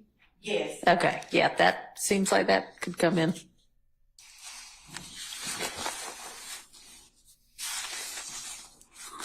All right.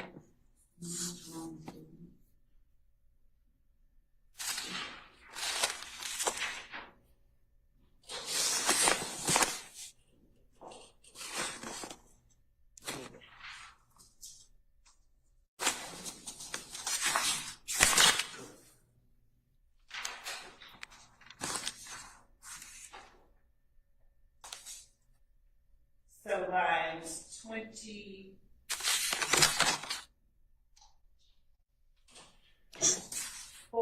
Mm-hmm. And 25 on 93 lead into page 94, lines 1 and 2. Okay. We would object to that coming out. Yeah, I mean, that seems like that's still the firsthand knowledge. We have no objection to page 94, lines 3 through 6 coming out. Okay. 3 through 6. 3 through 7. Well, Or 3 through 7. That's fine. Okay.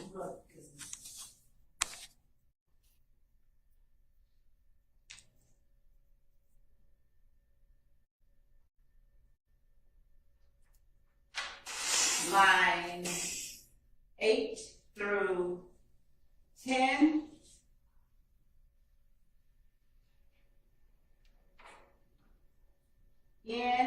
We would object to that coming out. Okay.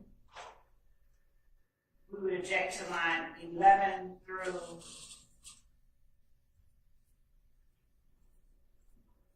18 coming out. We don't, actually, we would object to line 19 through 25 coming out as well. Specifically, were only that Detective Dennis said lines 19 through 22, Right. but then Mr. Zachary gives. Is sort of agreeing and yeah, okay. All right. Any further argument on basically like lines 8 through 25, Mr. Shart? No, Your Honor. Okay, all right. I'm going to permit that in. And so is everybody clear on what's out and in, or do you want me to? Good. I'm clear. All right. So the next section, Your Honor, is kind of picks up right where we are. And I flagged this because it was unclear to me at the time whether Mr. Zachary was claiming that he was there, but I am satisfied that he is claiming that he was at the compound, but I think we need to review it with the knowledge of where he was at the compound and where he wasn't. Okay. What is based on firsthand knowledge versus what is speculation.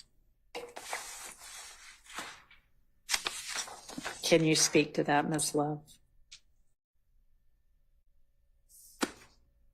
Which part are we talking about? I mean, essentially, like through the 94, line 24, I guess, through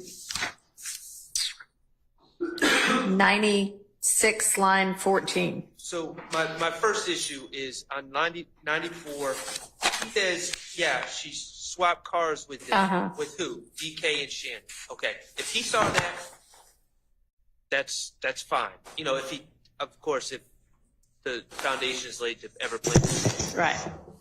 But then after he says DK and Shannon, investigator Dennis says are shooters, and Quindarius Zachary says yeah.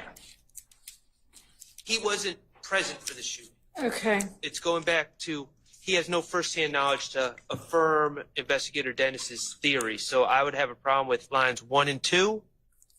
And then I have a problem with investigator Dennis, who wasn't present, saying Right. Pee-wee in the white Camaro was just a driver. He doesn't know that.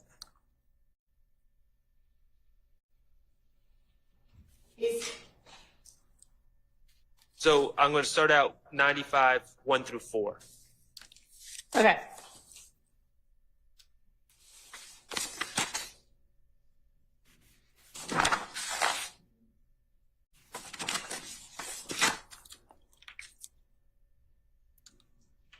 So I think essentially that one is, okay, this is the law enforcement theory at this time, but. So we're starting on 95, lines 1 through 4. Or, yeah.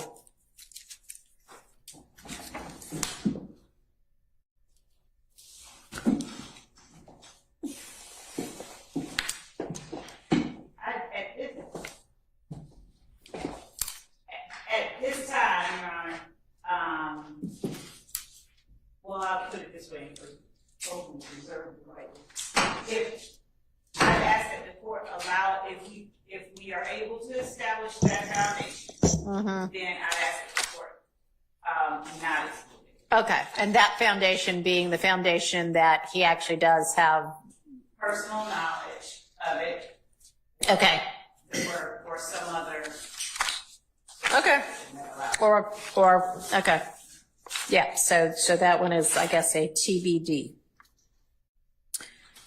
And Your Honor, I want to also say, so with respect to Mr. Zachary, he has, and the reason we have some TBDs by some of this is that he has not been the most cooperative person. And I just leave it. Okay. All right. So we'll just see on that. I understand the objection. I understand that it can't actually quite be answered yet. There's a foundational issue. We'll just have to see. Okay. So then we've got, I guess, what? 6 through 14.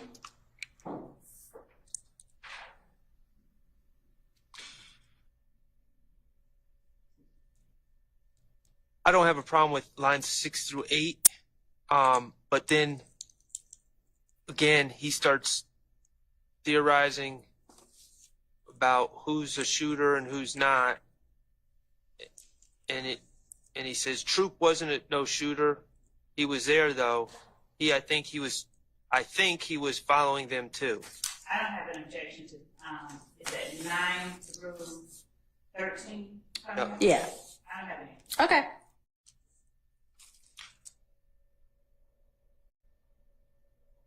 And then I have a problem with 14 through 22. 14 through 25, really.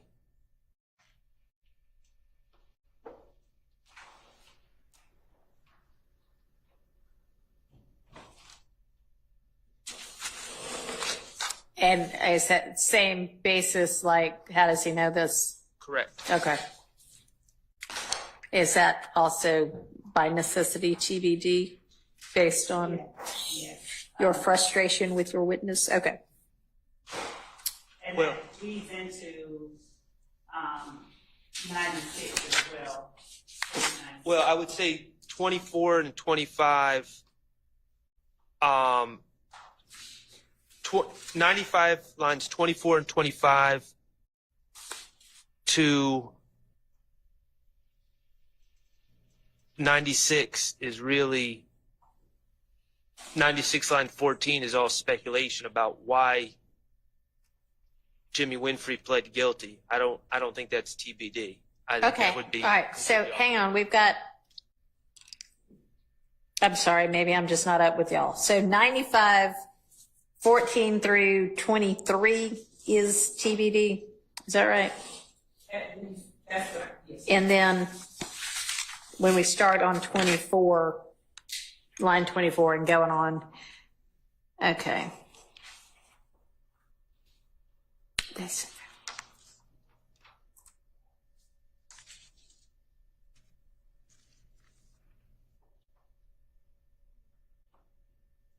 Yeah. I mean, so the objection is on page 96, what, lines? I don't have an objection to 96. 95 line 24 to 96 line 14. I don't have an objection to Okay, out by agreement.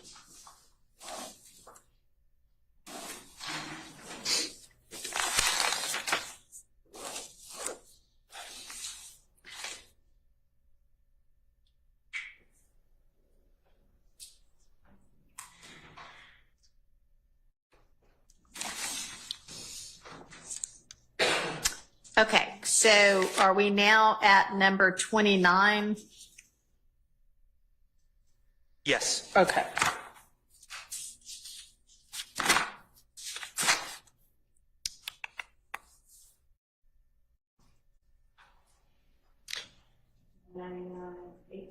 Uh-huh.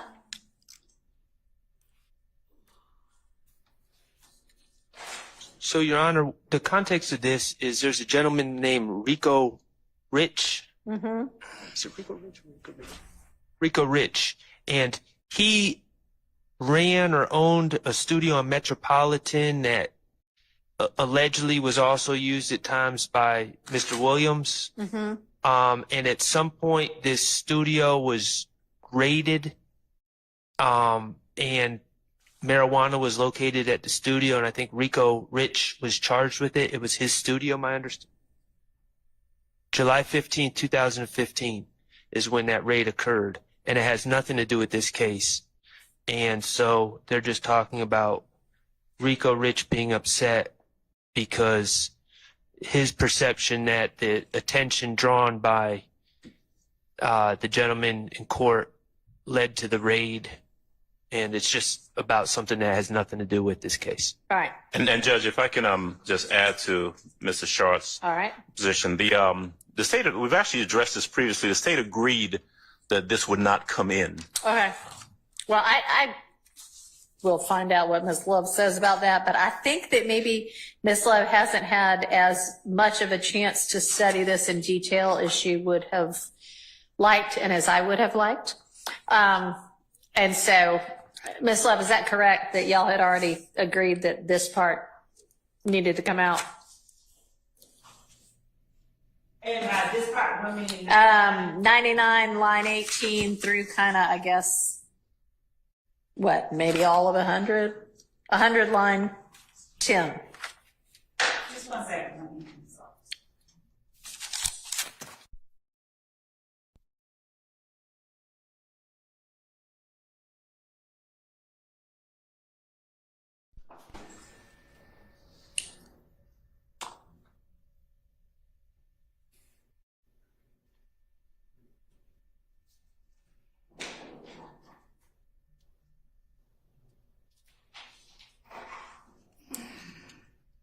So I don't have an objection. Okay.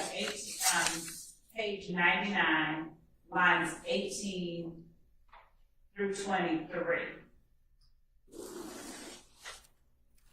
And I don't have an objection with that. Okay. It continues on to page 100. Yeah, go on to the next page through about line 10. It seems to be the same topic.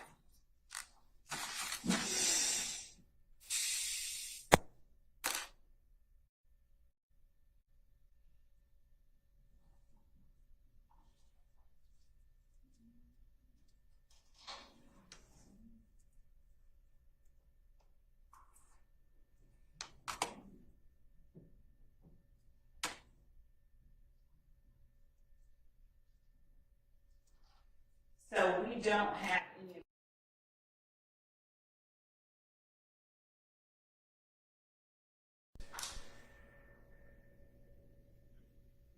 Frankly, 14, I think, or 15. Right? I mean, isn't that all the same? 15. Okay. Right. All right. And so that would also encompass 99, line 24, which I think we accidentally left out of there. So, all right, by agreement, all the way through 100, line 15. So that would be 99, lines 18 through 24, all the way into 100, up to line 15. Right. All right. now, Your Honor, if I could go off the list for a second, I believe Sure. one of my co-counsel has a objection to page 100, line 20 to 101, line 5. It talks about Jeffrey's family, how he likes to be in the hood, and he likes people that are going to be right there with him, same people he grew up with. And then investigator Dennis says, right, that makes you guilty by association,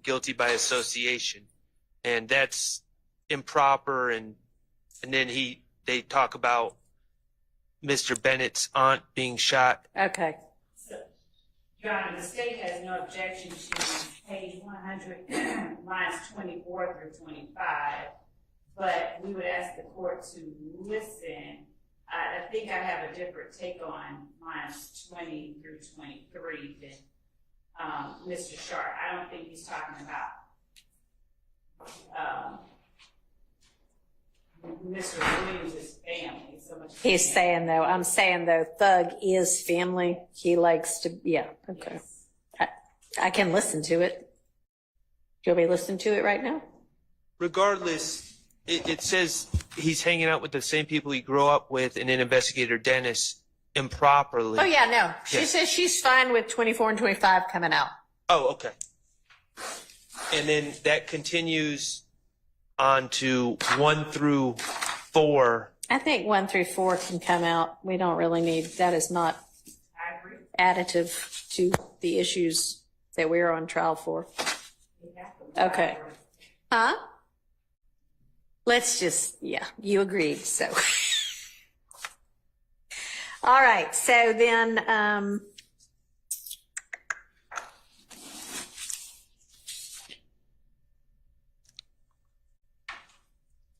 so 100 line 24 through 101 line 4 are out by agreement.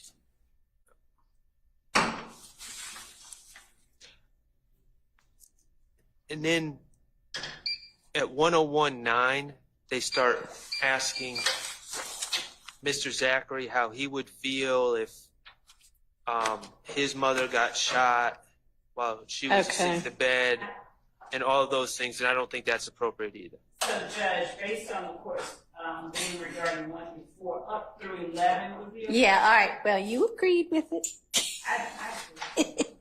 All right.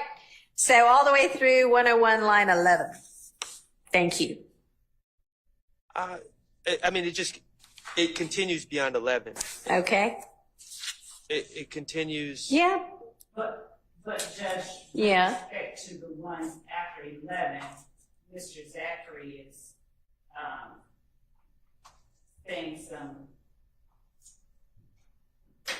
his expressions, I believe, are relevant. I don't think that is the same All right. as 1 through 11. And when you say his expressions, then you mean like facial expressions when he's talking, or what do you mean? What he expresses, they just shot up my cousin's house.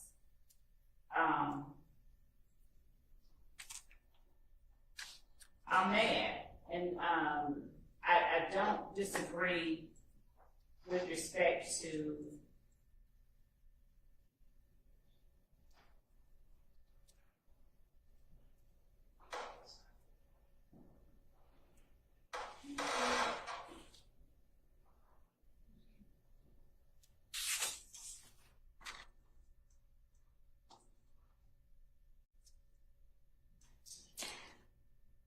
Yeah, I think it goes. line 20. I don't mind all of that up to Okay. So now we're to 101 line 20 out by agreement. Judge, if I may, the conversation continues on. It's just well beyond 101. I don't think reference to that incident ends until we get to page 102.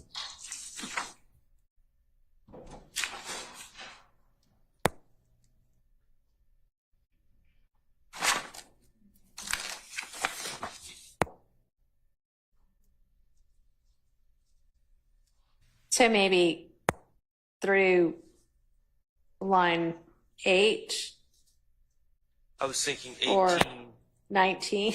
Yes. Okay.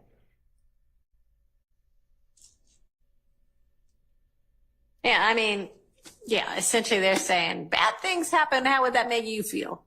And he's not saying anything other than maybe how he would feel, but that's, you can feel whatever way. Right. Aren't these kind of hypotheticals? All right. So through 102 line 19 out by agreement.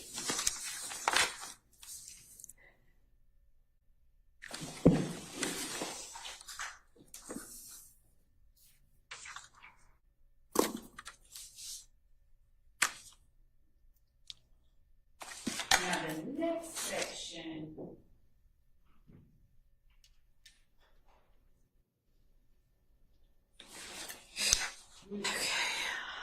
So the next objection, okay, so that's carried us through 30 and 31 then. Okay, right? Yes. All right, so we're now on item number 32, which starts on page 104, line 3, and goes to the next page, line 3. And this is involving the Donovan Thomas case. And Yeah. I will say that in the other statement, Mr. Zachary asserts that Mr. Stillwell and Mr. Kendrick made some sort of statements against their interest Okay. as to who was in the car. But he never asserts that they told him about these details. And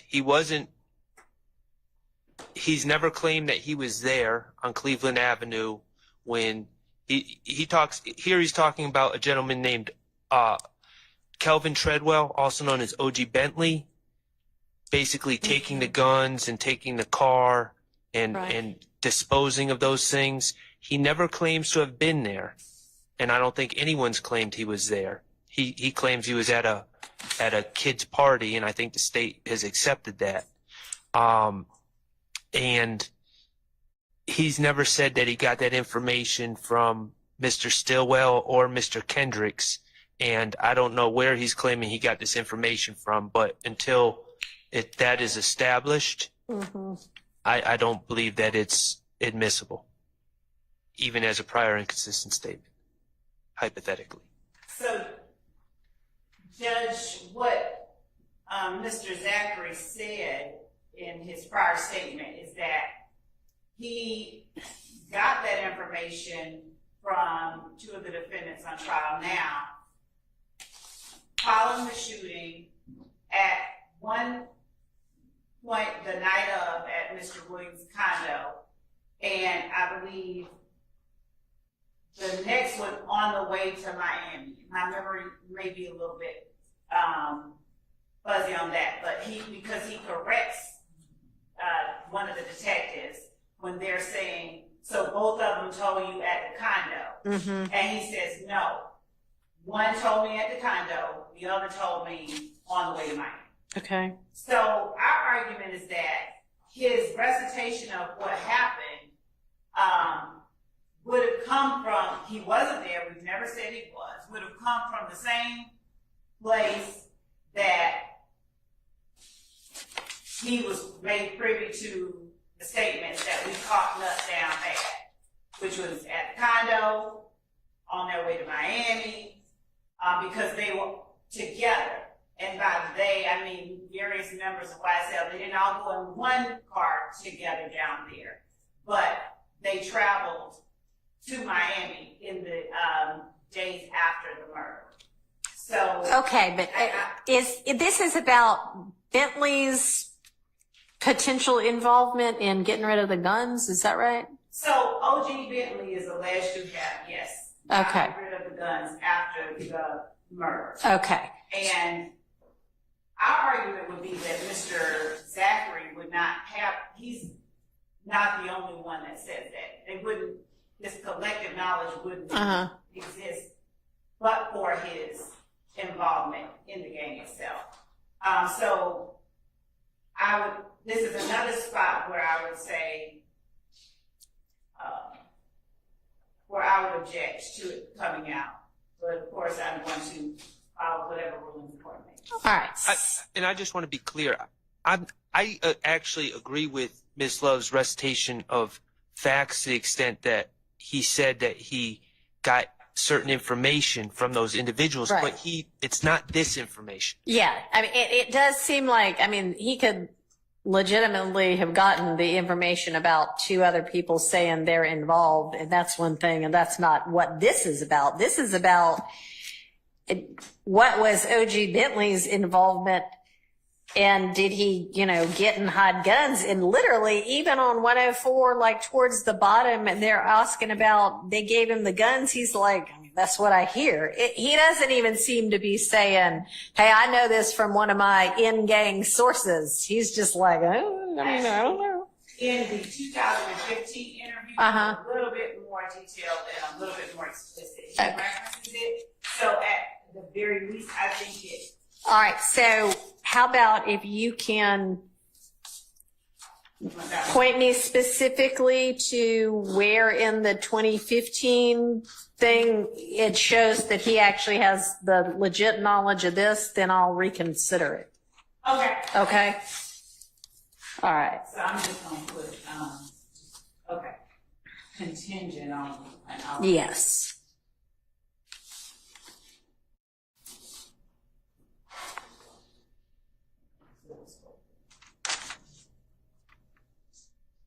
This is, and this would be All, basically, 104 line, what, 3 through 105 line 3? Is that right? Yes. Okay. 104.3 to 105.3.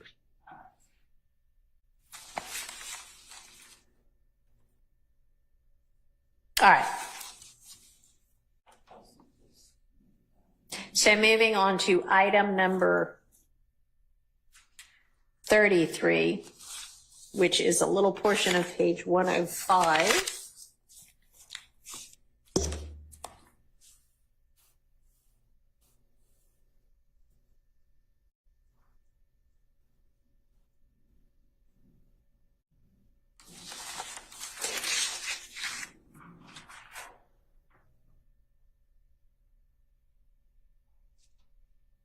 So the state has no objection to 11 through 14 coming out. All right.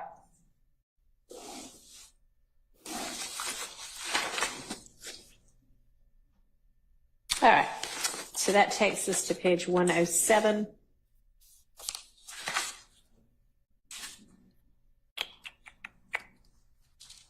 Our first I'm gonna withdraw that one. 34. Yes. Okay. And how about 35? We're still gonna sort out. 35? Yes. Item number 35, which is 107 line 23 through 108 line 1. I didn't remember talking about that one. Well, it's in your list. No, you said we're still gonna. No, I'm asking you. Oh, yes. So that's what we're moving to next, right? Yes, yes. Okay. Sorry. I thought like, you were wait a saying minute. we had already discussed it. I got it. No. Okay. All right. 107 line 23.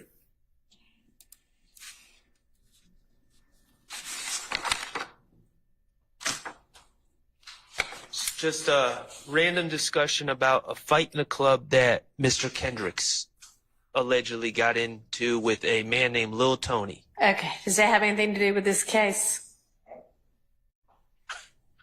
What did he ask?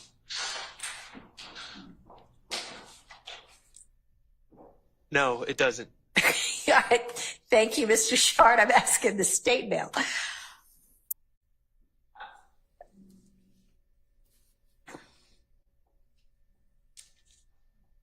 So actually, Judge, going back to 106. Okay.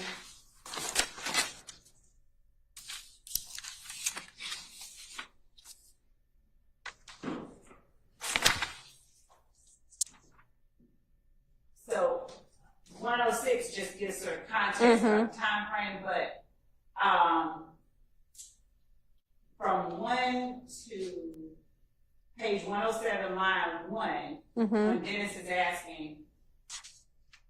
Right. Is this about the time the beef's kicking off? Okay. Well, they don't have an objection to that.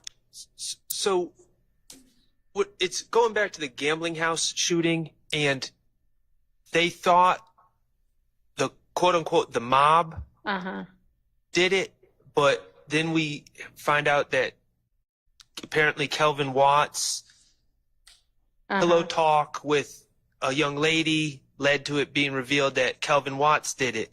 And essentially they're asking, why did you think the mob did it? Why did you mistakenly think the mob did it? Assume. And they're saying, oh, because Mr. Kendrick beat up one of them named Lil Tony. Okay. And so I don't know why. Okay. And this is all around as Detective Dennis said, this goes back around, this is all around the time that Right.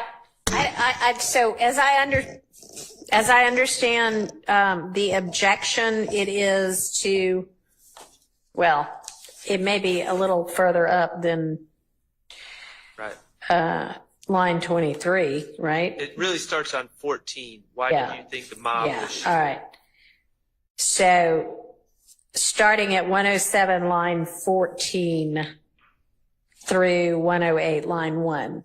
So when Detective Dennis asks Mr. Zachary, why did you think the shooting was taking place? And Mr. Zachary is telling Detective Dennis, yes, he might be speculating about why they did a rival party did what they did, but he's also stating that Diamante Kendrick had just beat up one of them. But this isn't, I'm sorry, it just for my clarification, this isn't one of the IF people, this is some other group, right? Where it says why y'all thought Damara and then Phonetic or something. Right there on line 14. Right. If you listen to it, it says why y'all thought the mob was shooting, not Damara. The mob? The mob. Okay. And that's the gang that they assumed. Okay. All right, so why do we need this? What is your position as to why this would be admissible? Line, 14 through the next page, line 1. Hey man, I mean, we thought for a while it was this other group because of this other beef that had gone down. So as it relates to 14 through 17, we would stipulate to that. But line 18, where Detective Dennis says y'all had beef all over the place, y'all being his acknowledgement as he was telling Mr. Zachary of them as a group. Okay. And Zachary at 21 says, yeah. Yes. Okay. So then 18 through 21 seems like that legitimately could come in. And then that brings us then to 22 through the next page, line 1, about, okay, here are the details on this mistaken beef again. So that out, and then just 18 through 21 in.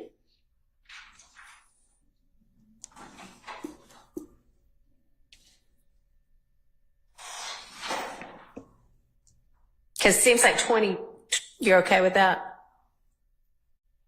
So I don't have a problem with, you're saying 23? 22, yeah. Well, actually through the next one line on the next page. Correct. Okay, so thank you.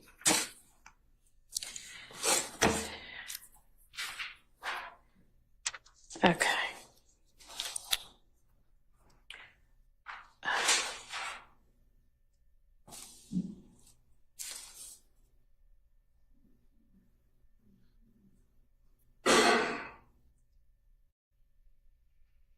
Are we at 109:23 now? Yes. Can we go through the exact? Yes, so on the ones that I just said, okay, so if we go back to page 107, 1 through 13 are in without any objection. 14 through 17 are out by agreement. 18 through 21 are in over objection. No, was there an objection to that, Mr. Sharp? 18 through 21? No. Okay, are in because there's no dispute about it. And then 22 through 108, line 1 are out by agreement. All right. And then we're moving to line 23. Yes.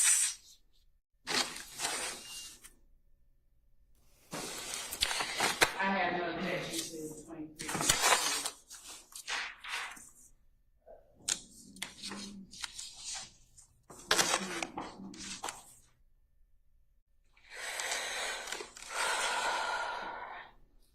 I have no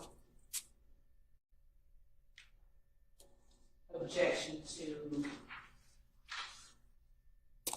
23 through 25 on 109.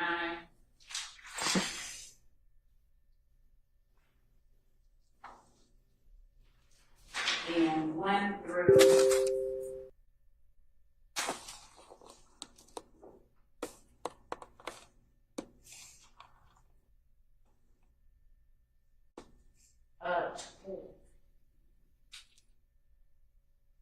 13 on page 110.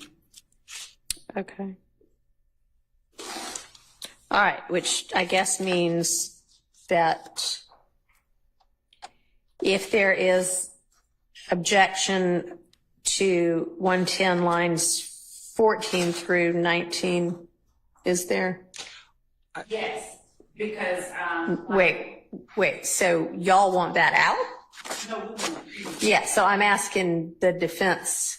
Well, if 14 through 19 is played, there's going to be no context to it at all. Because it starts with, they've been shooting at each other for how many damn months? And no one's even going to know.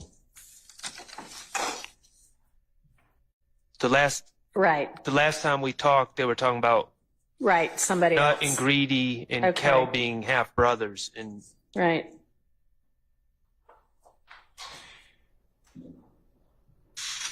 So, I mean, honestly, I'd be okay with.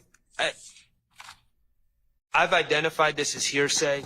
I don't have any problem with it coming in, to be honest with you. But okay. You know, if the state needs to play 14 through 19, I just say play the whole thing and Okay. give context. All right.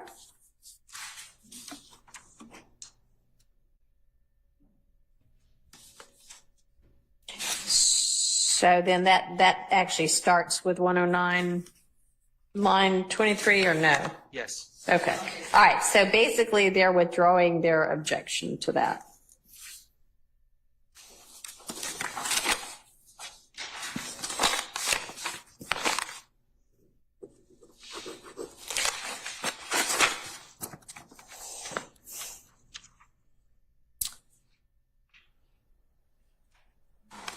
Page 111, lines 7 through 9.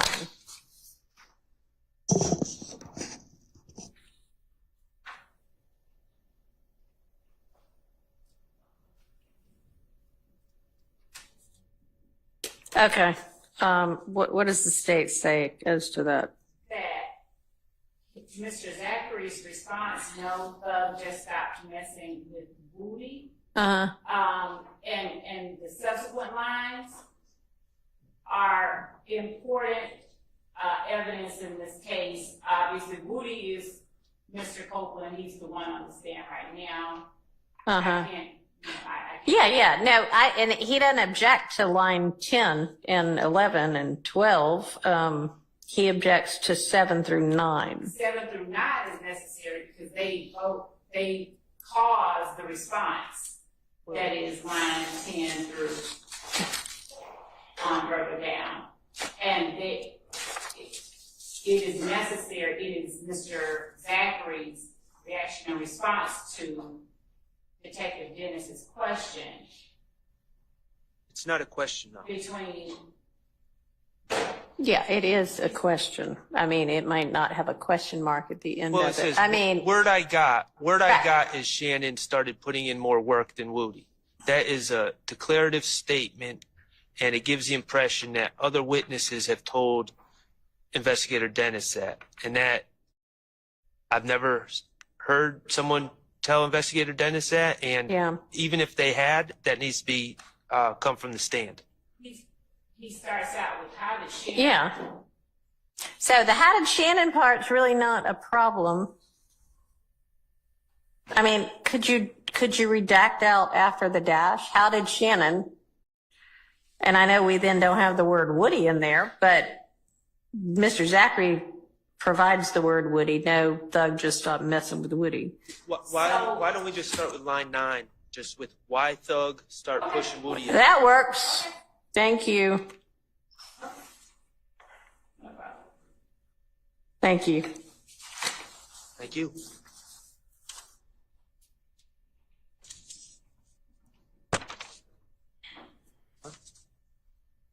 113 line 20 through 114 line 3. So do y'all, before we dive into the substance of this, we're not gonna unfortunately get through the entirety of this one statement today, so we can look forward to doing more of this tomorrow. But there are, how many, two other statements? Okay. I can provide all of them to the court. Okay. Here's the thing is, some of this I am having to make rulings on, but a lot of it, it's like, it might be, and I'm not saying it's the first time you're looking at it, but it's the first time you're looking at it for the purpose of trying to think about whether you're okay with redactions. And that's not really the best use of court time, by which I mean time that we are all here between 9 and 5 in court.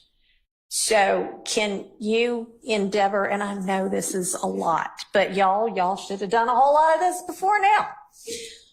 So can we sort of maybe by the time we all reconvene tomorrow have a whole lot more of this sorted out so that y'all can hone in on the things that I need to make an evidentiary ruling on?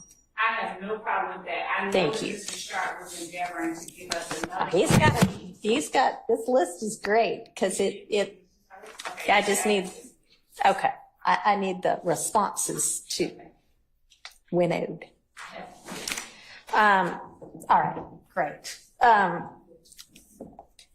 Okay, he gave it to us from one of the other interviews. We need the last one. There's 3 of them. Okay, well, do you have that one ready yet? Mr. Shart is ahead of y'all on these interviews, so maybe while y'all catch up through the rest of these 2, he can be finishing the 3rd one, if he doesn't have it yet. I'm trying to remember. I'll talk to the state afterwards. I want to make sure I'm on the same page with them about the 3 different statements. Okay. So I'm sort of thinking I don't want to do any more of this. How about that? Because y'all can maybe do some things to make it all easier. So I will take a look at the beginning of this video. Y'all, the state, are going to go through what you have so far, which is the rest of this statement, potential redactions, and then whatever the second statement, not in time, but you know what I mean, potential redactions, and have it crystallized more for tomorrow. And tomorrow we also, I think, can't remember what I told you to turn in by tomorrow, but what was it? Your Honor, we do the open court exhibit. Yes. And I have a very nerve-wracked and nervous person working on that. They're asking, what if we don't have everything? I'm gonna throw them in jail. I am kidding. I understand this is a monumental task, which again should have been done before now, but given that it wasn't, we're doing the best we can. If they do the best they can, it's not what we're going to be dealing with, but it's not for me anyway. It's for the defense. So to the extent they have whatever they have tomorrow, turn it over, and then the rest of it by Friday. How about that? That seems reasonable.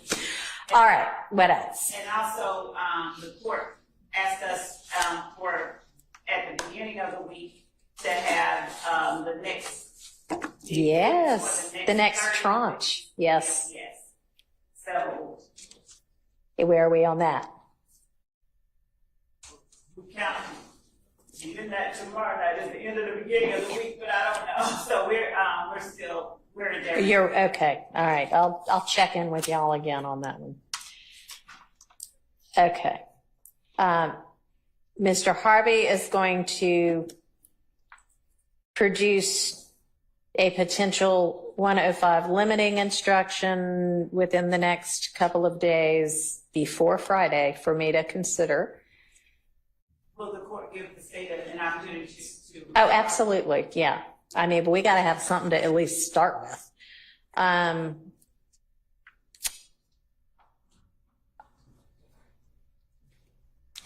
Oh, y'all are also all supposed to be thinking about what it is that we tell the jury about why we're starting over with Mr. Copeland, which may not, necessarily need to be a whole lot of detail, but we are going to be starting over with him. So it's going to be a disregard everything you heard so far, and then we either hear from him again or we don't. I don't know. We'll find out depending on how he wakes up that morning.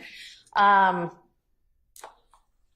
I'm going to have, that'll be, it's going to be a strike everything you heard, and then we'll see what happens next, But any kind of suggested instruction as to that as well, since we're starting over on him. Okay. Yeah. So you're not talking about trying to offer it up and work it out now?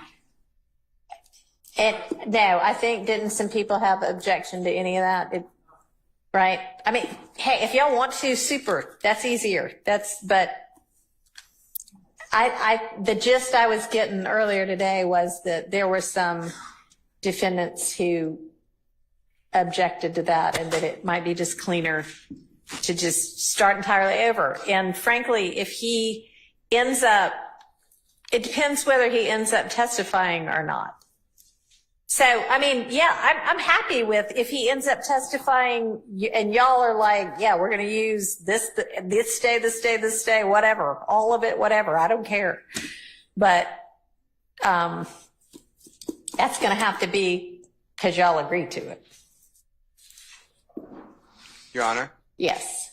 I thought the people charged here position was, and I think the state's position was just to include the 7th, which really was not anything, and then the 10th, which is Monday, the 12th, which is Tuesday, and part of the 11th, 10th, 11th, and 12th, part of the 12th, but nothing thereafter, not strike everything. There was a lot of exculpatory information on the 10th, 11th. Here's the deal, though. And if he ends up testifying, and y'all want to say those 3 days, great. But if he ends up, since what I am trying to do is sort of circumvent the whole issue of potential coercion and give him an opportunity, fully and correctly informed, to make a decision about whether to testify, then if he says, no, I don't want to, then that means none of his testimony should come in unless everybody wants to agree to it, which would be kind of, an odd scenario. If we don't get to cross-examine Mr. Copeland, we would like to strike all of his testimony under that circumstance. Right? Yeah, right. So, and then, if y'all want to try to call him as your witness, if anybody's calling a witness, then try that. If you want exculpatory parts of it, but then that, of course, comes with risks. So it just, a lot of this is up in the air depending upon, I think if he says, now that I'm fully informed, which I am not saying that any of his decision before was because of any incorrect information. I just think, like he said, it depends how he feels when he wakes up in the morning. So, anyway, yeah, in order to try to tackle all of the issues surrounding this, this is the best I have been able to come up with. So y'all be thinking about that. Did Your Honor get the thumbs up? Yes, magically. All right. Anything else before we break for the day early? Because I'm going to go do some work on it, not in court. Just for your edification, we'll file a written motion. The state yesterday gave us a Dropbox link, and it includes additional telephone numbers that I was unaware of. Okay. Where an expert, he's already been qualified. His name is Agent Bernie, Berni, from the FBI has done now an analysis of historical cell site location data, and I'm objecting to that very late, I believe, notice. And then the state has a couple other, they changed charts. I personally don't have a problem with that, but I need to study them. But the new reports and data and a new phone number, I am not agreeable to. Okay, an entirely new phone number. Tell me some more, Ms. Love. Yes. So the new phone number there was another person in the vehicle during one of the murders in this case that investigators were still investigating during the time we began this trial. They were trying to hash out whether or not this particular person was even in the car, if you will, with some of the alleged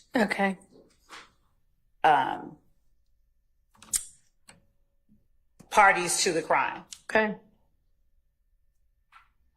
Since that time, during the course of this trial, the investigators with the Atlanta Police Department that were doing their deep dives into forensic data determined that this person, I don't think that person has been arrested, but this person was also in the car with the co-conspirators during this particular murder.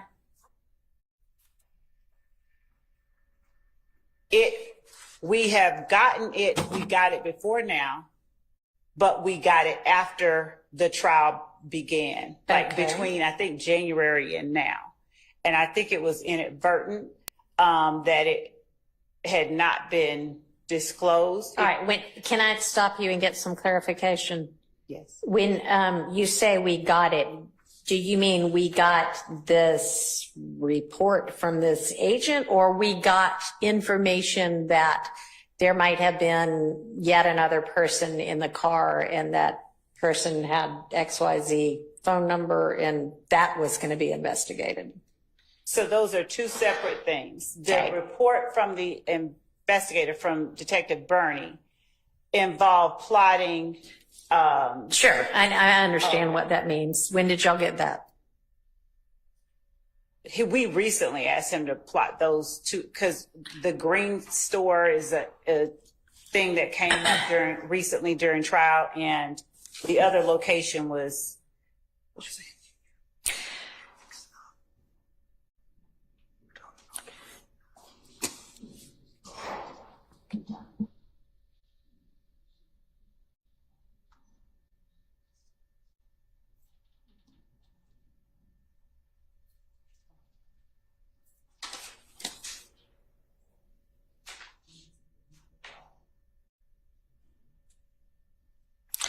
So we have two understandings of what the court is asking. So we're not talking about plotting of those cell phone numbers. We're just talking about the Boyer cell phone records.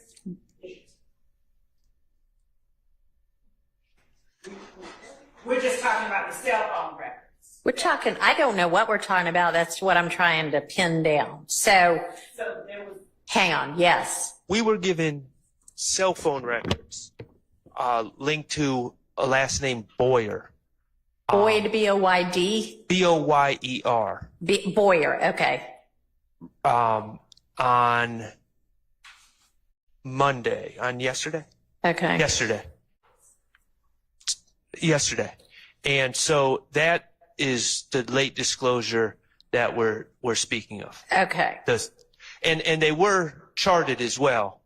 Which Nobody really, I'm sorry, do y'all care? Is the objection to the charting, or? It leads me to believe that they've had them for a while if they've plotted them. All right. So the plotting of the cell site location information report done by Agent Burney, that's of this Boyer phone number? Yes. Okay. And y'all just recently asked for that based on some testimony about something? No, that's a different thing. I literally sat there and conflated two different. Okay. All right. So then let's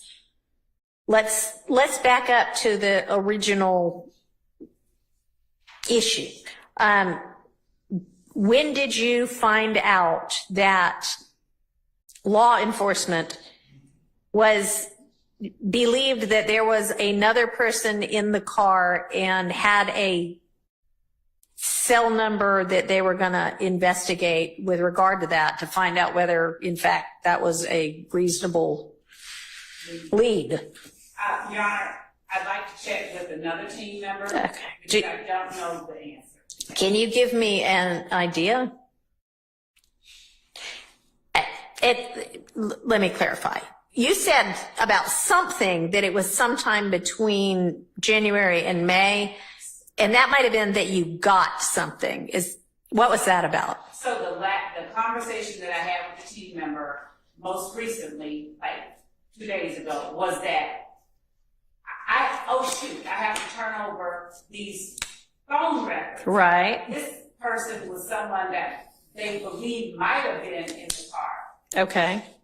And they got phone records, and now we know that based on the phone records, this person was in the car. Okay, so when did they ask for, we or they, not we, but y'all or they, ask for the phone records because they thought that might be... I beg the court to allow me All right, find that out. And then, do you know when y'all got the cell phone records? When you said we, I thought you were talking about us. I don't know the answer at all for the Atlanta Police Department, but I can find out. Okay, so unfortunately for you, we equals, y'all equals, the state equals both the DA's office and the Atlanta Police Department. You know that, and I know sometimes there's a little lag in communication, but I need to know, was it, if they were provided to the defense on Monday, was it last week or was it 4 months ago? Okay, I can find No, because, okay.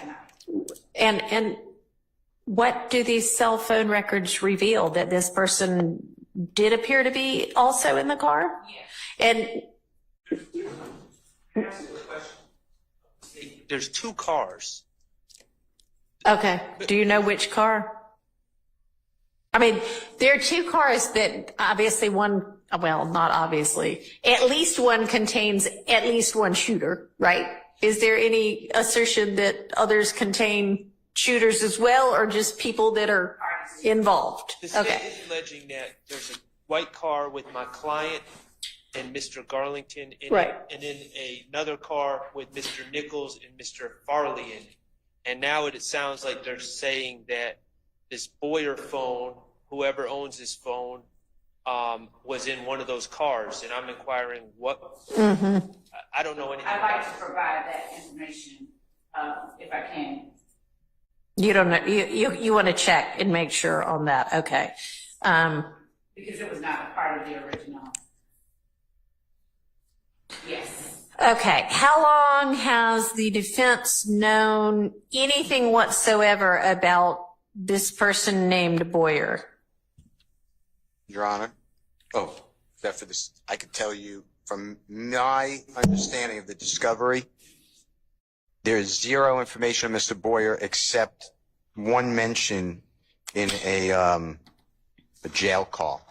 That is it. That from my whole database, I have one mention. That is it. And I have no reports. So the police been investigating and found out that this person allegedly was involved in this killing. I still, to this day, have no reports on it. I've never interviewed him. I didn't open on him. He could be a great defense. I have no idea who this person is. Yeah, I mean, yeah, this is, I mean, potentially significant information for the defense to know about. I can't say that at the time we did openings that the police had this. I'd like to be able to say. All right, we'll find out. But there's been a long period of time between opening and now. 8 months to be. That was 24, okay. 7 or 8 months. So, yeah, we need a lot more information about this. I love how y'all save all of the bombshells for late in the day, right before we're wrapping. Y'all going, hey, guess what? So, okay. I mean, it is what it is. Okay, so we'll need to find that out and put that on the record and sort that out tomorrow.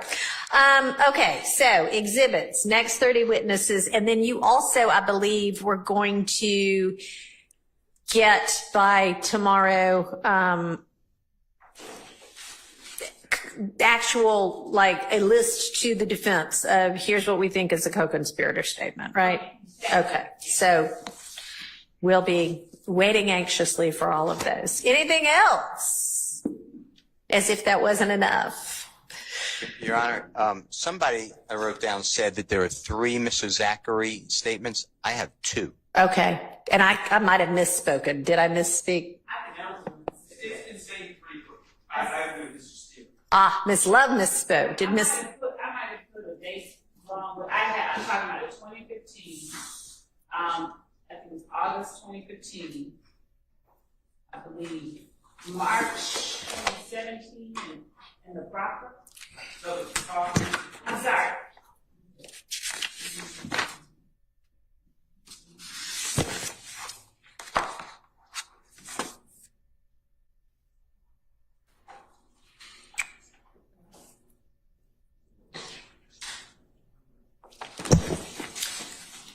I might have misspoken too.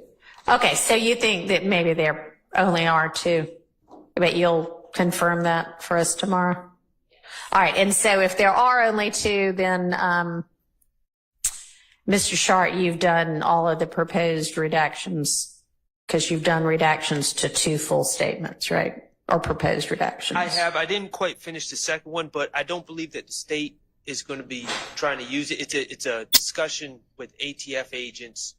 And all right, y'all were going to get together and sort that one out too. Okay. Sounds good. And Judge, the board needs to finish the court. Just allow me to get this thing copied.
Judge, I'm not going to keep you on the bench, so I will have some. All right, that's fine. That'll work. Thank you. All right, see y'all at 9 tomorrow. Yes, Your Honor. We'll be 8:45 at it when we have the jury. Okay.